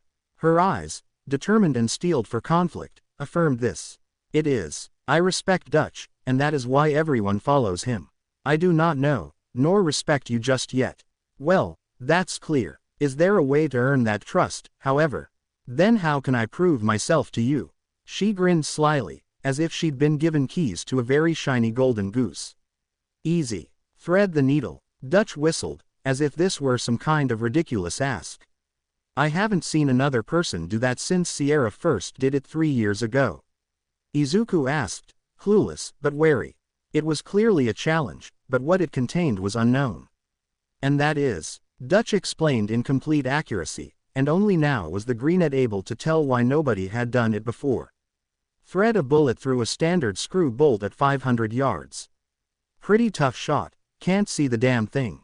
It's a challenge every sniper tries, but very few succeed. Forget it, you'll never get it. Especially for a greenhorn with a rifle like yourself. If that's what it takes. Izuku worked against expectations constantly these days, so much so that it became second nature to do the opposite of what people told him to do. Doesn't stop me from trying, does it? The smoking man grinned under his cigar. Well, you can have a shot, but just know everyone'll be watching. It's a pastime to bet on the outcome. Then I'll try it. She blinked. Never had a client try to prove themselves. Guess you're different. The bolt was set up. The rifle was heavy, nothing too difficult. Everyone there was watching, anticipating. Izuku held it up, and looked down the scope. Dutch was right, he couldn't see the bolt, his target. But he had something that none of the rest of them did, he had the force. Calmly, he closed his eyes, and sensed his surroundings. He could feel everyone tense, not expecting him to close his eyes. Steady, he aimed, then pulled the trigger, one shot. Silence. Then the camera at the end replayed the clip it had just recorded, and Izuku's bullet went through the bolt. One perfect shot. For a kid who's never shot a gun in his life, it was 1 in a million. Everyone cheered the kid. A lot grumbled, annoyed that they lost an easy bet, while others were amazed that another was able to do it. Gotta hand it to you, I didn't think you'd do it.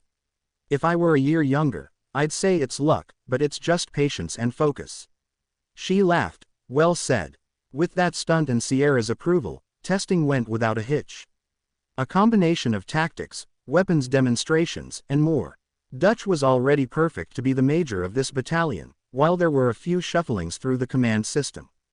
The people there realized that Revenant, as he was called, knew what he was doing, and only just realized that he'd been the one shipping villains to increase tensions.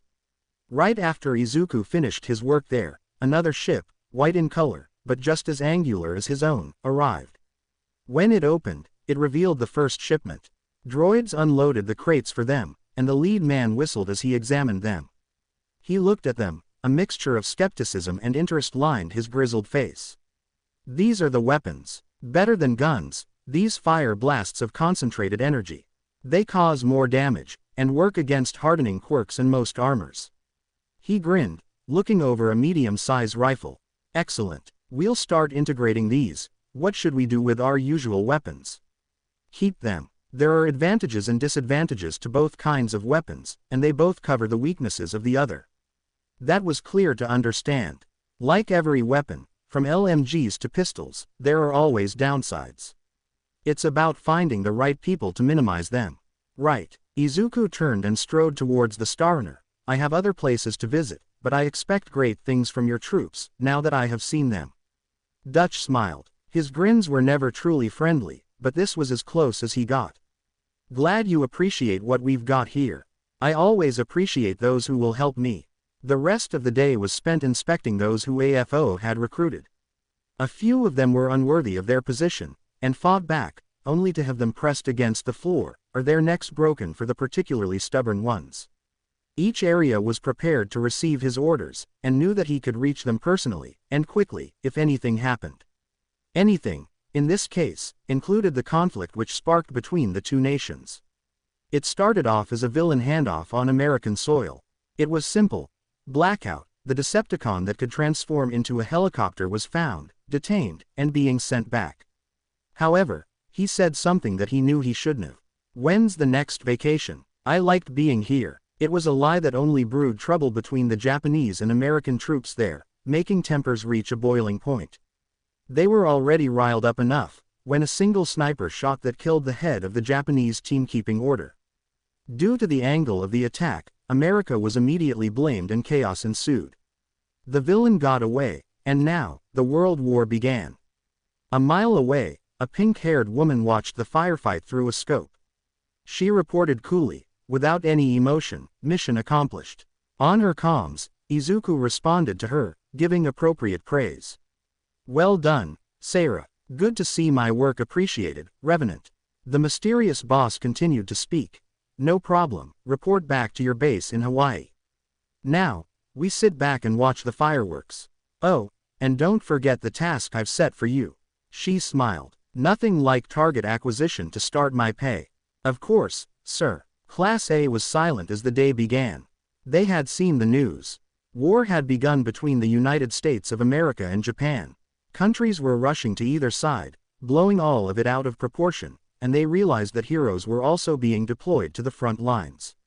Endeavor alone already routed several U.S. naval vessels by himself, while other heroes were busy arresting U.S. citizens as potential spies. Honi Tsunotori from Class B was detained due to her time in America. When Aizawa entered the room, he wasn't surprised by the somber mood. "Good. You appreciate the gravity of the situation. An unspoken role of heroes is that they are government enforcers, being the one branch that can use their quirks freely. Heroes are considered major players, so anything that can take them down is highly valued. Thankfully, you all have not been considered for deployment, due to the fact you are first-year students. Unfortunately, if things get any worse out there, the Hero Commission may turn their focus onto the reserves they consider you to be. Class 3 of Heroics here at UA will be joining the fighting in a week. I will let you know in advance if and when they will call upon you." Class dismissed. After school, Hizashi walked back with Ochako to their home. She had moved in as well, as it allowed her to save money she could use on a better diet. Thinking about the future, the brunette spoke first, breaking the silence. "It's scary what's going on." "Yeah." Turning to the Violette, the zero-gravity heroine asked, "Do you think we'll be drafted?" The US already announced they were enacting their drafts. Even though she could speculate, Hizashi didn't know. "We'll ask Izuku. He's likely to know." The cyborg girl had to const that. "That's true." As they walked, the sky turned orange as the sun set. Fall was turning to winter as dusk approached earlier and earlier every evening. They already were wearing long sleeves, and both had thematic scarves, within the allowed parameters of UA, of course. Even with the cold weather protection, they could still feel the bite of oncoming winter. They were almost at the woods when Ochako noticed a red dot on Hizashi's forehead. Confusion lined her features for a split second before eyes widened and the cyborg quickly grabbed her friend and carrying her out of the way. They hid behind a building as a bolt of energy flew by. Hizashi realized what this was. "Damn, and I thought Aizawa's tests were hard. Follow me quickly." She nodded, then gasped in surprise when the Violette activated one of her lightsabers.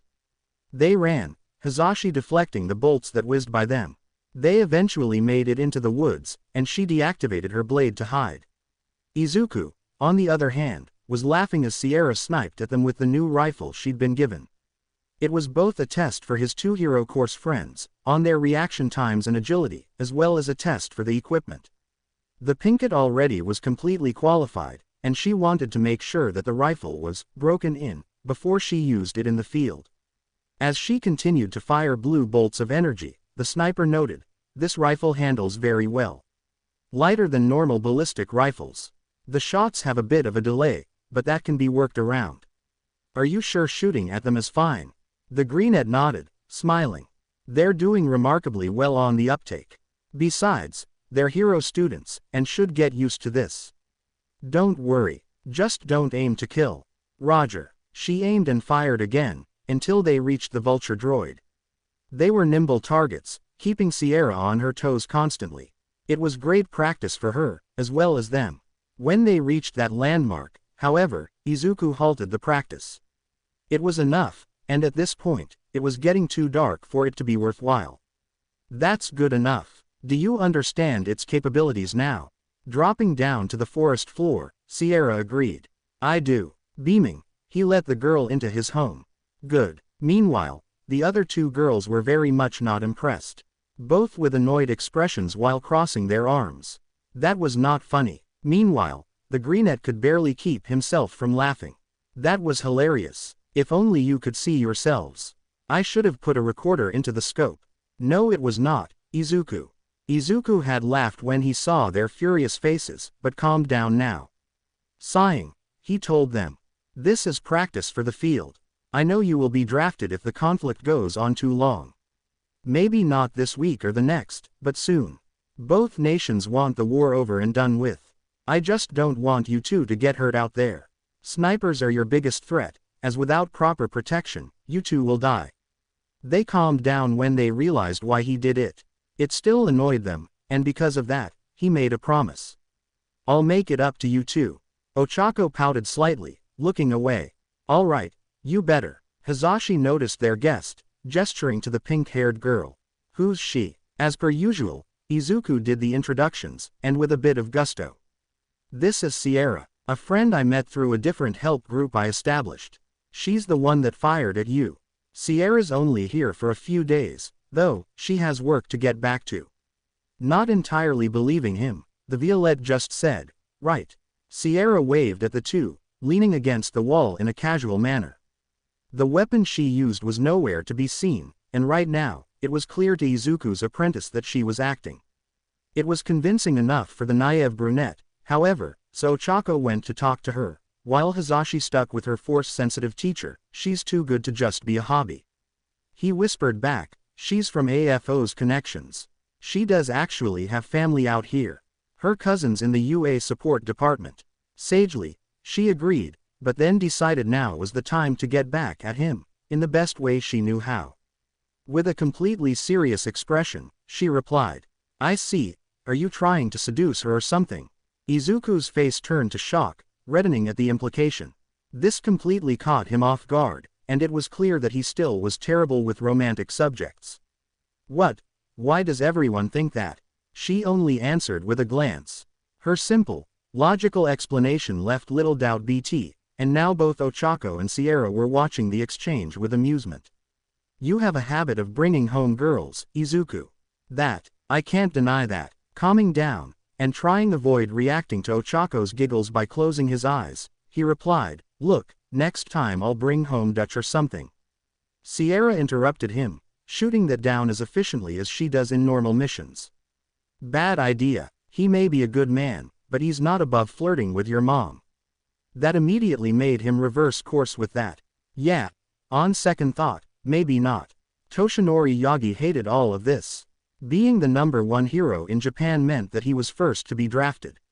And yet, he hadn't yet chosen a successor. There were a few good choices, but none seemed to fit. Sir Nightai kept trying to brag about the one he groomed to be his successor, Mirio Tagata. When he met the kid, he was certain that he'd be a great hero without the quirk. But, permeation had a flaw that made it incompatible with One for All. How he uses it, for one, but besides that, those with quirks die early. Before, it was in their 40s, but now it was likely to be even younger. He would not condemn a bright, young kid like that to that kind of fate. He couldn't bring himself to tell the man himself, and now, he wouldn't be able to. The biggest powerhouse the US had was a hero he had trained personally, Stars and Stripes. She wasn't a sidekick, like Nightai, but was certainly a force to be reckoned with.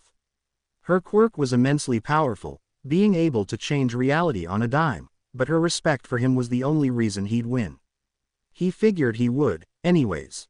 It was depressing to the old #1. This war would make him kill his protege, or make her kill him. They were good friends, but war always breaks such bonds. It did so in the American Revolution, it would now. And now, Nezu could install the Hero Commission any longer.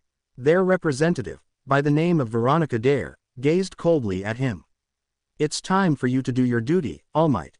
We've received intelligence reports that Stars and Stripes is preparing at the famous Area 51 military base. Your mission is to catch her off guard and beat her so she can't react quickly enough. He sighed with resignation. If I must. Her gaze softened slightly, her understanding the weight of her directive. Listen, Toshinori, I'm sorry I have to be the one to put you up to this, but my hands are tied. That was a small comfort, if any. I understand, Miss Dare. I will try my best. He walked out of the conference room, a mixture of worry and emotional pain lacing his features. Sighing, he thought pessimistically, I haven't spoken to her in so long, and yet, this is how we'll meet again. Izuku hated what he'd forced the world to endure. He saw it every day. Recruitment centers for the military, the lockdown with Surfuse, hell, he'd heard about the imprisonment of a hero student because of where they used to live. It was fear, paranoia, and terror. He hated it, all of it, especially since his genetic donor loved, thrived on it so much. Hopefully, this division will be a thing of the past. However, he still had work to do. Revan reported through the comm system in the building. Izuku, All Might has begun to move. That surprised him. After all, All Might's condition, on top of the fact that Stars and Stripes hadn't been used yet, meant that there shouldn't be any rational reason for him to do anything yet. Unless, of course, move. What do you mean? The government is using the most powerful weapon to neutralize the US's most powerful weapon. So that's what it is. The HPSC is using All Might now instead of later. That makes more sense. Realizing this, the green-haired boy thought aloud, and knew what he needed to do, personally. He slipped into his cloak, and grabbed his helm. Of course, Japan wants to get rid of Stars and Stripes. I'll need to see the fight personally. Very well, I will prepare your ship. Striding out of his home, slipping on the helmet as he did so. Thank you. Izuku's ship, named the Starrunner by Hizashi, swiftly flew over towards the middle of the US desert. This was absolutely unprecedented, that All Might, despite what he believed in, was attacking Area 51, and making sure that the base couldn't be used as a staging area. He'd never seen any hero go to war, and absolutely overlooked the sheer destruction that could be caused by All Might himself. He shuddered to imagine if this kind of strength was used by a villain, which made him resent his father even more. Refocusing on the task at hand, Izuku noted that a substantial part of the facility was destroyed, and he could see Stars and Stripes fighting All Might, routing him and forcing them into the desert. There were news helicopters already. People notice when All Might is on the move, and a battle like this was unprecedented. He tapped a button on his vambrace, calling Revan, and the AI's elegant voice responded immediately, yes. Can you get me in contact with Dutch's crew? Revan was quick to reply and fulfill that request. As you wish. A moment passed before he could hear the gruff man's voice. What ya need? Izuku explained what he needed. This is a perfect opportunity to infiltrate a US facility to gain more information. I want you to assemble a force to infiltrate the rubble of Area 51 and copy all relevant data. You'll have to take down some news helicopters as well, as we need secrecy. I'll need Sierra to watch over the fight between All Might and Stars and Stripes. Dutch was alert, and quick to respond after that. He was now on the clock, after all. Right, I'll get her to set up a link to you.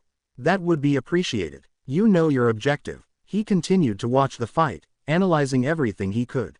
They're holding back their punches, speaking to each other. They have a personal history. I know Stars and Stripes says she was inspired and trained, but this seems more like a bond between best friends. The next hour, he witnessed his fighters swoop in and shoot down the new choppers, making sure to stay hidden in their blind spots. It's unfortunate, but I can't have them see what's happening now. Transport starships landed outside the ruined facility, engaged the remaining forces, and brute force their way into the facility. His crew was the best for this. He finally heard back from Sierra, who patched into his frequency. I've made my position on the nearby mountain. What do you want me to do? He thought for a moment, before giving her directive. Just observe. When the fight dies down, I'll assess the condition of both of them. If Stars kills All Might, kill her. If All Might kills her, kill him. If both are alive, hold your fire. Roger that. All Might continued to punch at Stars and Stripes, and she returned the favor. Please, just surrender peacefully, Toshi. Stubborn as he knew Stars and Stripes was, All Might answered back, giving her the same option. I have to ask the same, Kathleen. The blonde heroes, both number ones of their respective nations, were at an impasse. It was the painful truth of war, that all bonds break once you are on two sides of the conflict. Stars and Stripes in particular was in deep pain about this. We both know I can't. Then you know I can't either. Even with that proclamation, he felt steam start to rise from his body, with Toshinori panicking. Oh no, my limit. His adversary, however, took advantage of his momentary pause and socked him in the jaw, forcing him to go flying. When she launched herself after him, she could tell something was wrong with him. There was no sign of the man she looked up to. There was no retaliation, which concerned her even more. Where he landed, there was a skeletal figure, wearing a really baggy hero uniform. He was far more injured than All Might was. Pointing at him, she demanded to know, where is Toshi? You have to have seen him. Instead, the man coughed blood, with a grimace on his face. Congratulations, Kathleen. You won. She was confused and frustrated by his enigmatic and, frankly, impossible answer. Where is he? The blonde man gestured to himself, finally revealing the whole truth. I've done a good job hiding this form from the world, but now I can't anymore. Kathleen, it's me, Toshinori. She couldn't believe it. Denial is the first stage of grief, and she only just found out that she'd killed her hero. Not literally, but in a metaphorical sense. And he interrupted her attempts at denial. I was greatly wounded 5 years ago. I'm already running on borrowed time for my quirk. She knelt in front of him, tears welling up. This was too much, and this accursed war was the reason. You were suffering all this time. I had to remain strong. He coughed up more blood.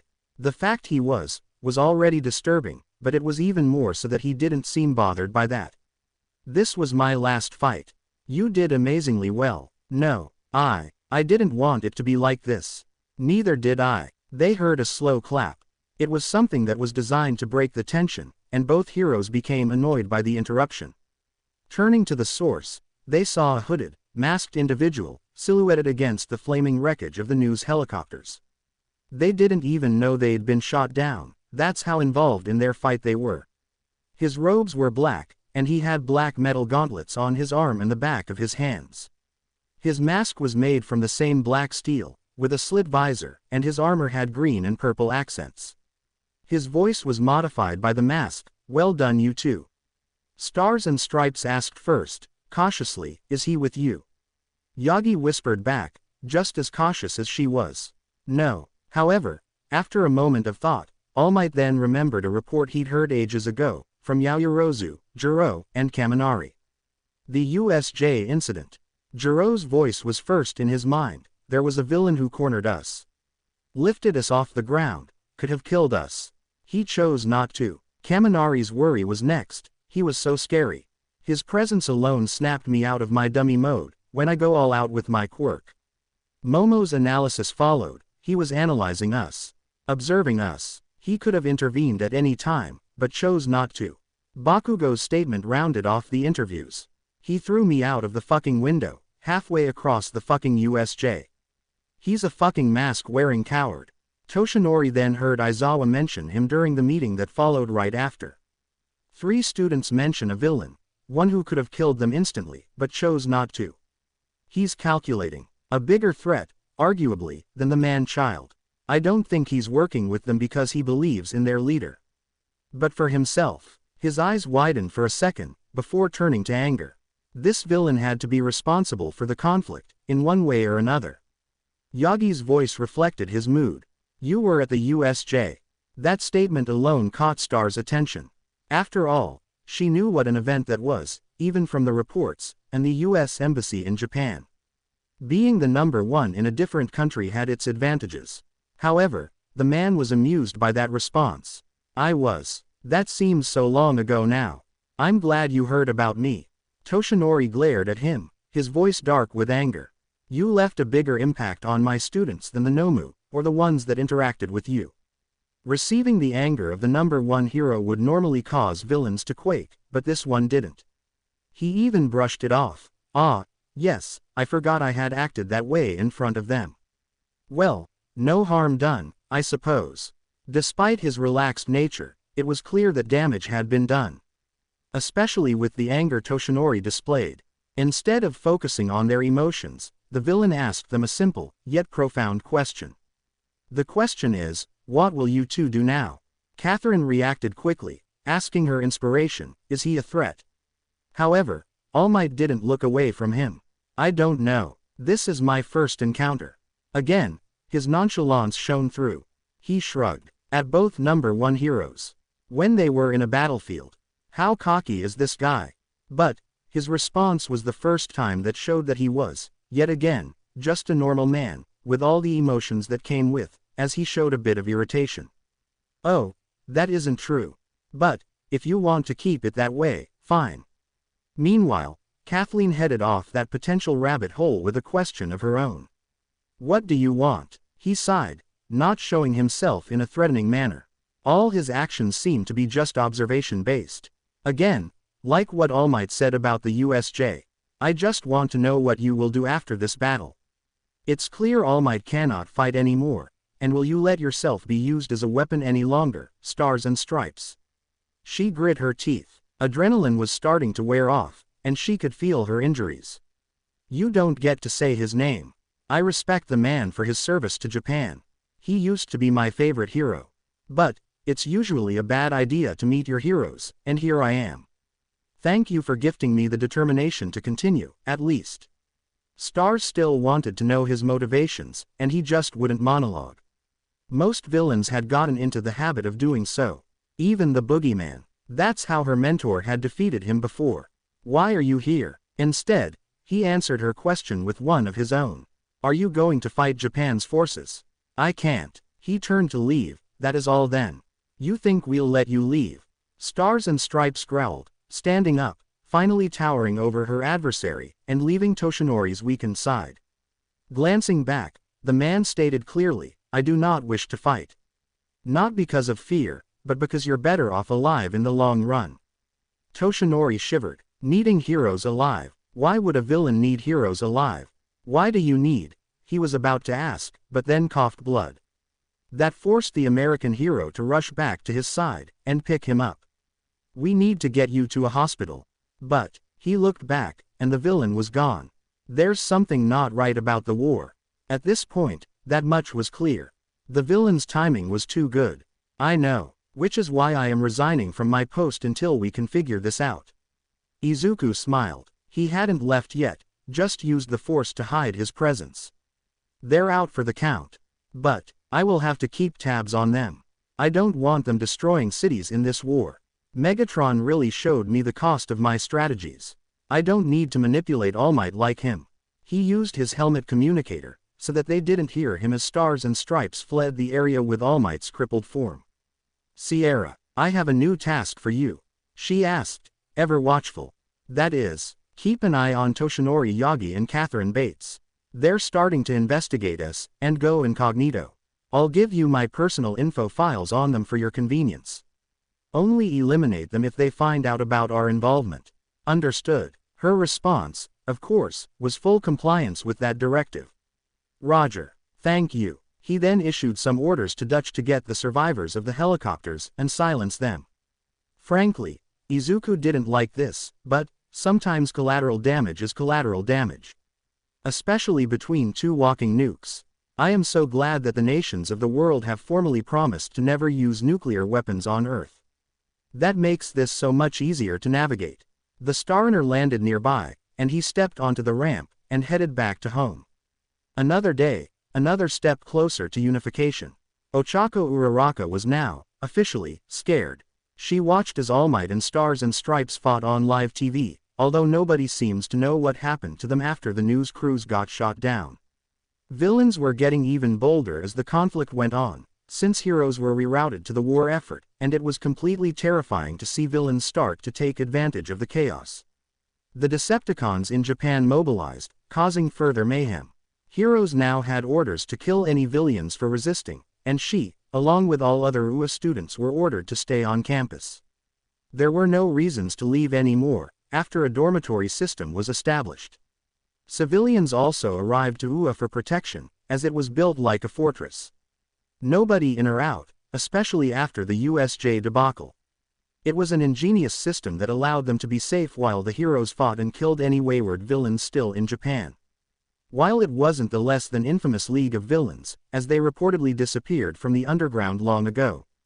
Well, as far as her teachers knew, anyways, but there were forces moving in the underground, preparing for the aftermath of the war. A war they now had to fight in. Aizawa didn't honestly know how to breach this particular subject with his students. Snipe had broken down when delivering the new to his class, especially since many of the ones he was forced to send off didn't make it back. Knowing that this was highly likely to happen to his own class, he would have to tell them the bad news as the first announcement. Entering the room was almost creepy, as all eyes were immediately on him, and all voices were silent. The only noises that could be heard were the faint sounds of villain attacks. The biggest threat to Japan at the moment came from within, not from outside. And that was why this announcement was so terrible. I hate having to say this, but they are now drafting hero students of all years for combat duty. There was a sharp intake. Everyone dreaded that, and now knew that this war was far more real than any of their previous encounters with villains. Especially since this conflict appeared to kill off their greatest hero.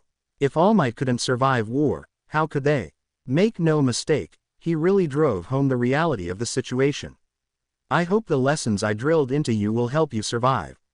You are capable hero students, but should not be dragged into this conflict. He sighed before moving on. The first wave of deployments are. Then he started listing names. Each student somber as they were called. Tenya Iida, he tilted his head down. Kyoka Juro, her eyes widened, with a single tear running down her face. Momo Yaoyorozu, shocked, she held her mouth closed as she started to cry. Denki Kaminari, the blonde angrily looked down at his desk. It was well known that his father was killed in the line of duty a week ago. Bakugo Katsuki, he, unlike the others, grinned in anticipation.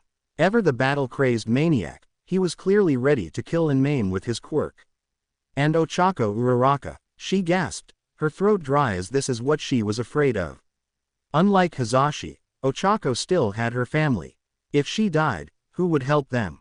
Aizawa continued his speech, with immense weight behind his words. At the end of the day, you all will report to the auditorium, where Nezu and a government official liaison with UA will give you the information you will need for your assignments. You are the first wave. The others will follow after in the next week. Class B is in a similar situation. I do have news of some of the third years already there. So far, only the big three have survived so far, although Tamaki Amajiki is currently wounded. Do not be excited for this, Bakugo.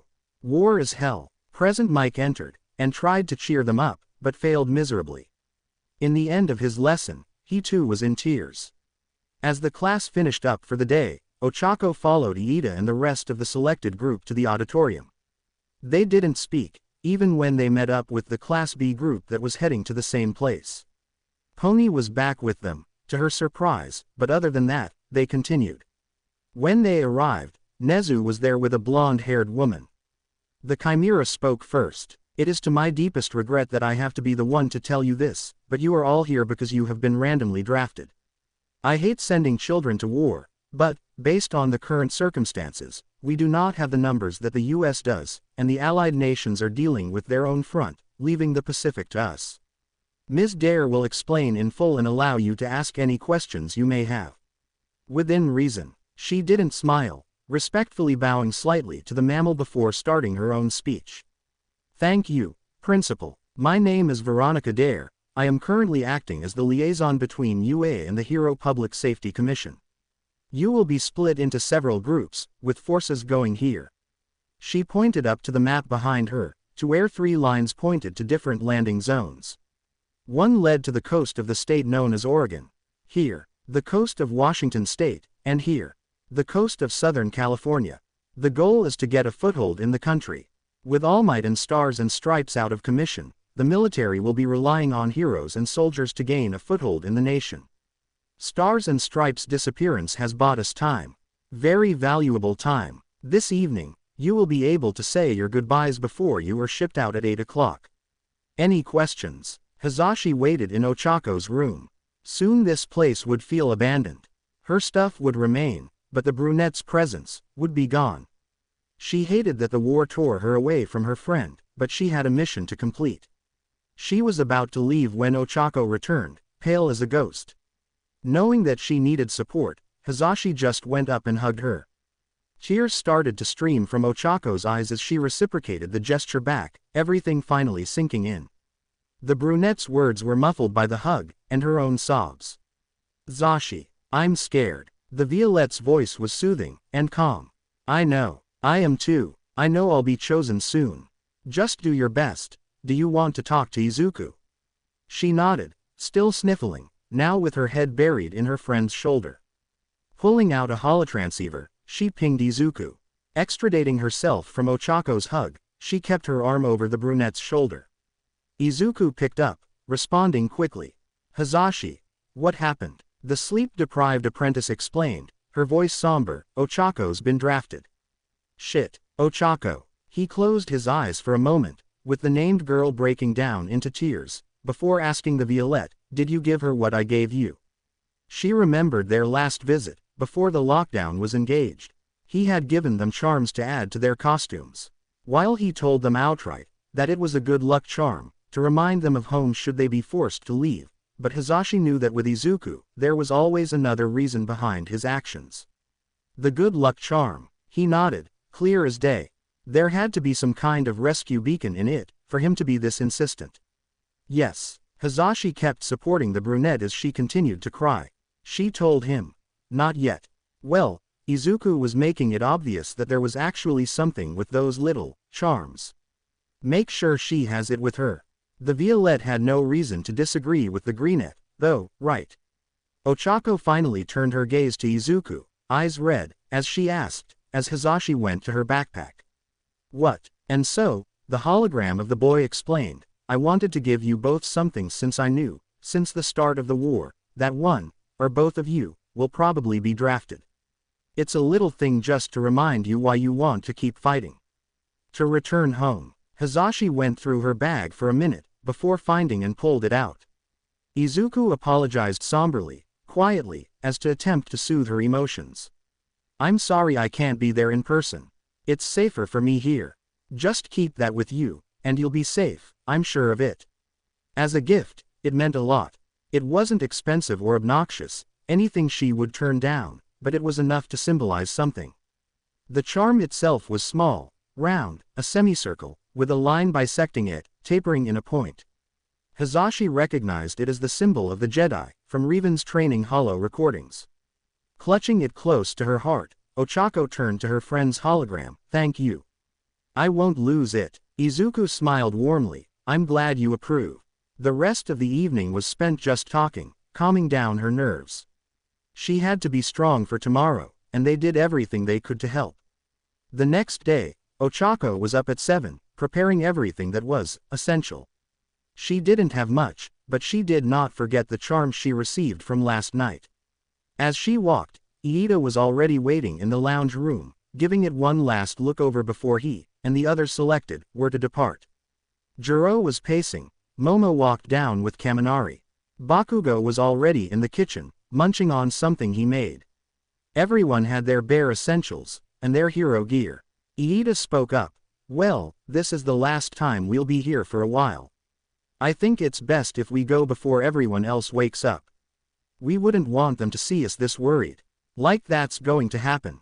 A tired Shinso arrived. While sleep seemed a constant enemy, this time it seems like they were barely getting along.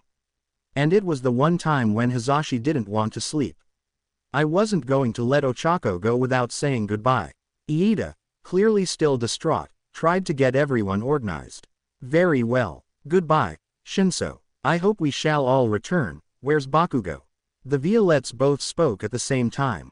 Don't know, don't care. They then looked at each other, laughed, and gave each other a quick hug. Hazashi spoke to the Bluette, meeting his eyes. Just try to get back in one piece. Including you, Prez. With a slight, yet wry smile, we will certainly try. The drive to the airport was long, but just like yesterday's briefing, it was quiet. Nobody could break the uncomfortable silence. They couldn't even meet each other's eyes, not even as they boarded the plane, and flew towards the front. They had been told their assignments. Ochako, Momo, and Jiro would be at the Oregon landing, while Denki and Iida would be at the Oregon landing. Class B would be directed towards the Californian landing site. They gave each other a last goodbye before they were separated onto 3 different transports. Ochako watched the back hatch of the plane close as final preparations for takeoff were underway. Buckled in, she decided the best thing she could do was try to sleep. It would be a long flight, and the last time they would be safe. Jiro and Momo watched as Ochako attempted to sleep. Bakugo wasn't paying attention to any of them. He was just mad that he couldn't use his quirk on the plane. As if he didn't realize that doing so put everyone at risk. Momo made a blanket and put it over the sleeping brunette. At least she can sleep. Uraraka was terrified when we received the news. Jiro asked her, unsure of what to make of all this. After all, she never signed up to be a soldier. Do you think we'll make it? Momo, the one who often knew what would happen, being able to see through people as well as events, for once didn't know. I don't know. They both sat in silence for a minute, before Jiro spoke again. Has anyone noticed that this whole conflict seems wrong? That got Ochako to wake up, or at least stop pretending to sleep. She, in fact, knew that the war was started intentionally, but if it was obvious enough for the smartest amongst UA to start to realize, then Izuku might be in a spot of trouble. She asked the Violette, wrong. Meanwhile, Jiro was startled a bit by her sudden question, but then started to explain her thinking. Forced. I don't know how to describe it. Those villain attacks, the fact that it's too perfect, not that war is. Momo nodded in understanding, completely getting what her friend was getting at. I get what you mean. The League of Villains vanished from the face of the earth after their debut attack.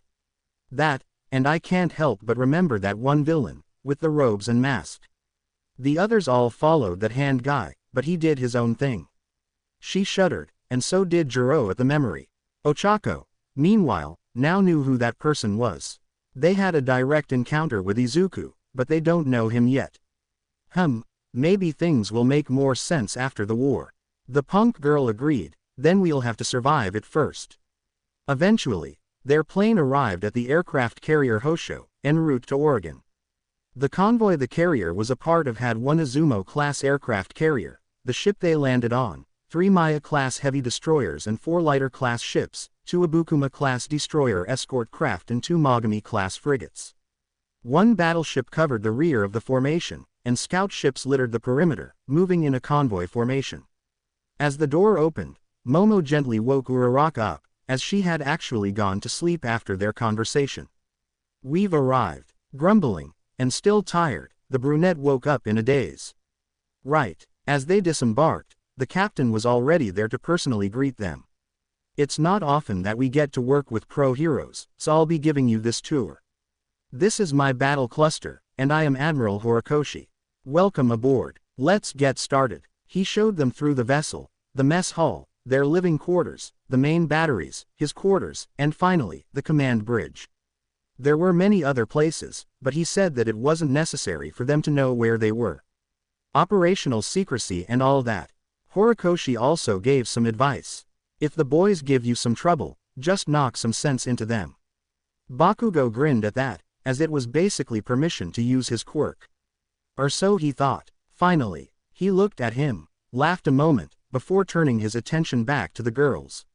Right, absolutely no quirk usage on my ship, or I will toss you overboard. Save it for when we reach the landing area, and the enemy. Make yourselves at home, I guess. There isn't anything you can do except wait. Ochako remained quiet as, yes, sir. She nodded, and went back to the bridge, to command. It was as the caption said, all they could do was wait. Ochako couldn't sleep. Butterflies fluttered in her stomach as she tossed and turned in her bunk as it swayed slightly with the sea. The hum of the engines didn't help her current jet-lagged insomnia. What would Hazashi do? After a moment's thought, she decided that the best course of action was to call Hazashi directly. A few minutes passed before the Violet girl answered, tired as usual. Hey, they let you keep your phone. Ochako agreed, we're still plodding along. Not there yet. Sighing, the other girl asked, seemingly distracted.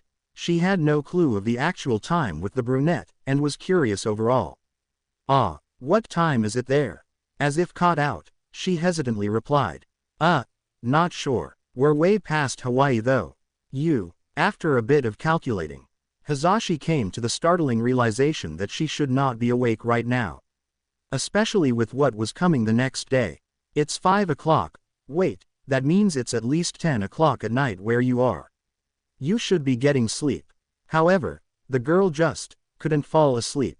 I couldn't. Still unconvinced, as it was her job to be the insomniac, not Ochako's, she tried to tell her, look, I know jet lag exists, but you have to try. Okay, it's just sometimes awkward with those cyber things attached to my back. And we're in hammocks. That made some amount of sense. She was still adjusting to them, after all this time. And hammocks just aren't very comfortable in general. Well, just try to keep your eyes closed, okay? And keep that good luck charm. We'll be with you in spirit, alright?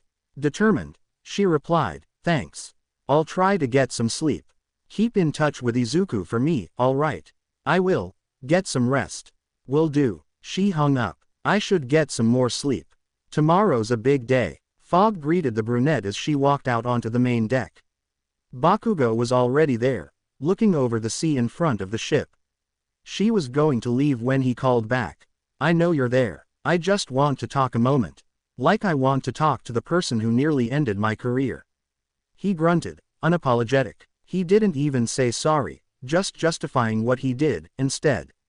I got carried away. I just have a question. When she approached, he started to speak again, not bothering to face her. I know you're friends with that Deku, I just want to know, why? Anger immediately started to simmer within when he avoided apologizing for what he did, but now it was getting even worse. In order to resist punching him here and now, she crossed her arms. Wouldn't you want to be friends with the person who saved your life? He didn't respond for a moment, before continuing, he's been a pain all my life. Then when I see that he doesn't even try anymore, it's just so infuriating. What she said floored him. After all, the world seemed determined to help the green-haired nuisance, right? Right. It went at odds with his current worldview, in how he was overcoming everything he could to win.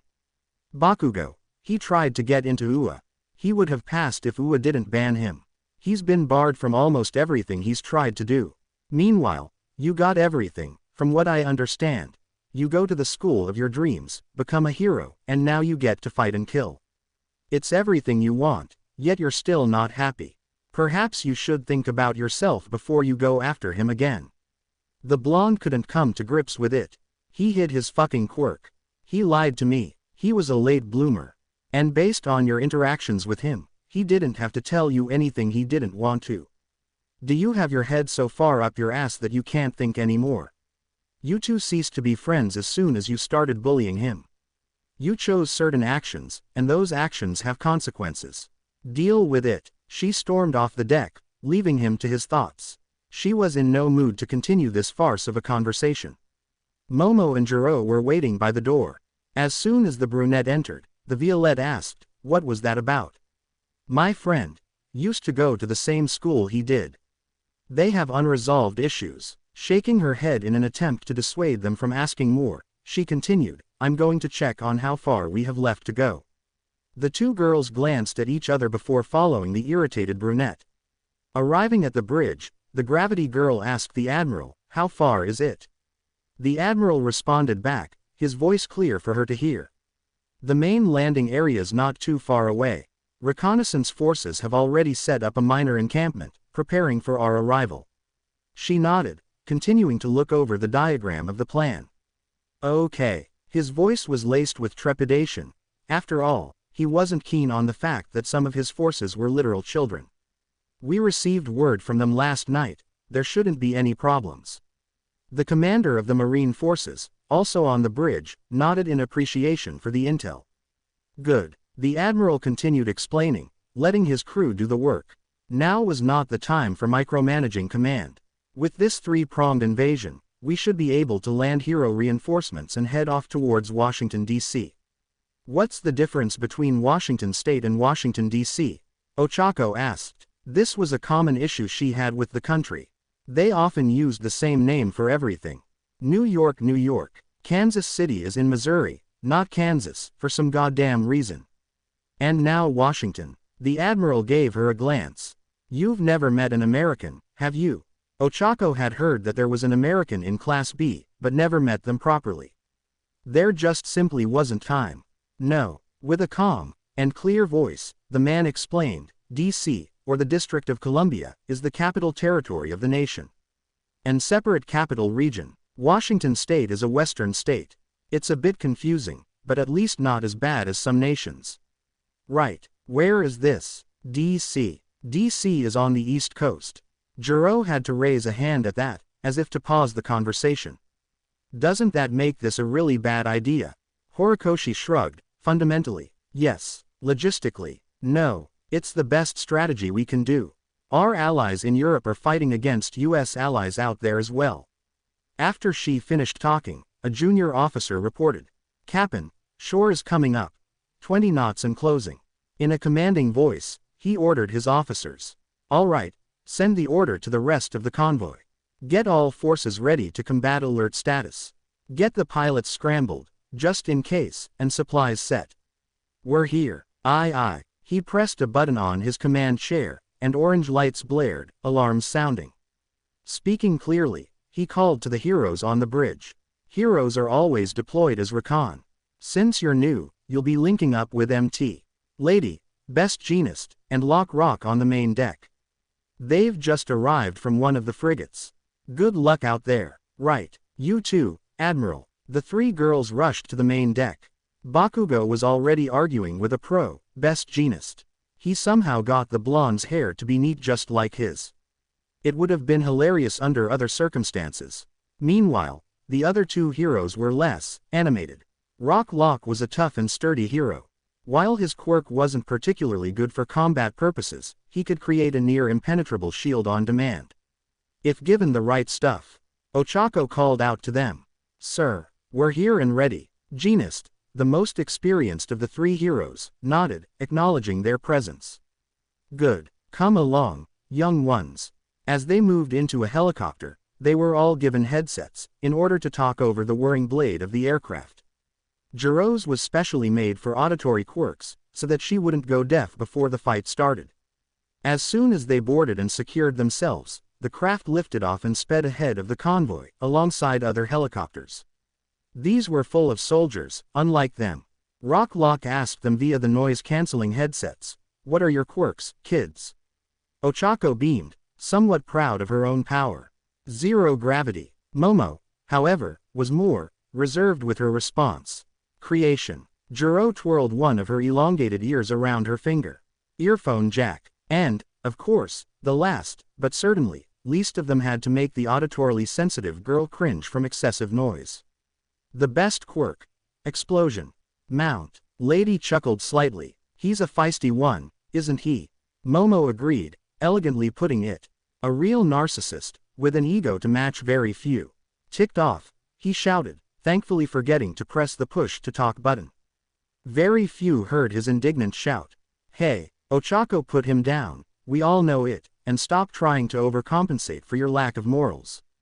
Jiro whistled, while MT. Lady laughed at the burn. Wow, I mean, I get why she's mad, but no reason to go nuclear yet. Save that for the enemy.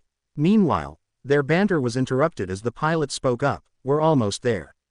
Explosions could be heard, and for once, they didn't come from Bakugo. Looking ahead, Ochako noticed there was an active battle ahead. Turrets spotted and shot down aircraft sent to attack the Japanese position. Infantry were engaged directly with a larger force, the fog obscuring the numbers on both sides. The pilot cursed, damn this fog. I'm going to land here. It's getting too hot. Jeanist acknowledged the situation. Don't worry, pilot. Report back to the admiral. We'll make it on foot. Yes, sir. The doors opened, and the heroes disembarked. Genist shouted above the helicopter's racket. We don't have much time, we have to run. Right. The group bolted to the edge of the clearing, running into the evergreen forest, while Katsuki blasted towards the front. All were determined to stop the assault at all costs. To be continued. I hope you guys enjoyed this video and make sure to like and please hype this video. Now we will see you in the next video.